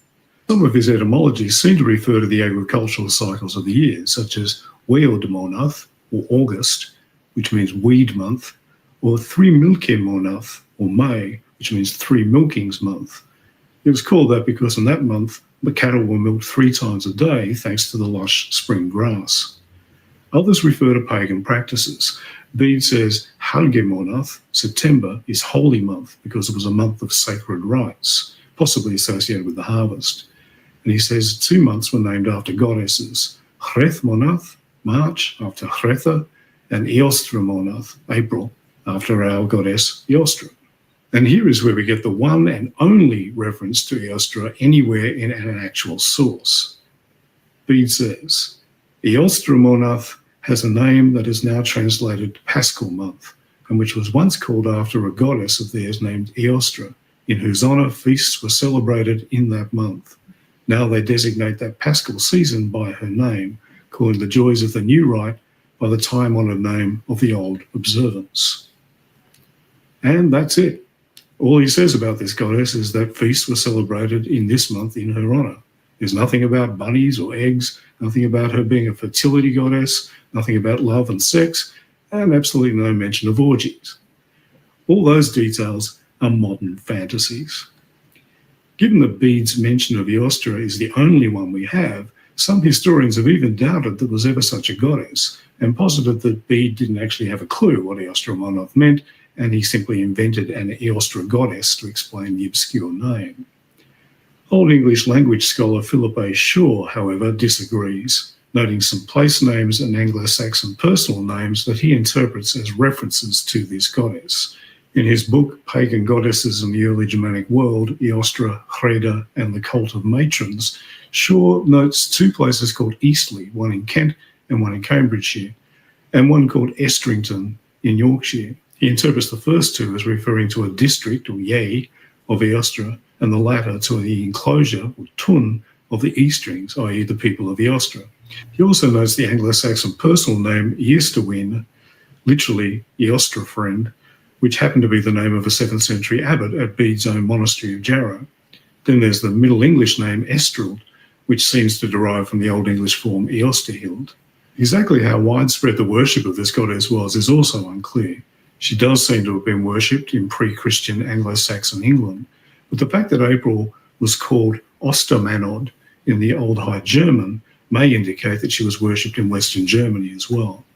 What is clear, however, is that the celebration of Easter and its date have nothing to do with Eostra. That's because both were established centuries before Christianity came into contact with the Anglo-Saxons. This means the only even slightly pagan thing about Easter is its English name. The goddess gave her name to the month, and then the month gave its English name to the already established Christian festival. This is the only connection with anything pagan. Apart from English... And so this is the thing. If English never existed, would Easter be pagan?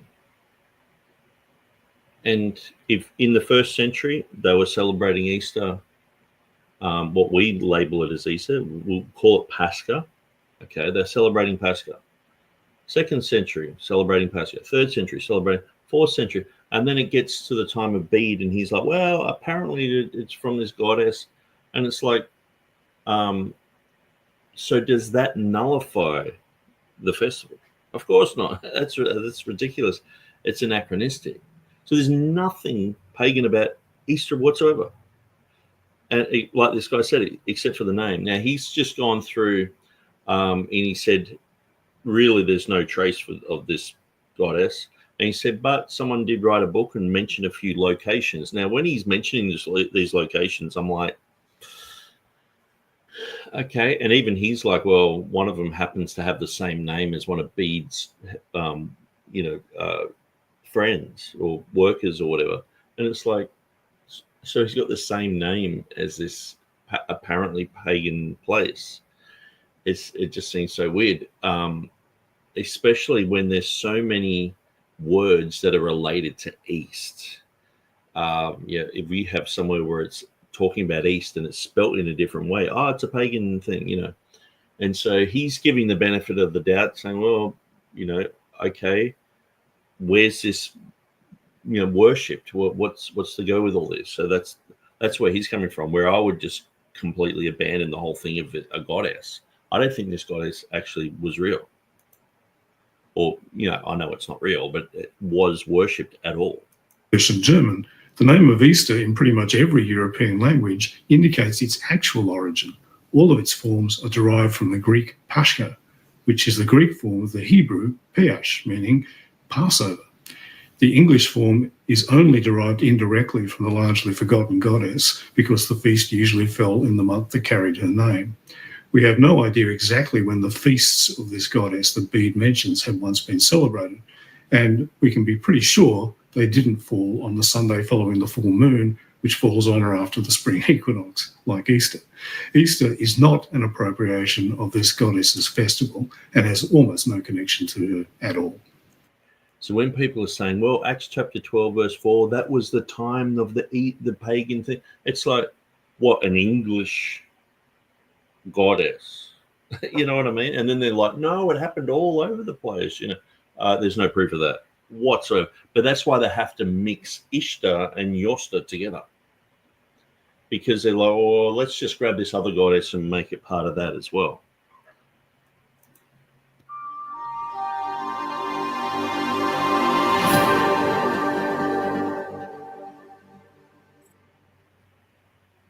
So what about the pagan remnants that are Easter eggs and the Easter bunny?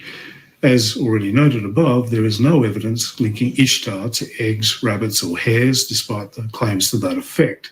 And we have nothing connecting Eostra to eggs or bunnies. The single mention of her by Bede tells us almost nothing about her other than her name. Given that no eggs or rabbits appear in any of the Easter narratives in the Gospels, most people just assume they must have some kind of pagan origin. After all, the usual Christian explanation that eggs symbolise the birth of Christ and his resurrection sounded dubious to me even as a kid. But it does seem that the tradition of decorating and eating eggs at Easter has a medieval Christian origin after all. Christianity has long instituted days of fasting in association with various festivals and celebrations in its liturgical calendar. And the earliest evidence we have of a 40-day fast before Easter comes from the festal letter of Athanasius from 330 AD. What a fast meant varied, but it usually involved abstaining from meat and often also required avoiding all animal food products, including cheese, butter, and eggs. The 5th century historian Socrates Scholasticus noted at least some people abstained from eating eggs on fast days, and the Council of Trullo in 692 AD recommended that people do so. It seems good, therefore, that the whole Church of God, which is in all the world, should follow one rule and keep the fast perfectly. And as they abstain from everything which is killed, so also should they from eggs and cheese, which are the fruit and produce of those animals from which we abstain. By the Middle Ages, abstaining from eggs on fast days and in Lent had become the standard practice in Western Europe. Thomas Aquinas in the 13th century made this requirement very clear. Eggs and milk foods are forbidden to those who fast, for as much as they originate from animals, they provide us with flesh. Again, the Lenten fast is the most solemn of all, both because it is kept in imitation of Christ and because it disposes us to celebrate devoutly the mysteries of our redemption. For this reason, the eating of flesh, meat, is forbidden in every fast, while the Lenten fast lays a general prohibition even on eggs and milk. So this prohibition gave rise to 2 European customs maintained to this day: eating pancakes and pastries on Shrove Tuesday before the Lent fast began, and eating eggs on Easter Sunday when it ended. Using up what eggs, milk and butter people had before the fast made sense, rather than letting this perishable food go to waste. And since hens would have been paying no attention to any Christian fast and still laying through Lent, there would have been plenty of eggs on hand to eat on Easter Sunday morning. In fact, eggs gathered the week ahead of Easter could have been stored or hard-boiled in preparation for Easter Sunday, and they would have been quite a treat to peasants who had just endured over a month on a diet of bread, vegetables and some fish. We have the first references to these eggs being decorated in the 13th century, but that practice may have started in the Middle East much earlier. What we don't have is any reference to any pagan spring festival or customs involving eggs. The most logical source of Easter eggs, therefore, is the Christian practice of a Lenten fast in which this readily available staple could not be eaten. So what about the Easter bunny? Surely that must be a pagan symbol of fertility and so ancient in origin as well. Well, again, no.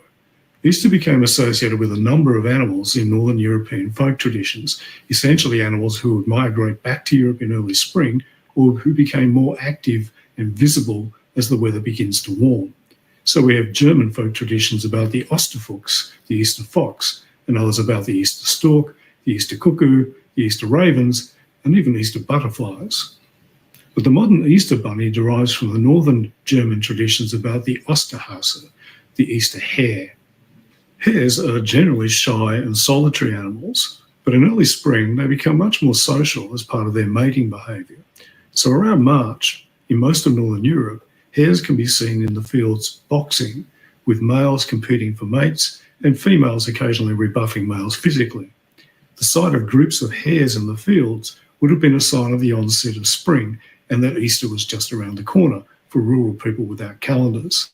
Thus the German and Dutch tradition of the Easter hare, which then came to the US. Since rabbits are cuter, more common and better known in America than hares, the Easter hare became the Easter bunny. This then spread to the rest of the world as a way of selling more chocolate. So again, no paganism.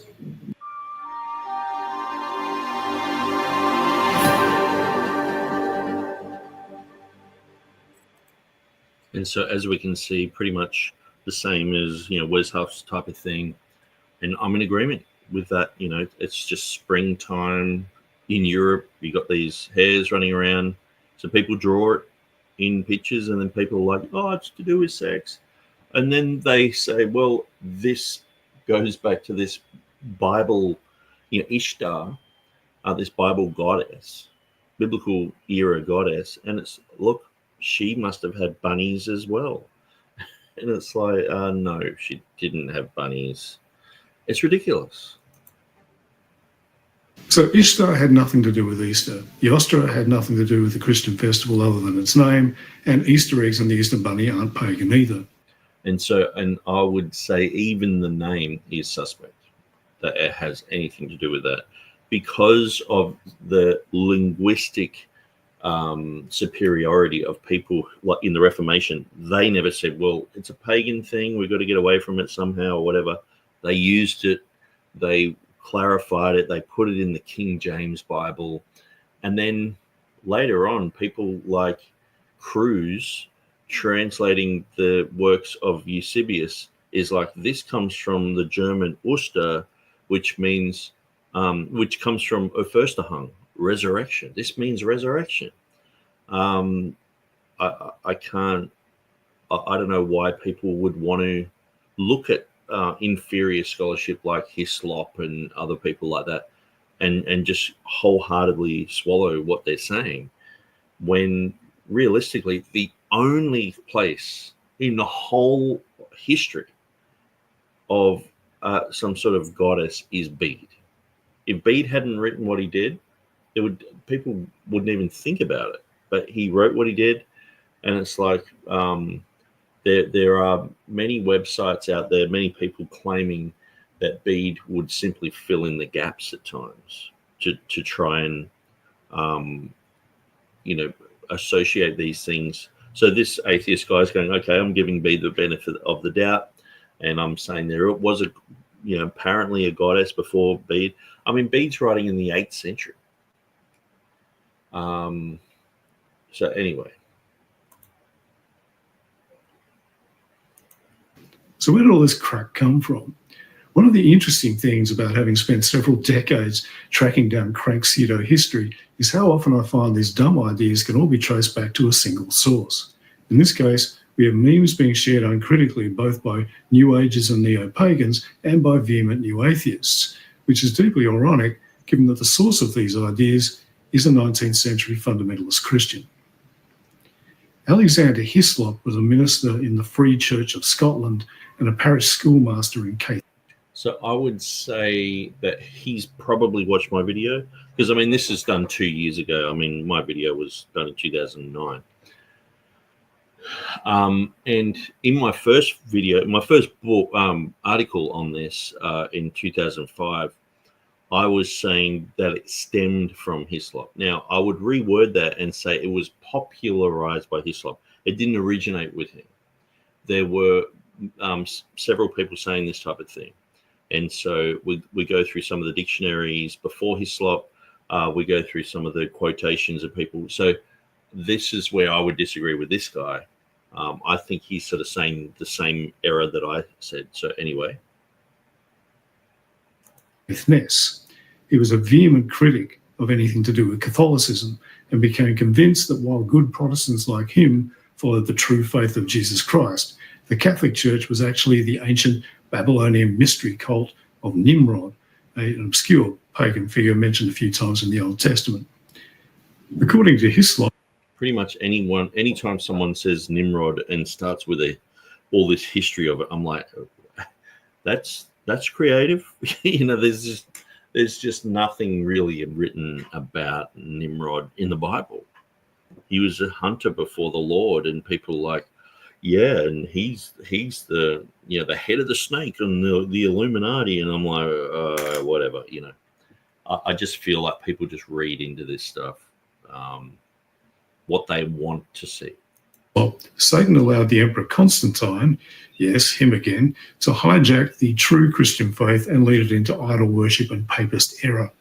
and that it was only by recognising this and throwing off any pre-Reformation vestiges that people could return to true Christianity. Hislop initially published his thesis as a pamphlet in 1853, but then added a large amount of material to it and published it as The Two Babylons. The papal worship proved to be the worship of Nimrod and his wife, which he published in 1858. Hislop's book is a remarkable case study in the level of abject nonsense that can be created out of a stupid initial assumption, a burning desire to find or create evidence to support it, and the motivating energy of good old-fashioned prejudice and bigotry. So Hislop takes sources that have since been shown to be wrong and new information from digs in the Middle East that he simply didn't understand to create a complete fantasy of stunning complexity and total idiocy. So, for example, we're told that the mitres worn by Catholic bishops take their shape from the fish head hats worn by the ancient priests of the pagan god Dagon. But this ignores the fact that Catholic mitres didn't take their current form until at least the 10th century AD, and earlier forms didn't look anything like the bizarre hats in Hislop's rather dubious illustrations of these pagan priests. And where Hislop was unable to come up with actual evidence, he simply makes strings of assertions, like Nimrod was born on December 25th, or Christmas tree balls are Babylonian sun symbols, none of which have the slightest substantiation. But Hislop's book became a bestseller and remains very popular among the lunar elements of fundamentalist Protestantism. The Jehovah's Witnesses still cite Hislop as an august authority in regular articles repeating his claims. The infamous tract publisher Jack T. Chick was a huge fan of Hislop, and several of his crazier evangelical comic books were simply rehashes of Hislop's thesis, such as his 1987 comic Why is Mary Crying? And white supremacist groups of the Christian identity variety also regularly feature Hislop's claims in their material. So Hislop seems to be the ultimate point of origin for the claims that Ishtar and Esdra were the original source. So that's why I would say this guy got the information from my article, because I was saying that in 2005, where I would say, no, Hislop's not the origin. He popularized things. Now, whether he made up other things, like he was saying, yeah, I think Hislop, I wouldn't put it past him to make up a whole bunch of other stuff. But when it comes to the pagan mythology stuff, there were people saying that before Hislop, so that particular thing. Of Easter, thanks to the wickedness of Catholics and, of course, Satan. He devotes a whole section to the pagan origins of Easter in his chapter on the wicked satanic festivals of the Catholic Church. What means the term Easter itself? It is not a Christian name. It bears its Chaldean origin on his very forehead. Easter is nothing else than Astarte, one of the titles of Beltis, the Queen of Heaven, whose name, as found by Layard on the Assyrian monuments, is Ishtar. He goes on to detail a fervid fantasy about Middle Eastern gods being taken to Britain by, of course, the Druids, who he claims worshipped the Babylonian god Baal. Then he makes the following series of acrobatic leaps. If Baal was thus worshipped in Britain, it would not be difficult to believe that his consort Astarte was also worshipped by our ancestors, whose name in Nineveh was Ishtar.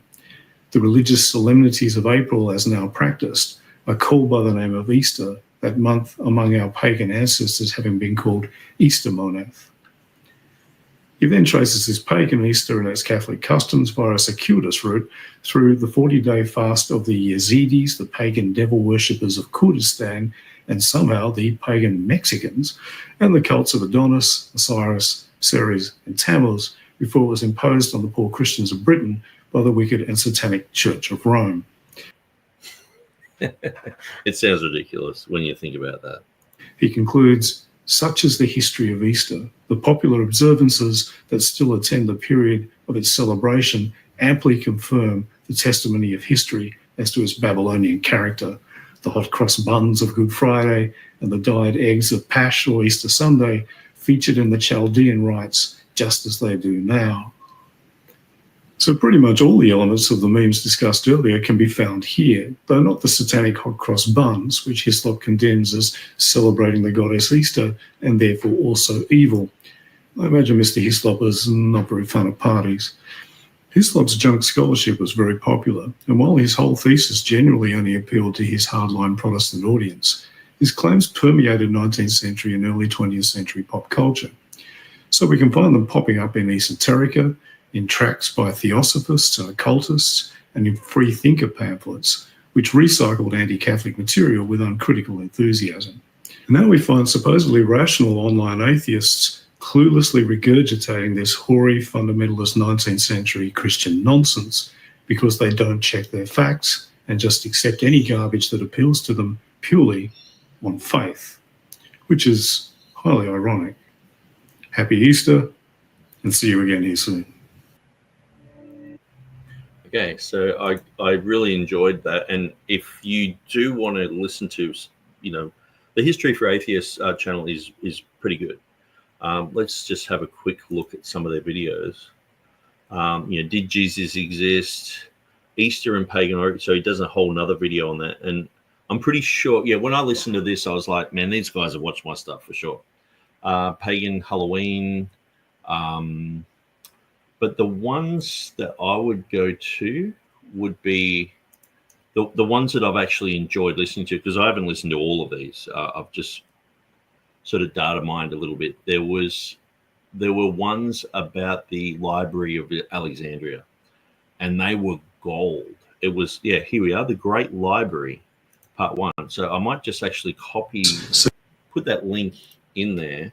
If you listen to these 3 parts, you'll be like, yeah, there's so many myths around the Library of Alexandria.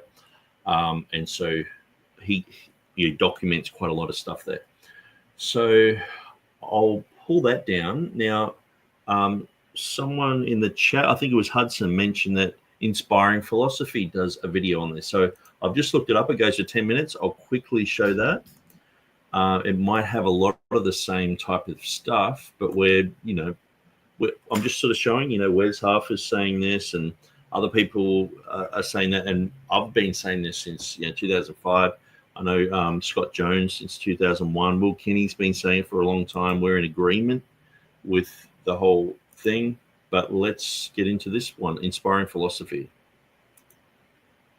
It seems every spring the anti-holiday crowd gets more emotional about bunnies and eggs than about the resurrection of our Savior, claiming they are nothing more than pagan signs of fertility that crept into the Easter celebration. Like with Christmas, the evidence for this is lacking, and the only evidence that is given is it seems like they're pagan fertility symbols, therefore they must be. But that is nothing more than an association fallacy at best, and the truth is much more complex than they make it out to be. The first thing to note is the claim that the word Easter descends from the name of a pagan deity, like Ishtar or Ostara. Well, this is not true. The holiday is only called Easter, or similar names in Germanic languages. Traditionally, it is called Pascha, because it derives from the celebration of Passover, which occurs around the same time. This is the primary name for the holiday in regions that speak Latin or Greek-derived languages. So trying to connect Ishtar, a goddess from the Middle East, is nothing more than an association fallacy, and there's really no evidence of it. The anti-holiday crowd also needs to be careful here. Some skeptics try this very reasoning with the Book of Esther, and say it is nothing more than a Jewish copy of the Babylonian mythology of Ishtar and Marduk. Just because the words sound similar, that doesn't make one a copy of the other, just like how the name Cephas is not derived from Serapis, just because they sound similar. Some claim Easter comes from the name of a Germanic spring goddess, Ostara. However, the only source to ever say the worship of this goddess existed was Saint Bede in the 7th century.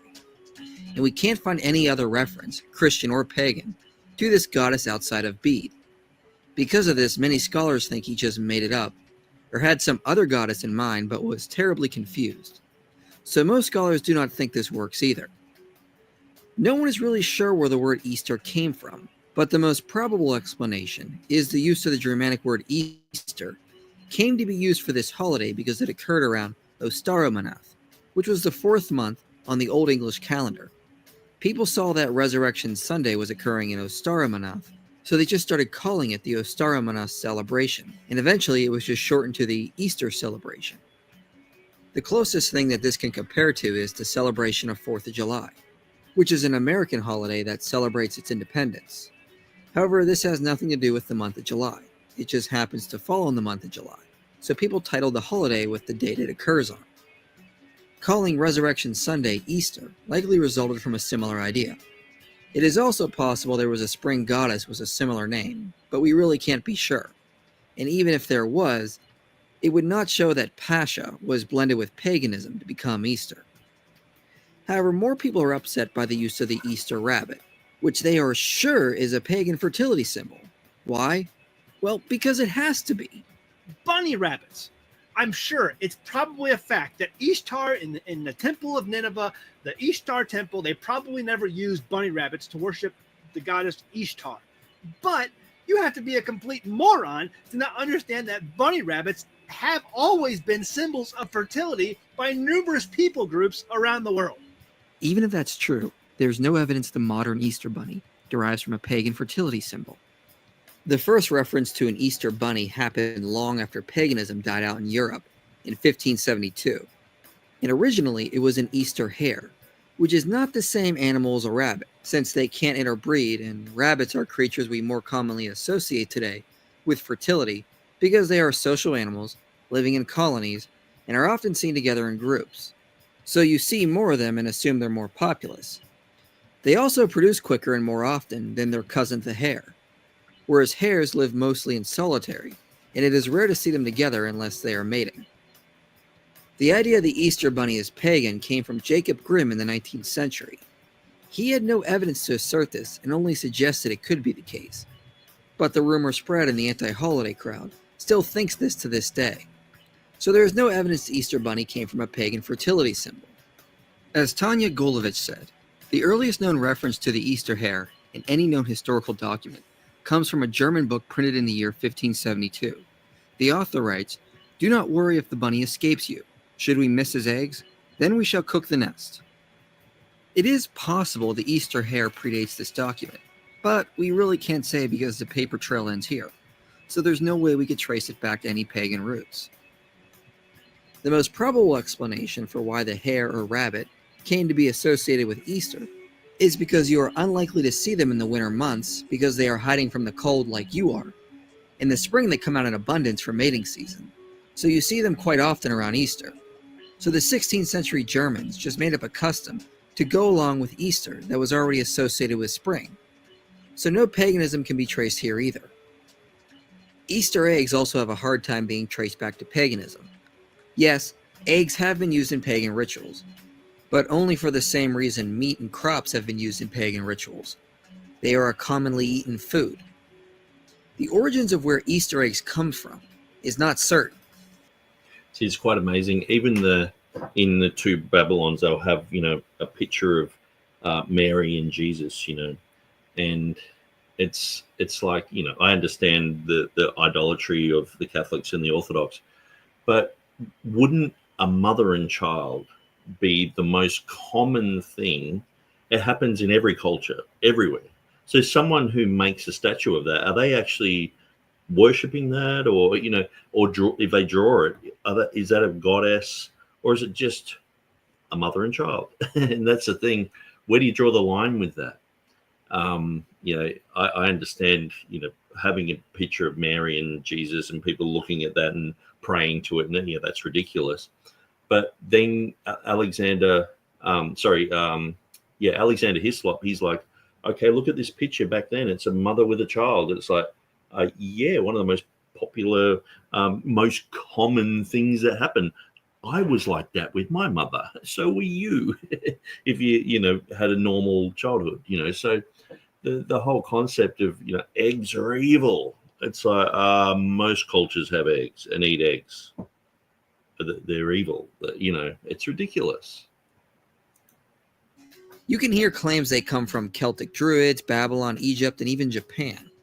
A commonly held belief is they come from Christians in Persia, who used to dye eggs red to symbolize the blood of Christ. But the evidence for that is scarce as well. Tanya Gulovich notes the first actual reference to Easter eggs comes from 1290, when King Edward I had 450 hard-boiled eggs decorated with golden leaves and given to his family members on Easter Sunday. Beyond that, we don't know because the paper trail ends there. but it is unlikely King Edward invented the tradition, since records from around the same time seem to indicate Easter eggs were known about in Poland and Germany as well. The most likely explanation has to do with Lent. During the days of Lent in medieval Europe, people would often refrain from meat, dairy, and eggs for the full 40 days. Towards the end of Lent, peasants would collect the eggs and hard-boil them to preserve them for the end in the Easter celebration. Since dairy and meat were expensive and most often reserved for lords and the rich, most people would enjoy eggs as their holiday treat.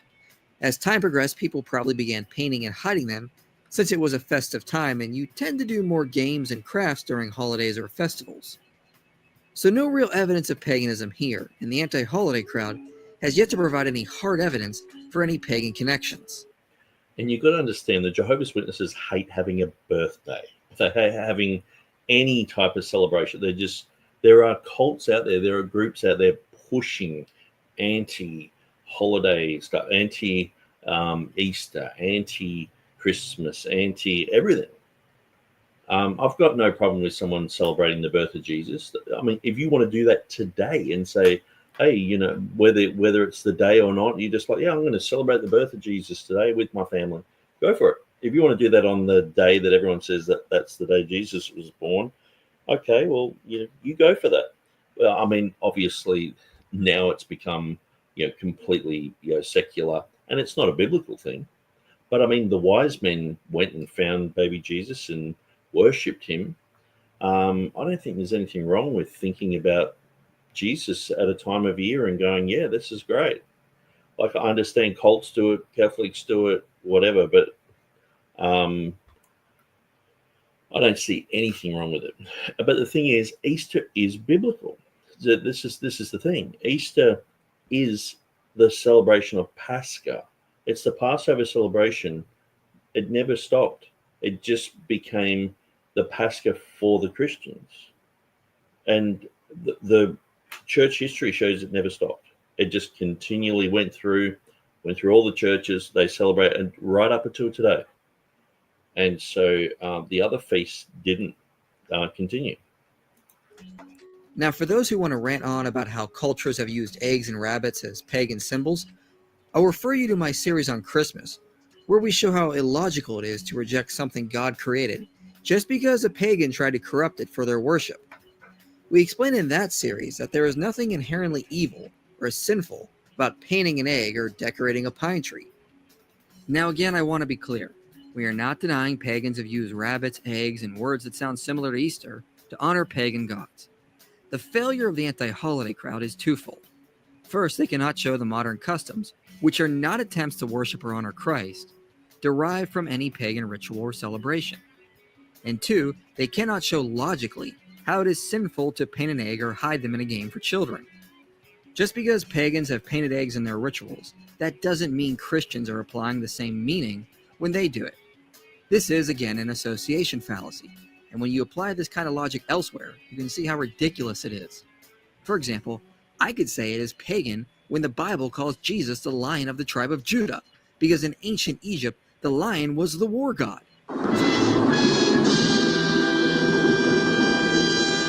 So anytime we compare Jesus to a lion, we are honoring a pagan deity. I mean, I can go outside into nature and see for myself the lion is clearly a symbol of war. Christians most certainly cannot use wine when they partake in the Lord's Supper, because pagans have used wine in ceremonies to honor the pagan deity Dionysus. I mean, you have to be a complete moron not to see wine as a symbol of Dionysus. I could go on and on with examples like this. So even if some archaeological find happens in the future... Well, I disagree with him on the wine. I would say the wine in the Bible, the winos is, and the yayin is mostly unfermented. It's fermented when it says it's fermented. Which proves that Christians took pagan rituals and symbols and turned them into good and safe customs. That would not somehow mean we are honoring pagan deities, since, as we said, God made these things anyway. So there is nothing to worry about, and until the anti-holiday crowd can do more than just fear-mongering from vague associations, we can continue to enjoy our holiday customs, guilt-free. So have a happy Easter and a Resurrection Sunday. Okay, so the last thing I'm going to do is I'm just going to read some stuff. And so what will I do? I'll pull this down and that down and that down. And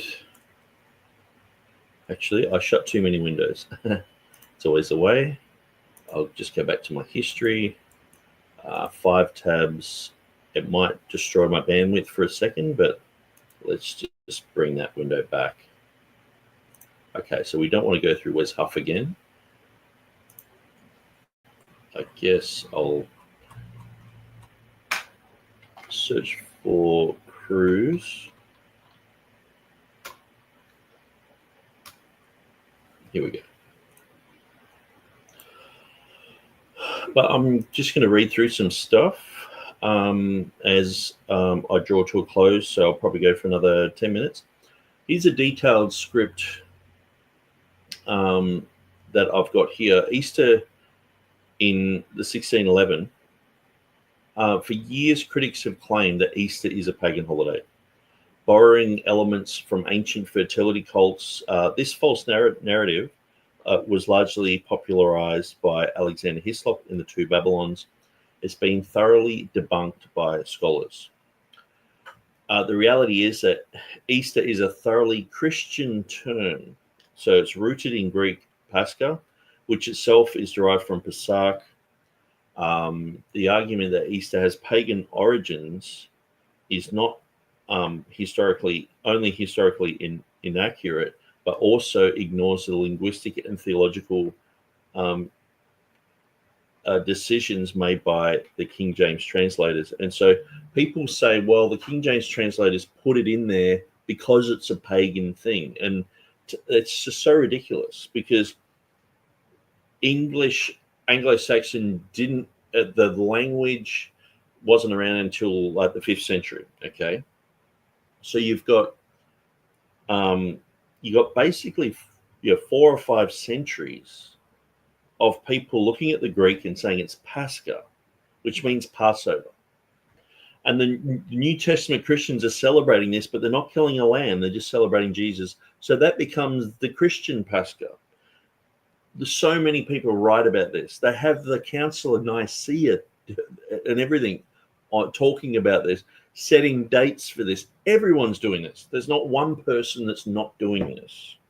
They might argue about the date, but they're not saying don't do it. It's no one mentioned as pagan. It has nothing to do with paganism whatsoever. So then apparently there was some goddess festival that Bede said, oh, well, this name, Yostamoneth, I think there was a pagan goddess there, but it's not around anymore. And that's why this month's called this. Okay. He's the only one who mentions it. And apparently that overrides the previous 4 centuries of Easter, and Easter becomes a pagan thing. How anachronistic is that? It's ridiculous. Then, no one in the Reformation is concerned about this so-called pagan link, right up until people like Alexander Hislop are like, oh, this is Roman Catholicism, and just his stuff is so illiterate that really the most people who are going through this stuff are the Jehovah's Witnesses and the Seventh-day Adventists and other people who have this superstitious Texe Marrs type of thing. Okay. And so, but how on earth can that override even what happened in the Reformation or what happened in the first 4 centuries before any type of English came on the scene? It's ridiculous. But because Hislop said, oh, it's related to Ishtar, it sounds like Ishtar, it must be Ishtar. So George Bush must be the burning bush, I guess. If I say I'm going to stalk you, I'm actually talking about a stalk of a plant. Just a phonetic similarity that it's an association fallacy. It's ridiculous. Linguists just laugh at this. Okay. So the myth of a pagan Easter. So for years, critics have claimed that Easter is a pagan holiday. So I understand if someone says Easter has a pagan etymological link, it's like, okay, I don't think that. I think I can disprove that. But to say Easter is a pagan holiday is like, where are you getting that? Where on earth? Like for the first 4 centuries, no one said this. But Bede was in the 8th century. One guy says it, get rid of Easter. Everyone, all Chrysostom, all the early church writers, Eusebius, everyone. Like you name anyone in the early church, they're all celebrating Easter.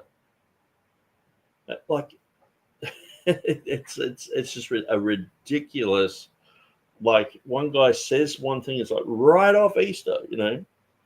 It's so strange. So they've been borrowing elements from ancient fertility cults. So it's a false narrative. It's popularized by Alexander Hislop. The etymology of Easter. So the term Easter is often said to come from the pagan goddess Eosta, a claim originating from the 8th century monk Bede. However, there's no evidence of widespread worship of Eosta, and modern scholars have cast doubt on Bede's claim. So a guy called Francis Kettner writes, in 1923, there is no concrete evidence that Anglo-Saxons had a goddess named Eosta. Bede's mention is isolated, and no archaeological or literary sources confirm this deity. Stephen R.C. White writes in 2005, the connection between Eosta and Easter is speculative at best. The term Easter in English comes from Ostara, meaning dawn, and is linked to the time of Passover in spring. Okay, so that's what he's saying. This aligns with how early Christians used the term Easter to refer to Pascha, much like other European languages, so Greek Pascha, Latin Pascha, Spanish Pascha, French Pascha. The early English Bibles used Easter and Passover, and sometimes Easter in the place of Passover in Tyndale, Coverdale Bible, etc., as we went through. So the Greek word Pascha formerly had only meant Passover, but then the early church uses the word Pascha for the Easter celebration. So this is something that a lot of people don't understand. When did that happen? Now, now I'm just going to bring up another article on KJV today.net. Now, if we go to the KJV today.net article, now my friend has written this article. He chooses to remain anonymous, and that's fine. He talks about Easter is not a pagan word. Easter, myth 2, Easter comes from a goddess named Ishtar or Astarte. So I'll put this link in the chat there, and anyone who wants to check it out, you can go and check that out. Talking about Alexander Hislop, pretty much the same type of stuff that we were talking about. But he actually has a link to the Greek. So this guy is a polyglot. He knows a lot of languages. And he points out the Greek word anatello means to rise, okay? Anatoly means the east. How's that? So to rise, maybe I'll read this. Easter is etymologically related to east, the direction, and refers to the rising of our Lord. This connection between the eastern direction and the resurrection makes some Christians nervous about a possible pagan influence. However, there is no reason for such concern, because this connection between the eastern direction and the verb to rise is even found in the language in which the New Testament was written. The Greek verb anatello means to rise, theas, and it is the word translated as rise in the above passage in 2 Peter 1:19 about Christ rising in our hearts. It is also the word in Hebrews 7:14, which says our Lord sprang out of Judah, and anatello is related to the word Anatole. I know lots of people called Anatoly, which means the east, the direction of the sun's rising. Again, theas. there is a connection between the eastern direction and the verb to rise, even in the language of the New Testament. So as much as we have Easter and we go, well, it's to do with the direction, this is the type of thing they have in Greek with the Anatolo, Anatole. So Anatole means the east, Anatolo means to rise. So obviously it's to do with the sun rising. So it almost mirrors the east and Easter, So there is a connection between the eastern direction and the verb to rise in the language of the New Testament. The writers of the New Testament did not avoid the verb anatello, to rise, despite its derivation from the Greek word east. So in other words, if everything east is demonic, apparently, why are they using this word in the Bible? Easter is tainted by a residual pagan etymology, and so he talks about that. But what else was I going to read on this? Where was I up to? So I was looking at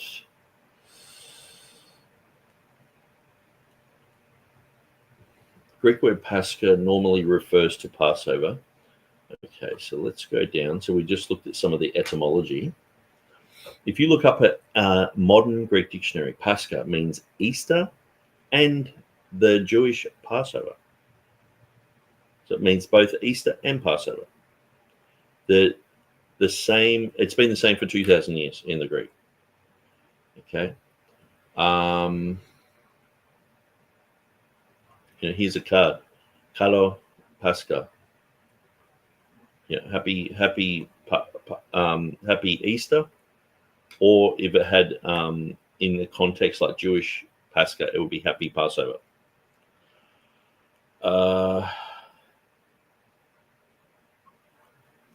So there's lots and lots of information here. Now, this is a very important thing to learn.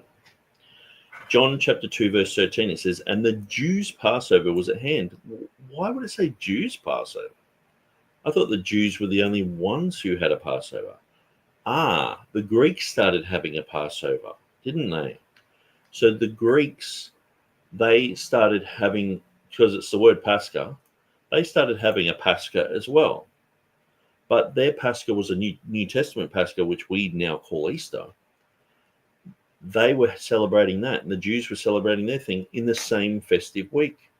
And so that's why John, by this time the Gentiles had entered the church and started doing these things, that's why he called it the Jews' Passover was at hand, not the Gentiles' Passover.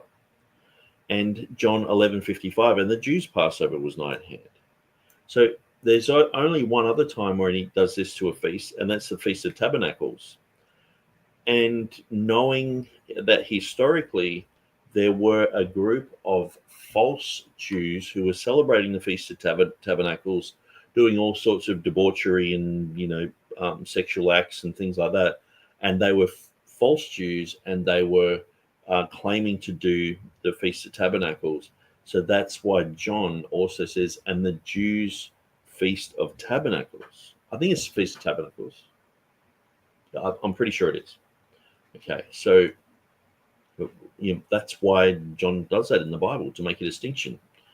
And so anyway, I recommend people read that. Dean John William Burgon, a lot of people respect him. Listen to what he said. Herod Agrippa was a political opportunist. It is likely that he would have delayed Peter's execution not only until the Jewish Passover had passed, but also until the Christian observance of the resurrection had concluded. So he's saying that it's talking about the Christian celebration of the resurrection. He's not saying it's a pagan festival. He's not saying it's only the Passover. He's saying they're both happening at the same time. But because Luke was a Christian, he wrote Pascha. So to the Jews, that would have been their Passover. To the Christians, that would have been their Easter. But the King James translators, they put Easter there to show that it was the New Testament celebration was happening as well. William Grady explains Herod was not observing the Jewish Passover. It had already begun. He was waiting for the Easter season, the term Christians understood to mean the time following the resurrection celebration. Okay, so that's his point of view. Even later, the Geneva Bible states in Acts 12:4, this is not meant for the feast of the Jews, but for that which the Christian church kept. The 1611 translators put this in by deliberate choice. And so Lancelot Andrews, he talks about Easter being the faithful and proper name for the season in which our Lord's passion is remembered and his triumph celebrated. So, I mean, there's so much evidence for what I'm saying. Like, I think if you watch through, I've gone for 5 hours. If you watch through just what I've put, you should go, yes, I'm questioning the whole pagan thing. That should be number one priority. Pagan thing, out the door. Then going, okay, does it mean Easter or Passover? Well, all you have to do is, look at the evidence that I put forward, weigh all that up. I know for some people it's more convenient to say Passover because of the New King James. It's like, well, we don't want to put them in the same bag as believing conspiracy theories, but there are other readings that they've dropped because of conspiracy theories. But the whole unicorn thing. It's like, oh, it's a magical, mythical thing. So they've put wild ox, which has 2 horns. It ruins 7 verses, I think it is.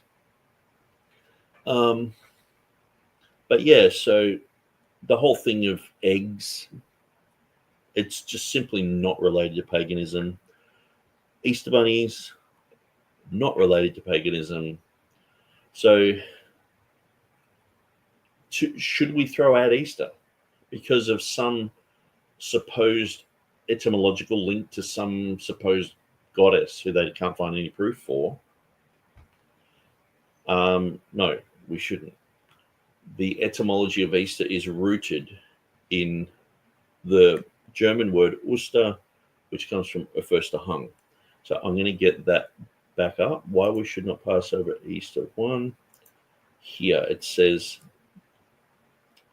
our word Easter is of Saxon origin and of precisely the same import with its German cognate Ostern. The latter is derived from the Old Teutonic Hen, Hung, that is resurrection. When we go through, so that was Eusebius, Ecclesiastical History, translated by C.F. Cruz in 1550. Okay, so let's look at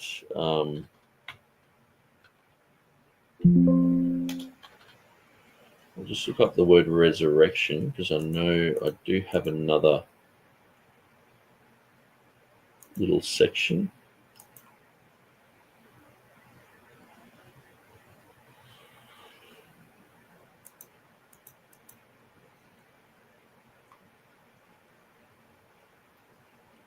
I think it's in the Martin Luther section. Yeah, here it is.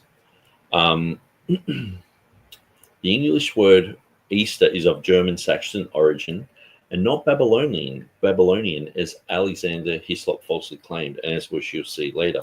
The German equivalent is Oster, Ostern, being the modern day correspondent, is related to Ost, which means the rising of the sun. It means dawn. It means morning. Ost, that's what it means. It's a direction, or simply in English, east.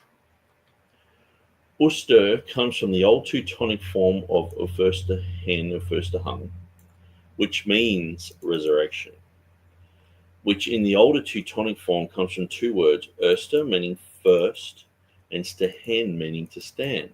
These 2 words combine to form Osterhen, which is the old German form of Osterhen, the modern day German word for resurrection.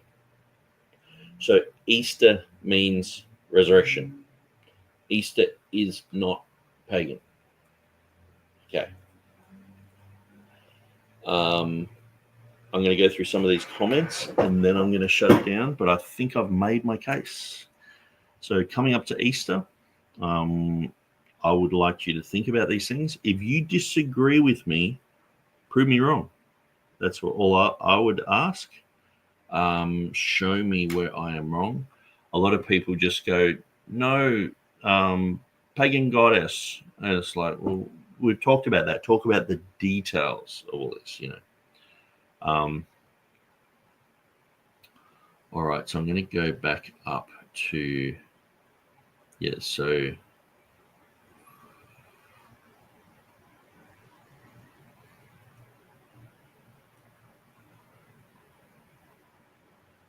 there's quite a lot of comments, actually.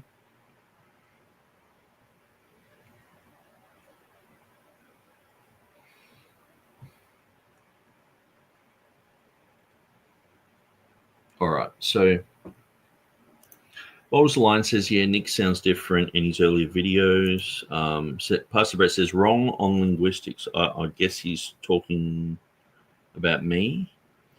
Astarte is the Greek word for Ishtar. Yes, exactly. And so, but that has nothing to do with Easter. It's just a phonetic similarity. There's just no link whatsoever. In the old Anglo service books, the term Easter is used frequently to translate the word Passover. In the translation by Wycliffe, the word Pasch, that is Passover, is used. But Tyndale and Coverdale use the word Easter, and hence it is very improperly crept into our King James Version. I think that is written by Adam Clark, says that. He talks about those type of things. So, yeah, and I'm in disagreement. Adam Clark, he's a huge critic of the King James. Pastor Brett says, all things new was the celebration. Spring is what we call it today. The translators used it on purpose. They knew what they were doing. Rakit says, just as April is a Latin name for Aphrodite. Pastor Brett says they also had James to contend with. He was a scholar and wanted in on the translation.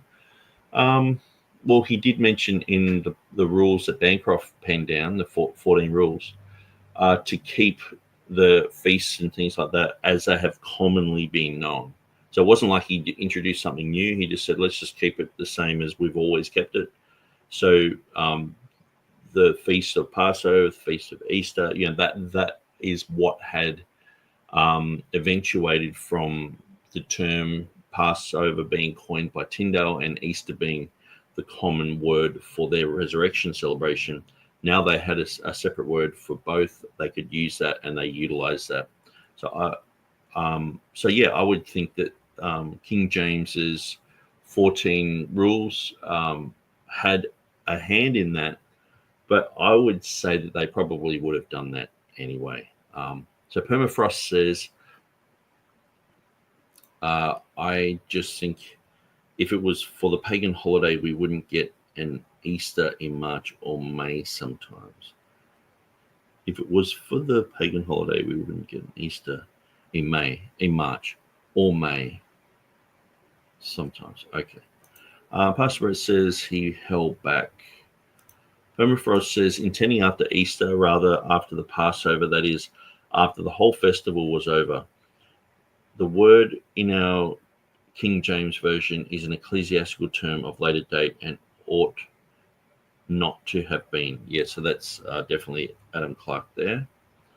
Not to be employed here, yes. So after Easter, in that day in which the Paschal Lamb ate, on which the Jews would put none to death, that they might not eclipse the joy of that day. Okay. Pastor Brett says, read the verse before the days of unleavened bread. Yes, so then with the days of unleavened bread, that means the Passover feast day had happened, had already occurred, but the whole 7-day Passover celebration was still ongoing, which the Jews were celebrating and the Christians were celebrating. And they both called it Pascha. They continued to call it Pascha. All the early church writings, all the way up, call it Pascha. And so it is the Pascha.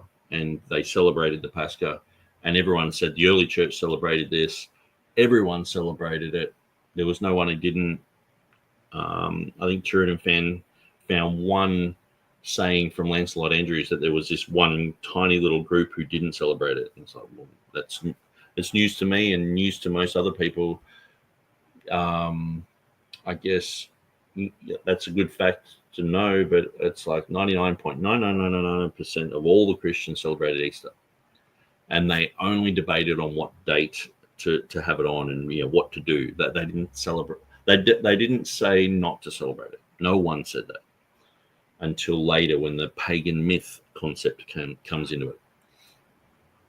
Easter simply means the spring, but there are several other Norse and Germanic deities associated with the spring or seasons. Permafrost says in the Greek it says Pascha.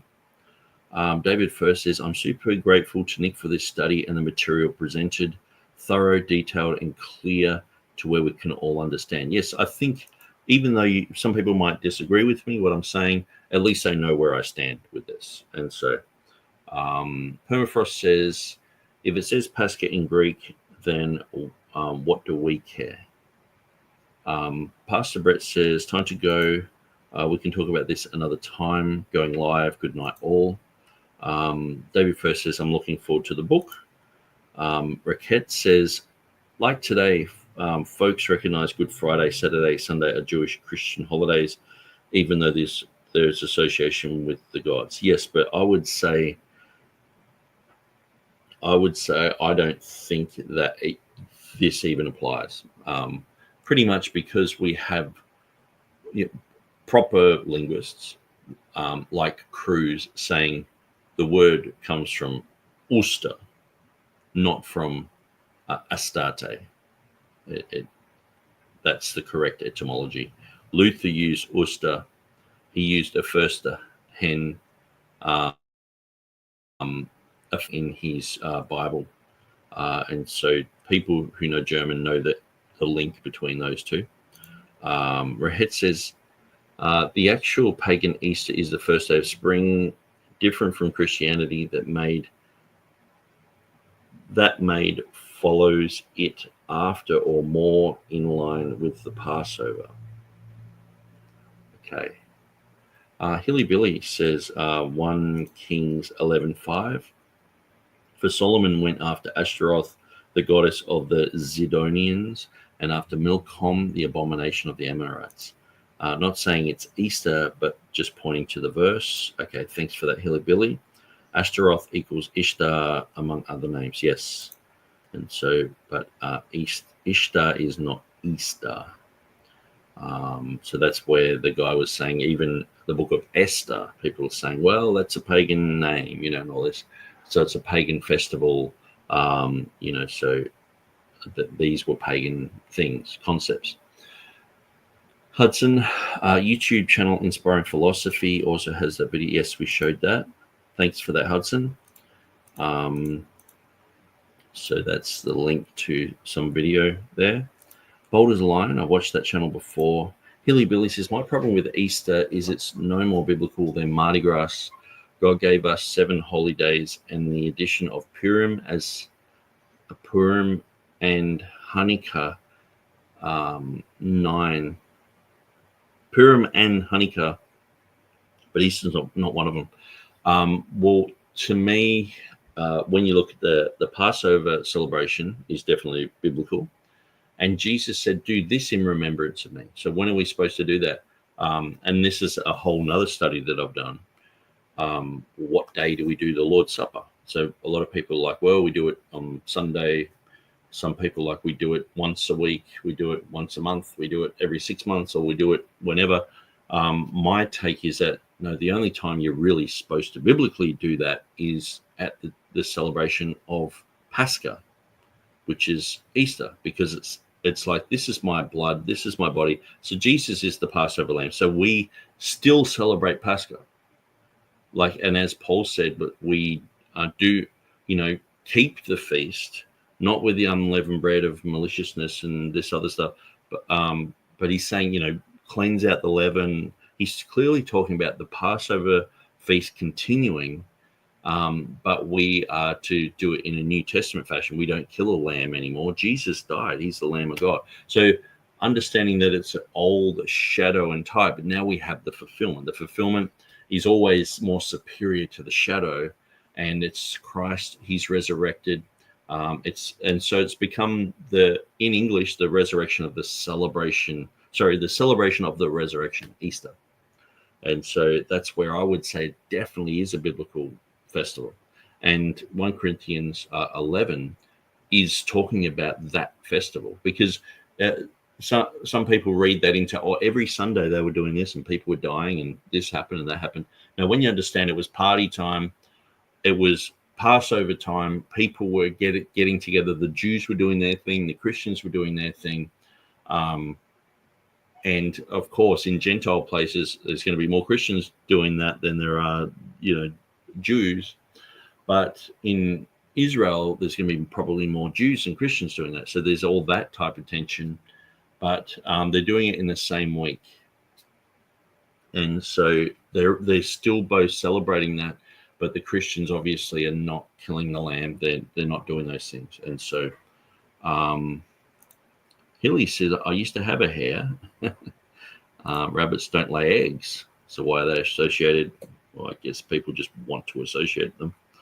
Calvin said, my problem with Easter is by what day it falls on and how that's determined. And that was the concern with the vast majority of Christians. What day do we do it on? Because the calendars change and fluctuate, it's never the same. Like that of Passover, the 15th of Nisan or 14th of Nisan, Passover always falls on the same day, whereas Easter is determined on the first Sunday after the full moon following the spring vernal equinox. Some call this astronomy. I argue it's astrology. Yeah, it's just basically one calendar went by the moon, the other one goes by the sun. So it causes that type of division.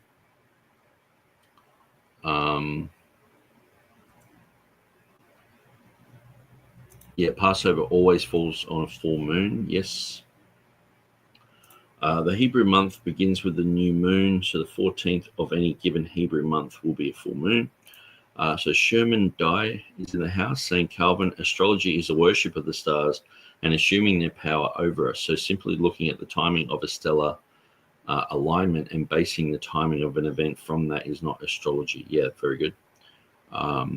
Calvin says, if Easter was celebrated on a particular day by the apostles and disciples, why does it change every year? Can we not determine that day being common with Passover? Oh, that's what the whole Council of Nicaea thing was about, because some churches, they celebrated it on the 14th of Nisan, some celebrated the Sunday after. But then when you spread the gospel out into the world and you've got different calendars, it's like, when are we going to do this? And as some mentioned, like even in the Middle Ages, they were like, some people were going by the Irish calendar, some going by the Roman calendar. And so you'd have some people are there celebrating Easter and other people are still doing a fast because it became traditional to have a fast before Easter. And so, yeah, so it has been, the whole timing of everything has been an issue. Where to me, I'm not really that worried about where the timing appears today for us. The Council of Nicaea was just sort of like, well, after the 14th, the Sunday after it. But I guess when you're introducing all these other calendars, the Gregorian calendar, etc., I think the way that it works out for us is fine. I'm not really worried about that. And so, but yeah, it's definitely worth looking into. But I think it's good that you're like, yeah, it's the date, not should we do it? We should do it. The early church did it. Everyone did it. You have to have a pretty hardcore argument to say that you shouldn't do Easter. Or even if you don't want to call it Easter, Pascha. You have to have a pretty hardcore argument to say you're not going to celebrate Pascha.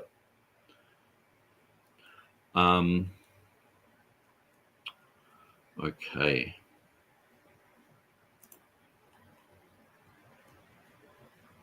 Permafrost says, shouldn't Easter fall on the first fruits date each year?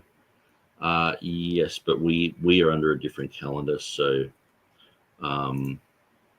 Hilly says, well, Perm, Easter is a celebration of the resurrection. Didn't that occur 3 days later? And so, but I think the thing is, just because it's named Easter and Easter means resurrection, I guess it's like calling the whole celebration Passover for a 7-day celebration, but then you have the Feast of First Fruits in there as well. It's just a blanket term, Easter. It's an Easter celebration, and usually it's like, Christmas, but usually you might even include New Year's or whatever in that period of time. The Christmas break, the holidays, or, So Raquette says, neither could the Jews do any more animal sacrifices after the temple's destruction. Yeah, so that's an interesting thing. And even the Jews today, they don't sacrifice a lamb. It's very rare that you find groups that do. Most of them just have a bit of a lamb shank on the table, and that's a representation of the lamb. Permafrost, the resurrection occurred on the first fruits. Yes. Bold as a lion says, sounds like my day. Yeah, so it sounds like a few people are having a really bad day. Hilly says, no, remember when Jesus met Mary and said, don't touch me? I have yet to ascend to the Father. He had to go and appear as a wave sheath of the harvest. Okay, that's interesting. He did not want to touch him because he was ritually clean. Wow, that's very interesting.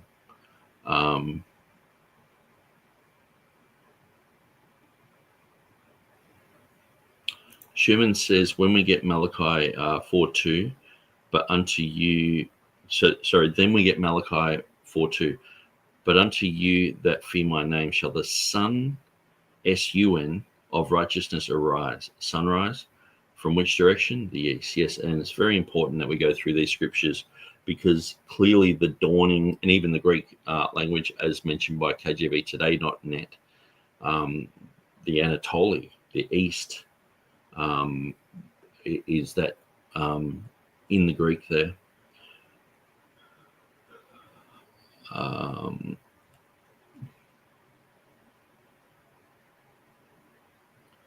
Someone needs to point out to modern scholars that there's less evidence for a wild ox than there is for a unicorn.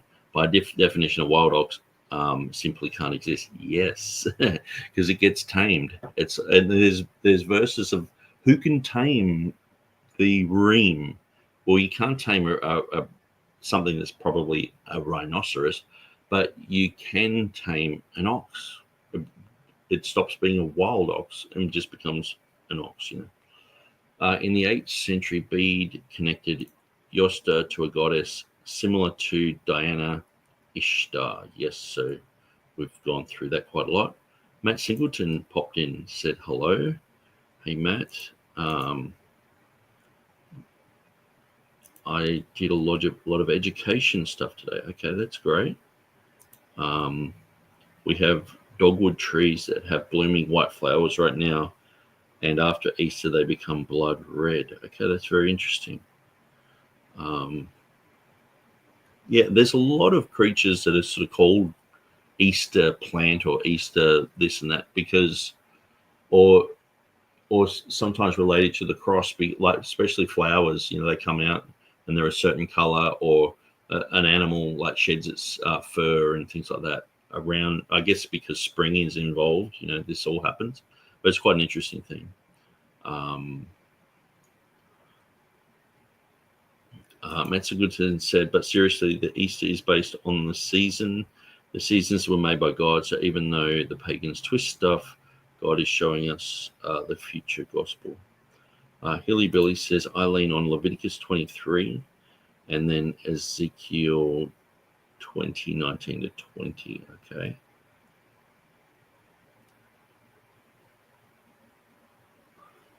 Hilly says, isn't Passover one of the feasts that will be celebrated in the millennial kingdom? I'm not sure about that. That'll be an interesting study to do. Okay, so I've gone for 5 hours and 20 minutes. But I think you guys have gotten my perspective anyway of what I think about Easter, meaning resurrection, not being pagan, and an accurate translation in the King James. So I'm open to being corrected. If anyone thinks I'm wrong, let me know.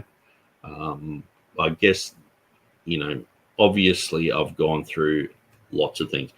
At one stage there, I had exhausted the internet before it just kept growing and growing, but I'd exhausted the internet. I was typing in Easter, and I would go through and just read absolutely everything. I read all Wikipedia, even going back in all their edits, because I wanted to know. I knew nothing about Easter. When I first started studying it, I studied it to prove the King James wrong, that it had an error. I used to say Acts 12:4 is a mistranslation in the King James. Now I'm defending it.